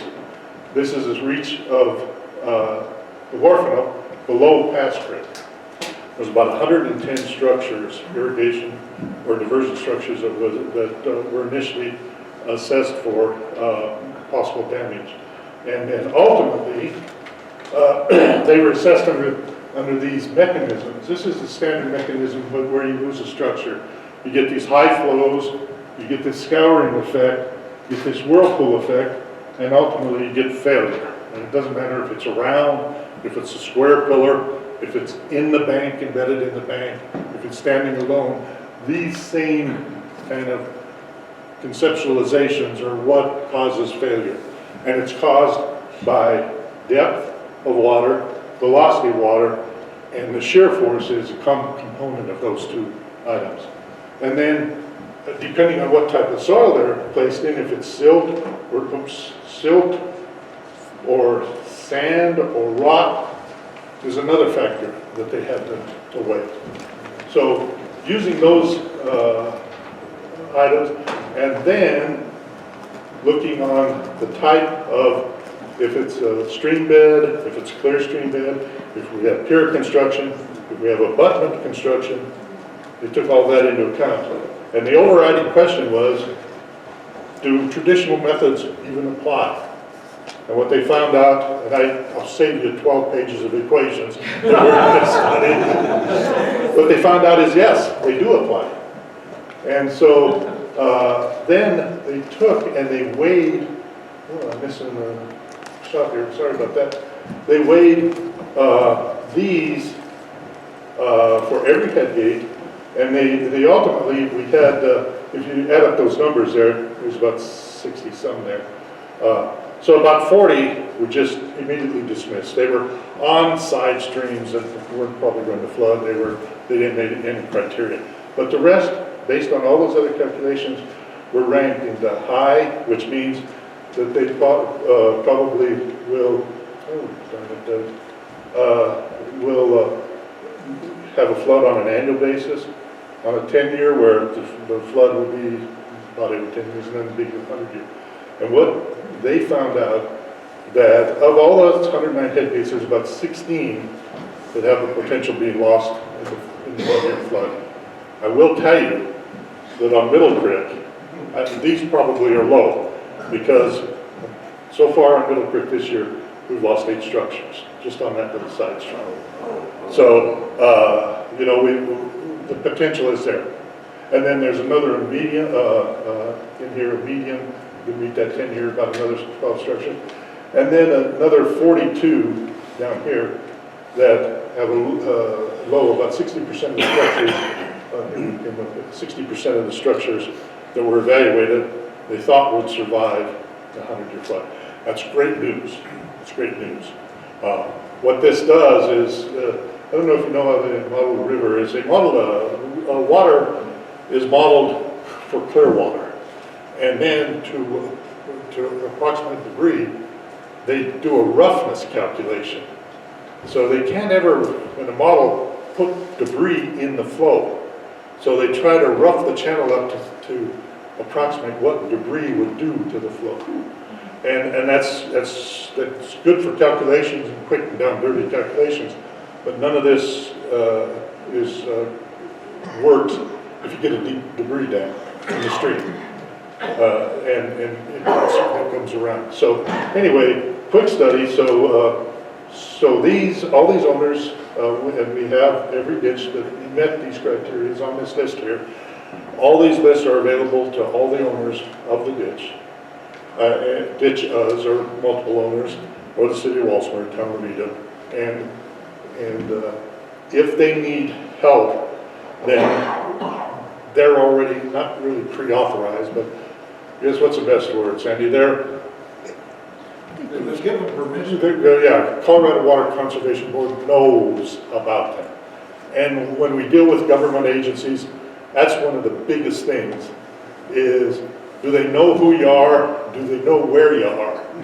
If you answer those two questions, you're about halfway there with getting funded. You know, the worst thing to do is call them up cold and, you know, they don't know you from Adam. It's a 6-month introduction process. Yeah. So they've been introduced to all this. And as the last component, I don't want to dwell on this too much, but lastly, then some headgates designs, and I know these are impossible to see, but there are some hardened headgate designs that were provided. These are provided for entities, so forth. So if anybody wants to do something now, or if they have to do something in the future, we can look at these. We've got on the Division 2 website, we've got these drawings. We also have statements from the division engineer talking about, you know, the appropriate methodology of putting headgates and flumes back in so you can divert water. We're right now designing a modular type, a modular type headgates similar to this structure right here, made of steel or constructed out of steel, so you can put it in your ditch, and if it washes out, we're trying to engineer it so that it will wash out in a unit, and you can grab it back, and you can, you know, re-level everything, buttress everything else up, and put it back in, and start using water in short order again. So we're continually working on this, and if you want to see the latest updates on this, you can go to Colorado Division of Water Resources Division 2 tab, and we've got headgate specifications here. So if you don't know what size you need and you're worried about other things like that, we've got kind of preloaded a lot of this information for your perusal. So that's kind of it on this headgate study. It's a down and dirty headgate study. It took into account as much information as we had at the time. We know now that we're probably a little light on the numbers just because we've lost so many headgates in the middle creek drainage, which is in essence the only drainage that we've had some significant rain and significant flows in. We've actually lost we also lost 4 structures on the pass grid over this last summer. So we know that they'll go out, and we know that, you know, the owners are responsible for putting them back in and need to have them back in before they divert water. But we're going to help them try to massage it as much as possible. So with that, I'll just delve on to the further subject I've been asked to talk about, Veta's response over the summer and what we've done so far and where we are. And I can tell you we're really happy where we are today. You know, we plan on having another meeting for the town in the spring to kind of go over where we are, but we've had our channel. You know, there was a question earlier about willows and so forth in the town of Veta. And there's 2 different concepts or conceptualizations of what you need to do with water. You need to either have conveyance, or you need to try to have the floodplain take sediment out. And you use them interchangeably. So above the Veta, we don't really want to take willows out. We don't want to take grasses out. We don't want to take reeds out or anything else. They help us. But as soon as we get to the town of Veta, we need to take those out because we need the conveyance. So we can confine the water and get it past because if not, it's going to inundate the homes. So we want to confine it as much as possible in the channel. When it gets out of the channel, north of town, we want to again try to get the ability to spread the water out. You spread the water out, you lower the head, you lower the velocity. There's kind of this, the peak of a flow is called a celestial. And it's kind of interesting. There's a whole convoluted calculation, but in essence, you can measure the peak of the flow, and that's the speed of the water. You know, when you get all done. So if your wave is 12 feet high, the water's going to be moving about 12 feet per second. And so, as you reduce the head of the water, you reduce the speed, you reduce the load carrying capacity, and those things that David showed with the big rocks in the stream, hopefully you won't get that. You'll get, you know, it'll carry sediment, It always carries sediment after a flood, but you won't have it. So those are the two concerns. So what we've done is we had the entire channel through the tunnel cleared. We're not happy with it. We had over 4,000 hours of volunteer time cleaning the channel. And then we spent another $155,000 to finish up the channel clean, because there was just some areas that the volunteers after 8 weeks were pooped. And so we had to bring in mechanical removal equipment and spend another $155, get the channel ready. We're working on additional projects. We, if you notice, the wastewater treatment plant down underneath Pinion Hill now has HESCO bags or leak bags, the revetment of those around there. We actually used that in the flood on August 26th when the water overtopped the highway on the north side at the bridge down here, went down across the field and hit that wall and went back to the river instead of filling the wastewater treatment plant up and raw sewage going down the valley. So we've already scored one there. And we have other projects. We're putting in what's called a articulating mass structure on 2nd Street, which is really a low water crossing, but instead of pouring concrete, it's interlocking blocks with cables hooking it all together.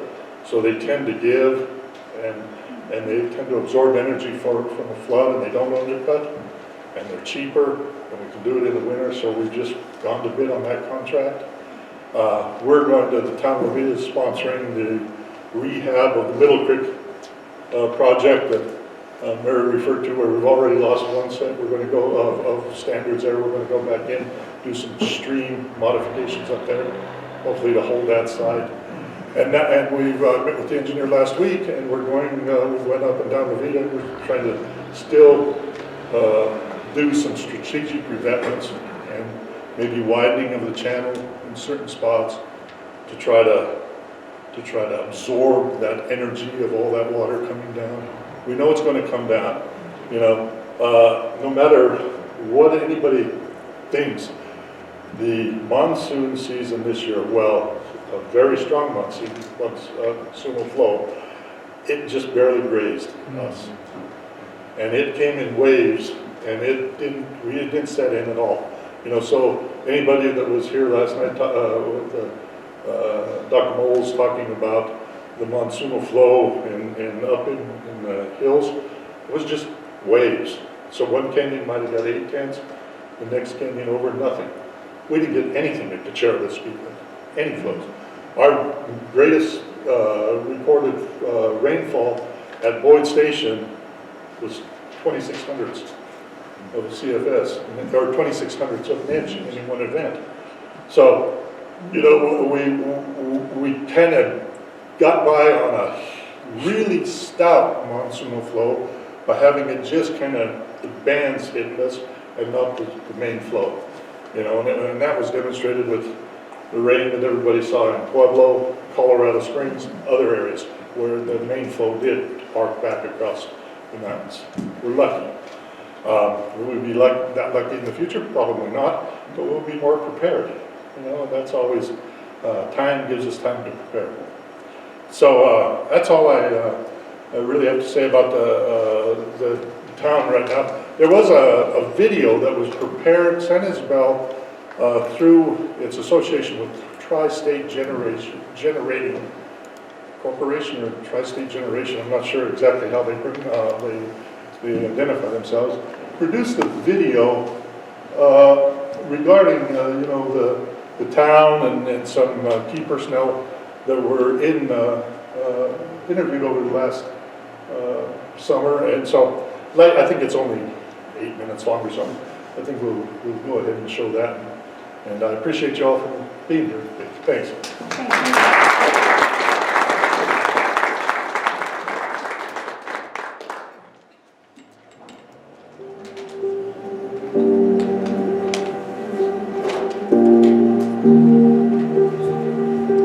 I'd go down to the fire station and the sheriff would bring them in one at a time and tell them the state of their house. And the look on these people's faces, I will always remember it for sure. This is where I used to go to look at the fire, see how close it was getting. It brings it all back. We left the tractor on dirt and it survived. Oh, there you go.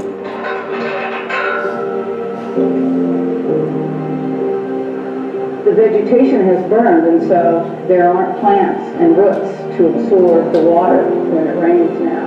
And then you get a heavy rain and all of that dirt gets washed down into the lowest spot, which of course is down by the creek. The way it used to look from up here. By the time I got up here and I saw the bright red ridge and felt all the ashes, I was pretty sure we weren't gonna save anything. Paradise Acres lost a lot of the homes there. There were homes lost in Forbes Park. The tourists that were here left. The fire had a devastating impact on the local economy.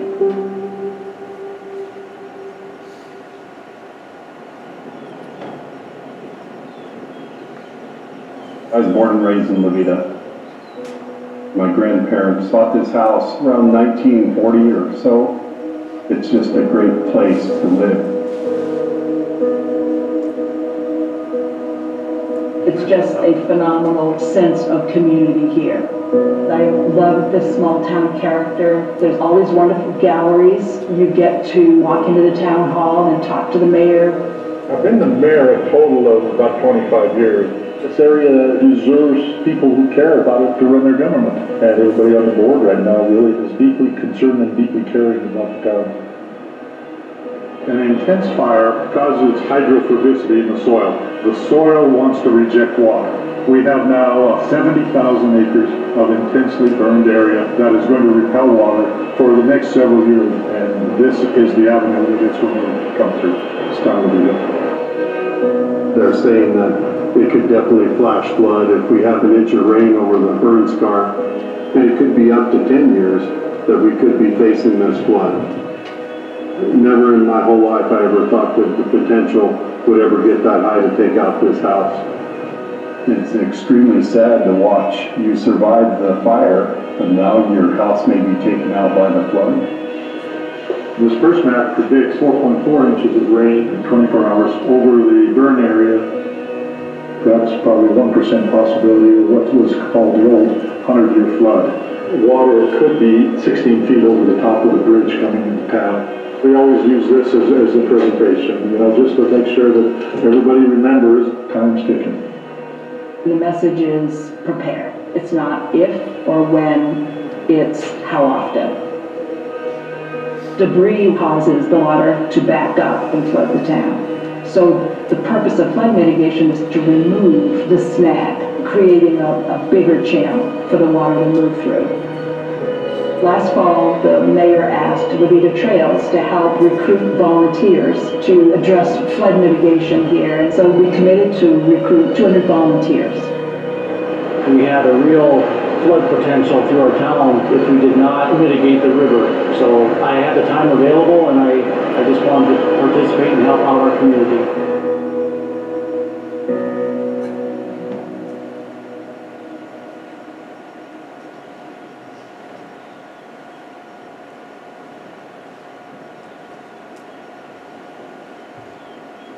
The town has done a phenomenal job in keeping people informed about the work that's being done to address the prospect of flooding. The meeting tomorrow is about flood preparedness. The people that were in denial, like myself, didn't attend the first one, and then the second one, there was 400 people there because they started to realize that, guess what? This is real. If we get rain or snow, the burn scars are probably going to release their water quickly, and the town has been heavily engaged in trying to prepare for the flood. This was a channel before. This, all in red, would have been inundated on a 25% chance annually that there would be this inundation. With the volunteers' effort, it's now reduced to the blue line. Yeah, if you don't have what you're going to take with you ready to go, you're probably not going to get out of here in 35 minutes. We've tried to give ourselves as much time as possible and get the decision out maybe 10 minutes earlier than we would before to evacuate. And those 10 minutes are going to save lives. I think the town is doing fantastic. everybody is stepping up. We got sandbags. Yeah, so we've done what we can do. We hope that most of these individuals have already made plans to have their club buddy up here on the hills. These are our flood buddies. Welcome home. People in Veta were so supportive. Having us over for dinner, after Bringing the food meeting. to us. Everybody chips in. It's just the way it is. I'm extremely proud to be a part of this community in this town of Veta.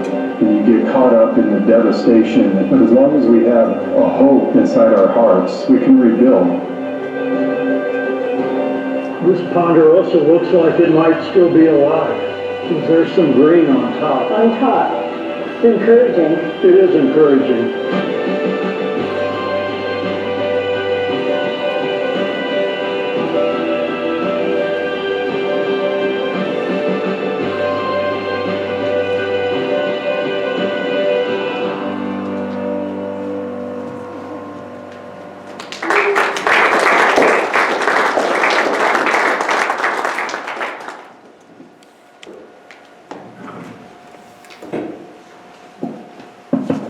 Please give yourself a hand, because most of you participated in this, and without this it wouldn't have been done.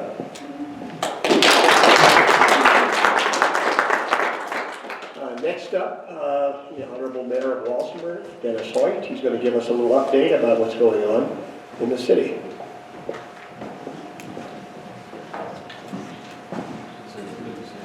Thank you.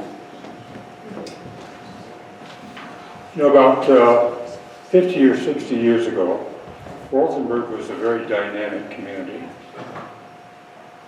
Then the coal industry, either by availability or market forces, went away. Well, the same thing could happen to us. We understand this with availability of water. Water is the lifeblood of any future economic development in our community. Without that resource, a community is either going to grow some economically or die. Very few communities stay stagnant. And so we see what you're doing, what this group of people who've come here today to talk with us, the Water Conservancy District and the engineers and other technically talented people who are working on both the flood mitigation and the long-term availability of water in a drought-consistent county, making a big difference in the lives of a lot of people. Say, Walsenburg changed dramatically, economically, culturally, socially, after all of those jobs went away.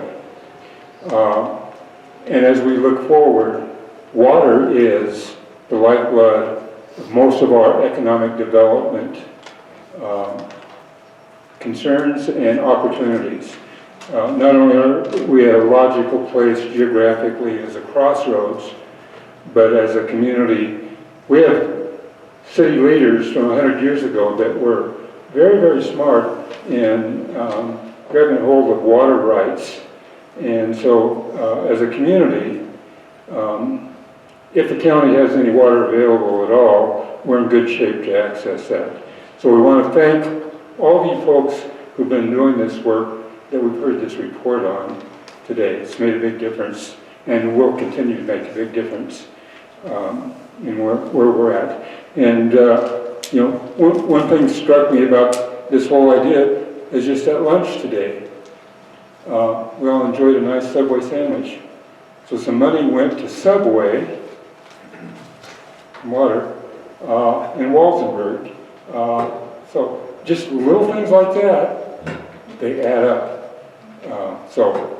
All these little things make a difference. And not only is this Walsenburg focused from our perspective, but I actually paid attention in school and understand a community doesn't need to exist without the hinterlands or the areas surrounding it being economically successful. Walsenburg is as invested in the economic health of the whole county as we are just within a little bit of dirt within our city limits. Without a healthy Huerfano County, Walsenburg is in big trouble. So I applaud the efforts of all the folks, no matter where you live here and work and do things here in the county. We're all making a difference for each other. So thank you very much for all your efforts on that. Like I said, the availability of water is a big thing for us. So probably the most visible thing going on in Walsenburg right now is the reconstruction of the City Lake Reservoir. We had to empty it out this year, which wasn't a very convenient year to empty it out, to reconstruct it. The state engineer said you're either going to lower the water level or else. So we had to do something, and in the process, we found out that it wouldn't cost that much more to increase the capacity, the holding capacity of the reservoir. So we've gone from roughly 480 acre feet to, we'll probably be around 600 acre feet. We won't know for sure until everything is complete and all of the storage rights are sorted out. So there's, as with water, there's always a little unknowns. But we think that's probably where we're going to end up. Currently, to continue to have water available for municipal use in the city, we are pumping water out of Horseshoe Lake over to our water treatment plant, which is right next to the city lake. And we're hoping to be able to stop doing that here before too long. The status of the city lake construction is on time and on budget. On time means by the end of September we should be able to start putting water in there. The downside of that is, Doug, how much water are we going to get out of the river at the end of September? So we may draw down Dagger and Oyotoyo Lake significantly to get that, because it, quite frankly, it costs us a lot of money to pump water out of Horseshoe Lake. So if we can get a little head start on filling our city lake, we'll want to be looking at that. So that's the time, the cost. The city's invested about $8 million in reconstructing that reservoir. So, as you all know, not too much is cheap about water, is there? Whether it's augmentation or just storage. So, that's a lesson that we've learned. Another lesson we learned after the fire, we were, I think all of us in the county just felt devastated by all the actual and potential impacts to the county. But we also learned there can be some silver linings that go along with some of that, and one of them is some of the grant funds that we could get to work on mitigation. Some of the mitigation efforts can have some long-term positive impacts. One of them is, I just got through voting with our city council to approve $1.3 million for sandbag work on the, it's called the HESCO bags, large sandbags that protect the side of the river coming through Walsenburg. And those are going to be installed from Bear Creek Road down to Willis Street, which is down from Bear Creek, it's east to down around to the swimming pool area, and then from the Main Street Bridge down into Fiesta Park a little ways. So we've done a lot with that. Our mitigation, our stream cleaning that we did this summer opened the eyes of the community. One of the most common suggestions I hear in the town anymore is, let's keep it clean and make a river walk. And so our new city administrator has direction to start looking for grants. To do that, we'd like to keep that, fix it up a little bit more, and connect in with a larger trail system that would lead over here to Levita on down, and then on down to Cachara. So allow us to be part of that larger recreational opportunity that the county's enjoying. So that's working for us pretty well. In fact, we're committed enough that we've asked our city administration to put some equipment in to next year's budget so that we have the ability to get down into the river and keep the brush down and not get in the situation we were in last summer where we had 20 or 30 years worth of growth alongside the river. So again, a silver lining, it opened up the eyes of the community what a great and wonderful, beautiful resource we have running right through town, and we want to keep that up. And I think that's about it on what's going on with all this in Walsenburg. Again, I want to thank everybody who's been really busy on doing all this work to make sure the county has good access to water. It will make a difference in the lives of a lot of people here. Thank you.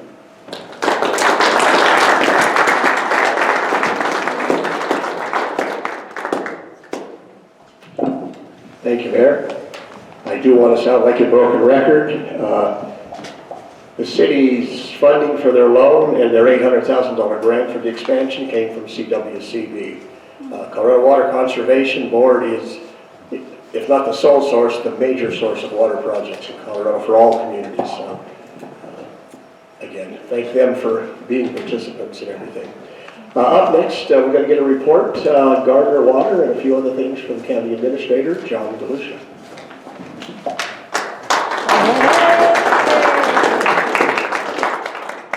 Too bad I just give me a microphone, right? We've seen that before.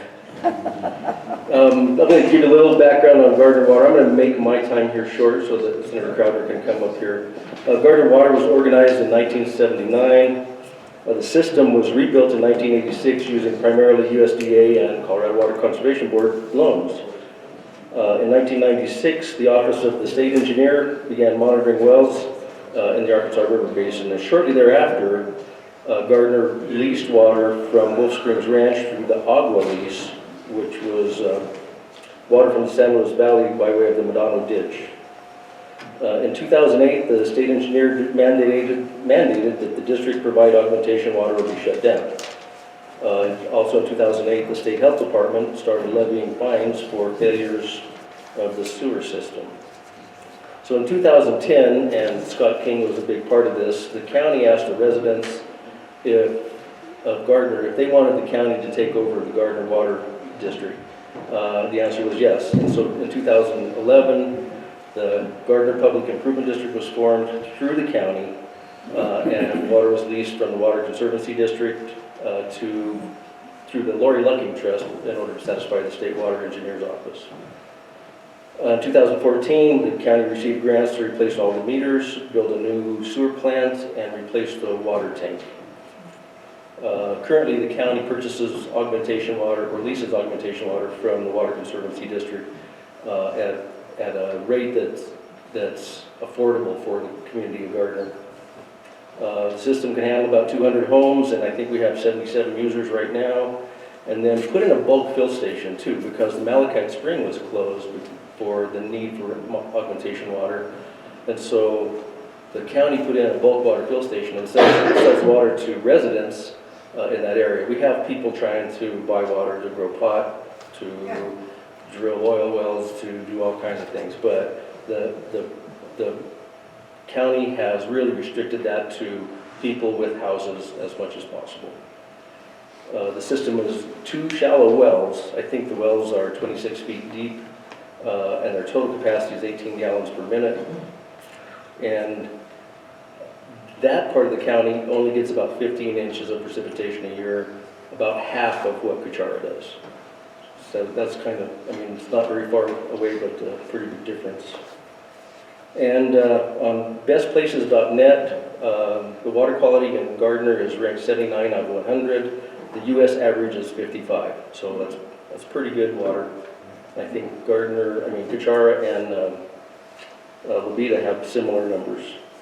As for the county, we just primarily use water on roads, and I think we're getting about 3 acre-feet of water to do dust stuff. And we use mag chloride because we can't on as many roads as we can. We're spending about $180,000 to $200,000 a year on mag chloride to try to keep the dust down, because we just can't keep putting water on roads. We'd like to have more water and do more roads, but budgets prevent that. And that's pretty much all I got. So I'm going to turn that back over. Anybody have questions? Any questions for John? Good.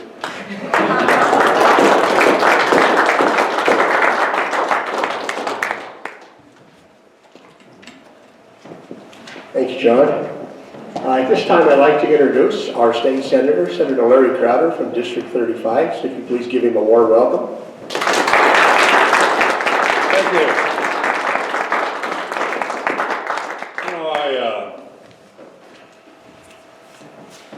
I'm going to talk to you like I know you. And the thing about it, when I say that, I've been in farming and agriculture for 40 years, fighting this water situation in the state of Colorado. And I'm the type of person, when I go into a restaurant and the waitress comes by and asks, do you want water, my blood pressure goes up 10 points. So it hasn't been a pleasant journey on water in the state of Colorado because of what it's done to our agricultural base. So I think that we need to look at the overall benefits of what we do in water. And one of the disadvantages we have at state capitol, there's only 2 of us that make our living in agriculture, myself as well as Jerry Sonnenberg, which is northeast.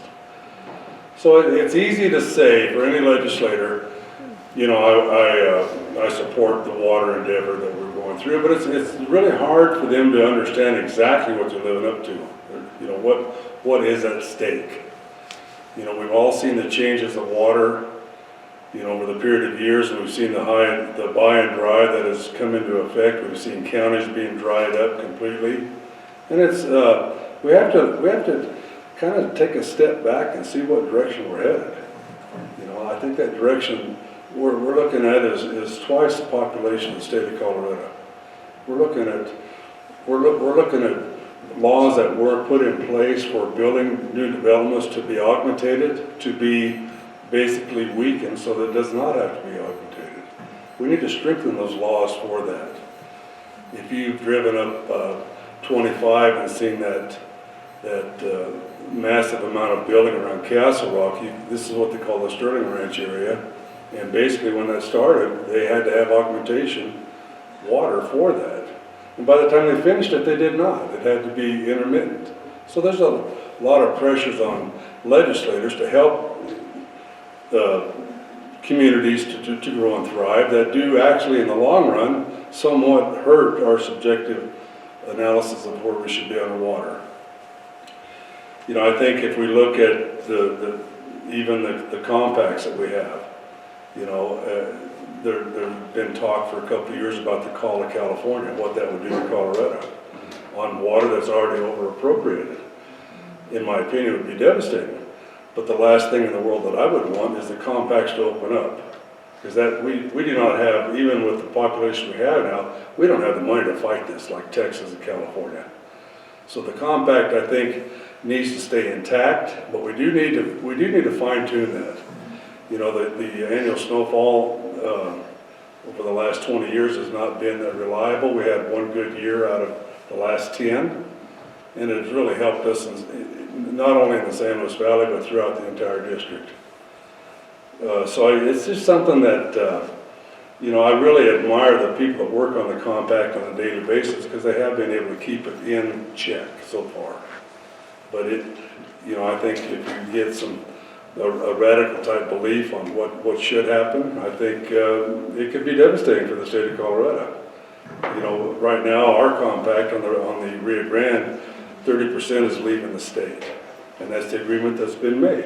And it's not a bad agreement, you know, but it's one that we need to watch, and we need to make sure the DNR is following up, you know, on how the rules are played.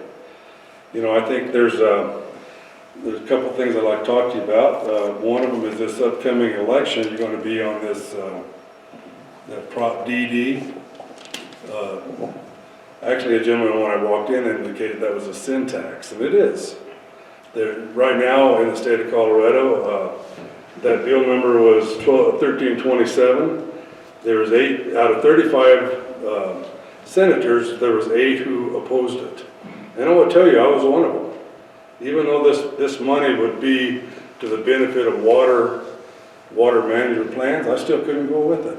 You know, the reality is the way it is worded in the ballot is going to be an uphill battle to start with. It starts out, if I'm not incorrect, so the state of Colorado can raise their taxes $29 million. This will be passed. I think that's going to be a tough sell in itself. But I think that if we're looking at, you know, we're looking at the cost of, you know, to administer this, there's going to have to be 24 FTEs or people hired.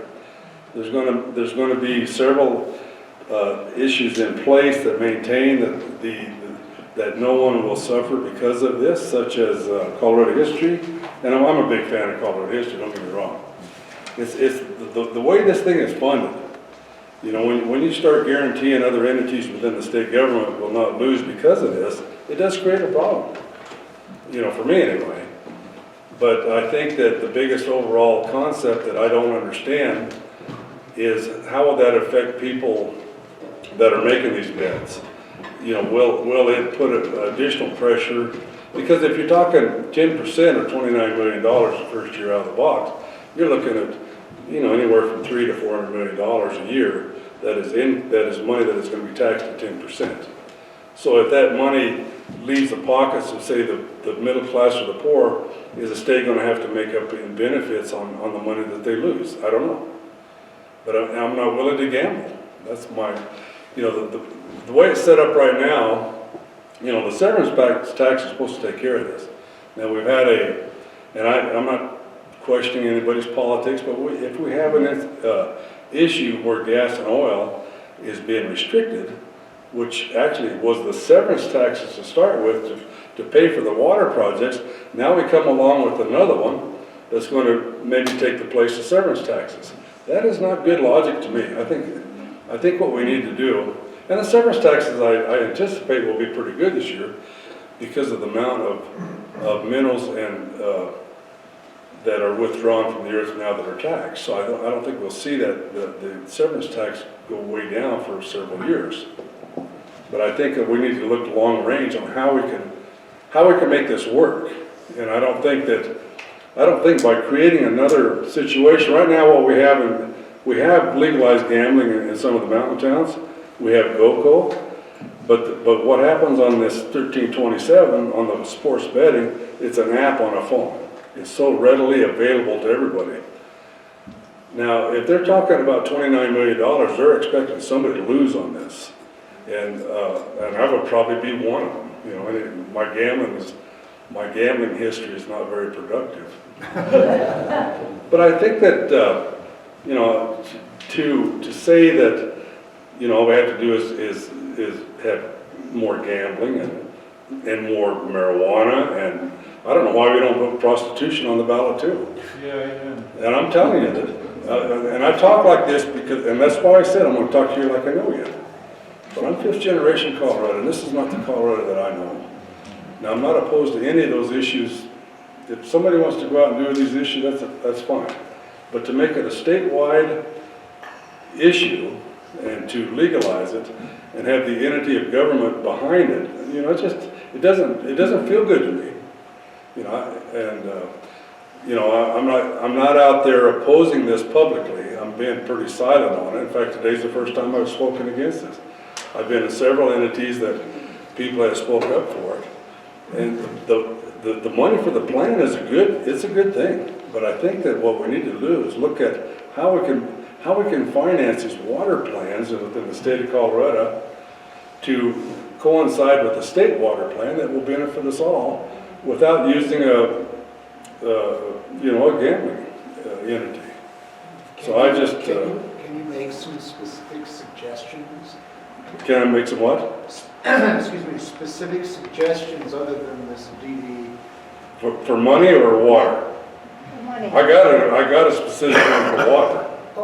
Okay. You know, here's the thing about it. We're looking at, we've seen the history of the water for the last 10 or 15 or 20 years.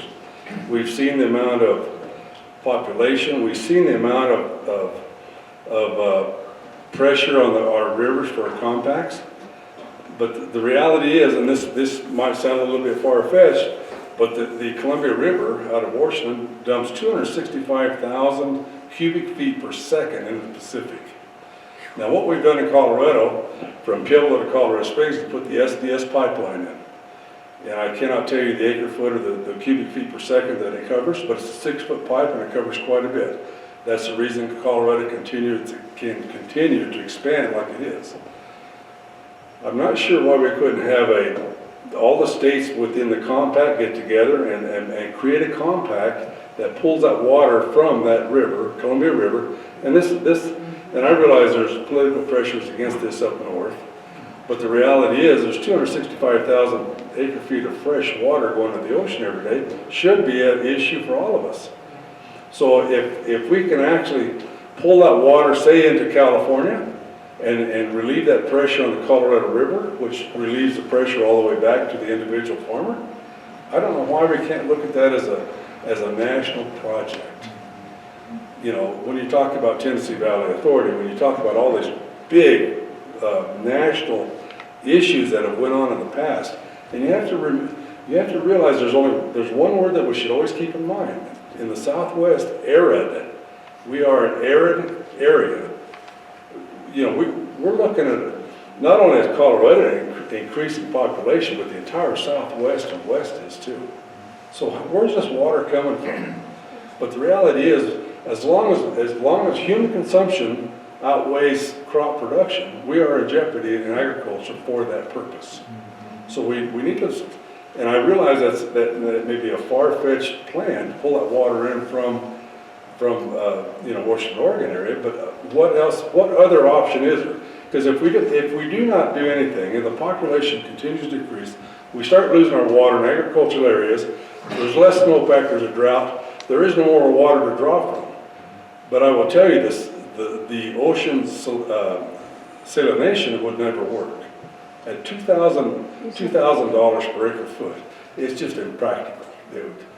You know, there's other countries that do this on a very limited basis, but what we're talking about is irrigating, and we're talking about water for the entire western half of the United States. Will not work on that unless the technology increases that exponentially.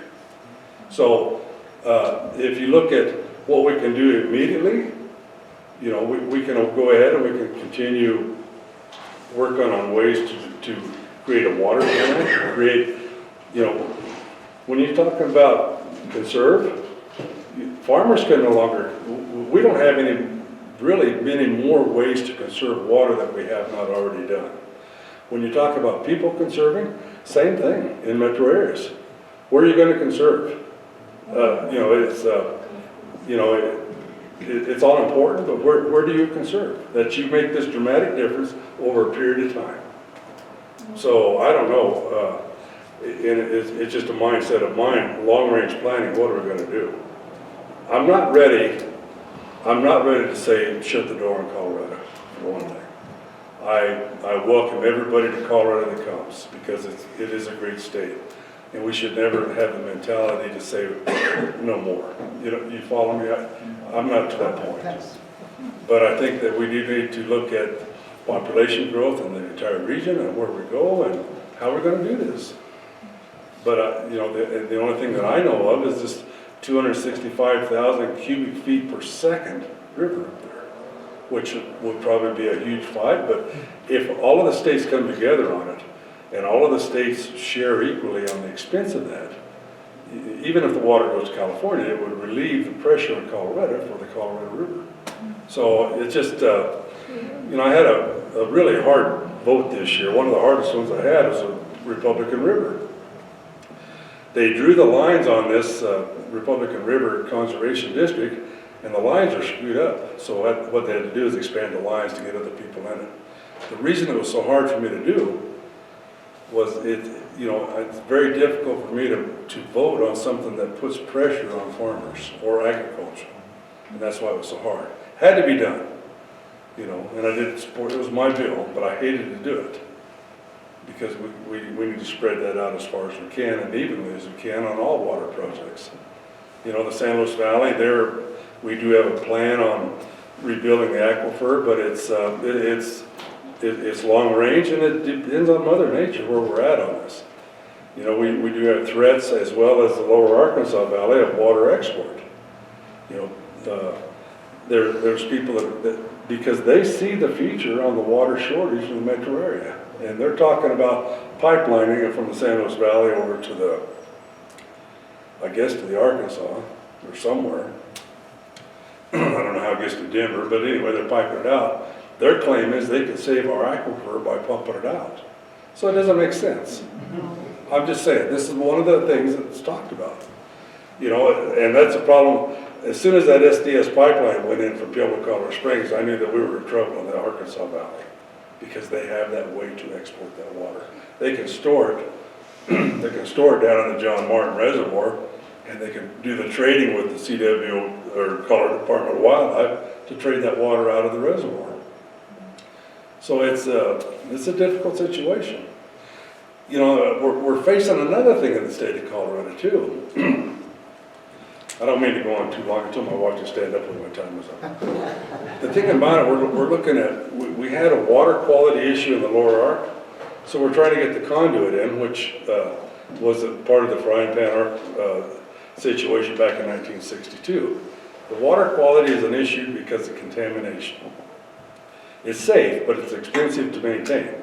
What CDHPE does is they will notify a water company that you have a potential unsafe situation, and you correct it. They don't care about cost. You just correct it. So the water is safe, but the quality is terrible. If you've been reading about the at Fort Carson with the Floridian deal on the fire retardant, you're talking about contamination of groundwater. And you know, how long would it take to take care of that? How long would it take to eradicate that from the groundwater?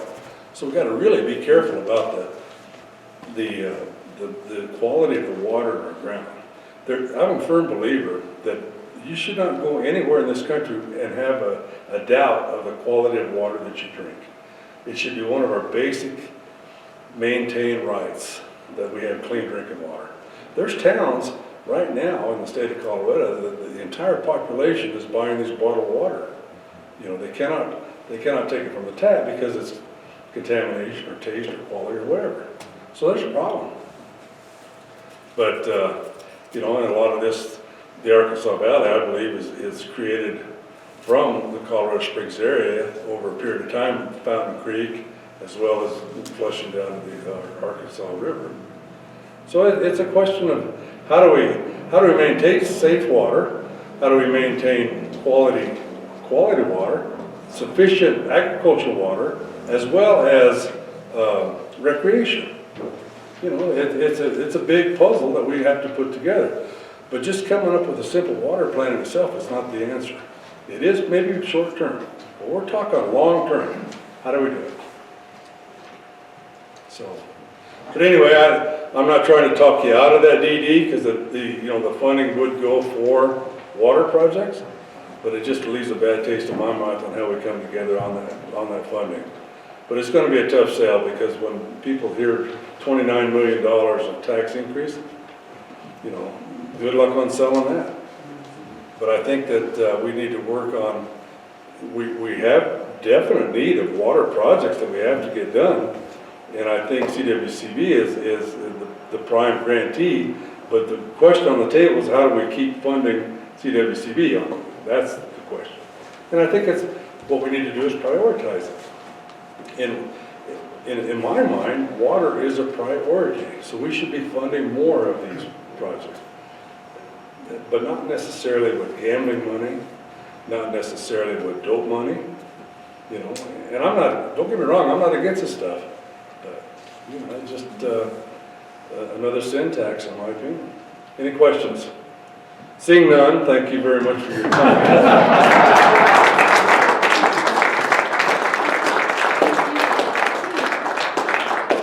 I had fun. Thank you very much for that. How was that? We're trying to get you off. Well, you got any questions? Were there any questions? I just have a statement. Maybe like convince the people that are moving here from back east that they're not back east anymore. They don't need lawns and golf courses. And Well, you know, I was back for I would like to say this about back east. You know, I was back there for the USS Colorado commissioning, USS submarine. And I'm not kidding you, in Boston area, down to Groton, Connecticut, up to Maine, I will not kid you, that is the best tasting water I've ever had. I'm not kidding you. And I'm not making light of it. It is excellent water. All of their water comes in from the Ohio Valley area, pumped into that area. And I told them out there, I said, I wish our water in Colorado was this good. Because it is. And you have to realize that's all I drink is water. When I eat or, you know what I'm saying? So I'm a connoisseur of good water. And that was good water, no kidding. But I think that we cannot, in my opinion, government can't say you can't come out here and enjoy golf courses or whatever else. You know, like Mr. Hoyt said, we need these people to come in so they will spend money in our communities. And that's what communities try and do is uplift their economics so we can make it better for all the people in Colorado. Does that make sense? yeah, except if we don't have water, then what's the deal? Well, that is a subject matter on the table. And it's something that everybody's aware of. But it's like the big elephant in the room, what do you do with it? And, you know, if we can have the snowfall that we had this past winter, we won't have a problem. But the reality is, we don't know if that's going to happen or not. Sir? I just want to congratulate you for thinking big about this idea of piping the water. I'm not. That's the kind of idea it's going to take to fix this kind of problem. Well, if you look at where we're at and where we're going and where we've been, are these minor, and I'm not playing anything down, but if we don't look at this in a broader methodology over the entire western United States, you know, we are in trouble. What happened to the pipeline they proposed, was it from the Green River, clear around the northern part of Colorado and down to eastern part of Colorado? To be honest, that pipeline, I don't know how far north, but on the Republican River, they do put that pipeline in. The whole thing? Yeah, and that was part of it. That was part of the deal I was talking to you about being such a hard deal to vote on, because see, the district was not covered in the whole deal, so we had to expand the district so that they would actually have more revenue for that pipeline. As far as I know, referring to is the Flaming Gorge Reservoir in Utah. The plan was to pump it across southern Wyoming and then pipe it down the front range. I cannot answer that question because I don't, you know, I think guys like Sandy would be the one to ask on that. Thanks a lot. Well, you're the one that got me into this, buddy. But I don't know. Sir. We're concerned about the potential tax bill. If that were to pass, is there anything that would prevent the legislature from then saying, oh, you get $40 million from this, so we're not going to spend $40 million out of our general fund anymore? Right. That is a potential. They've been spending about $10 million right now. So, and they may not continue to spend that $10 million if there's others. That's why I said there's only two of us in the legislature that consider this a priority. So, but you have to realize, even if it does pass, that does not mean that that money will go toward that. You know, it's not guaranteed to go to that account. But what they're looking, the projection, you know, like I indicated on the way it was written, the $29 million in tax increase, but the first year they're looking at 6.3 to 6.6. The second year, 9.7 and 11.2. But that doesn't all go to the water plant. And that's the thing about it. There's other entities within the spending account of that. And I'm not trying to dissuade you from this. I'm just saying that, you know, normally when there's a pot full of money that's not designated specifically, you know, that money hardly, unless it's a priority, you won't get there. You know, there's a lot of pressures and issues come up that people feel obligated to take care of.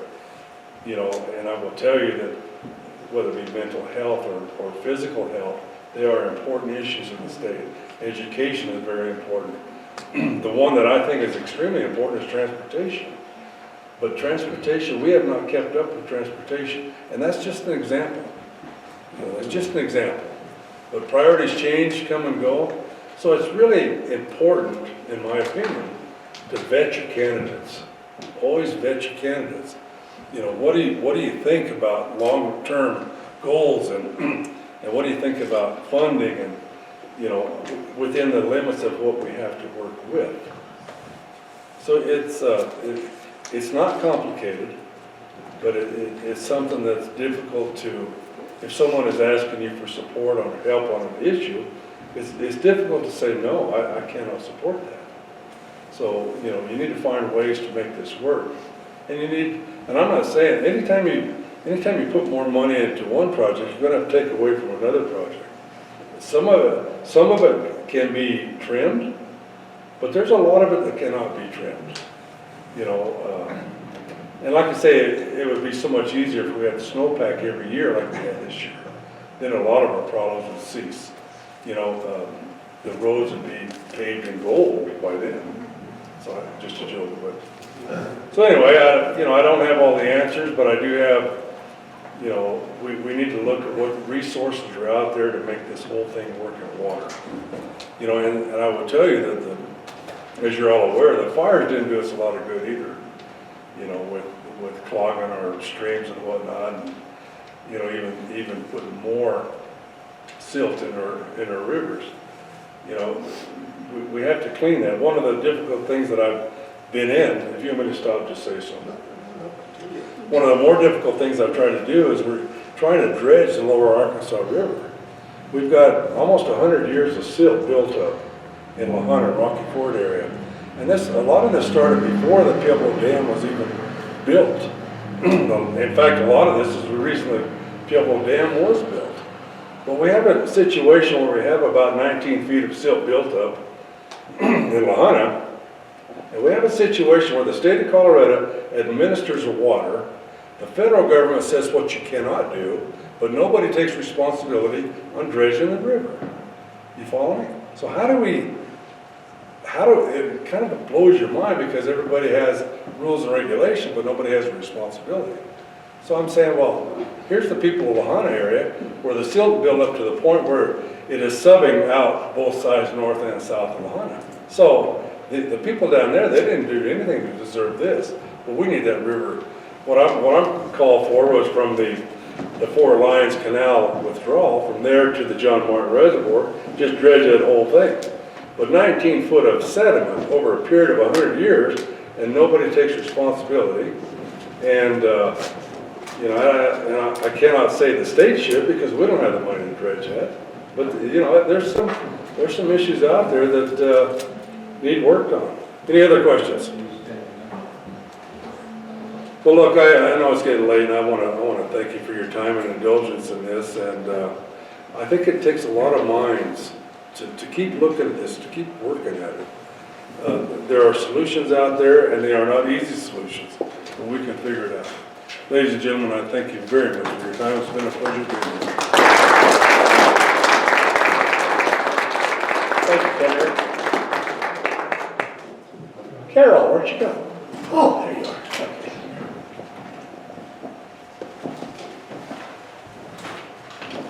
All right, just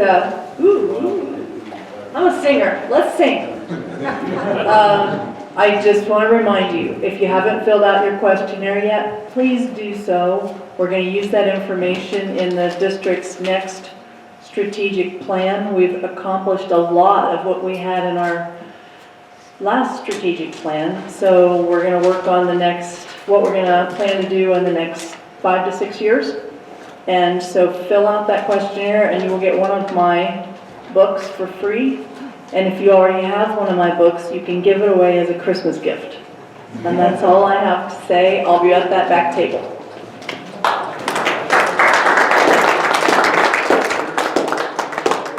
I will make this short and sweet. I would like to thank all of the speakers for showing up today, take time out of their busy schedules. This is a Saturday. Most importantly, I would like to thank all of you for showing up by seeing this kind of a turnout. We may do this again. So thank you.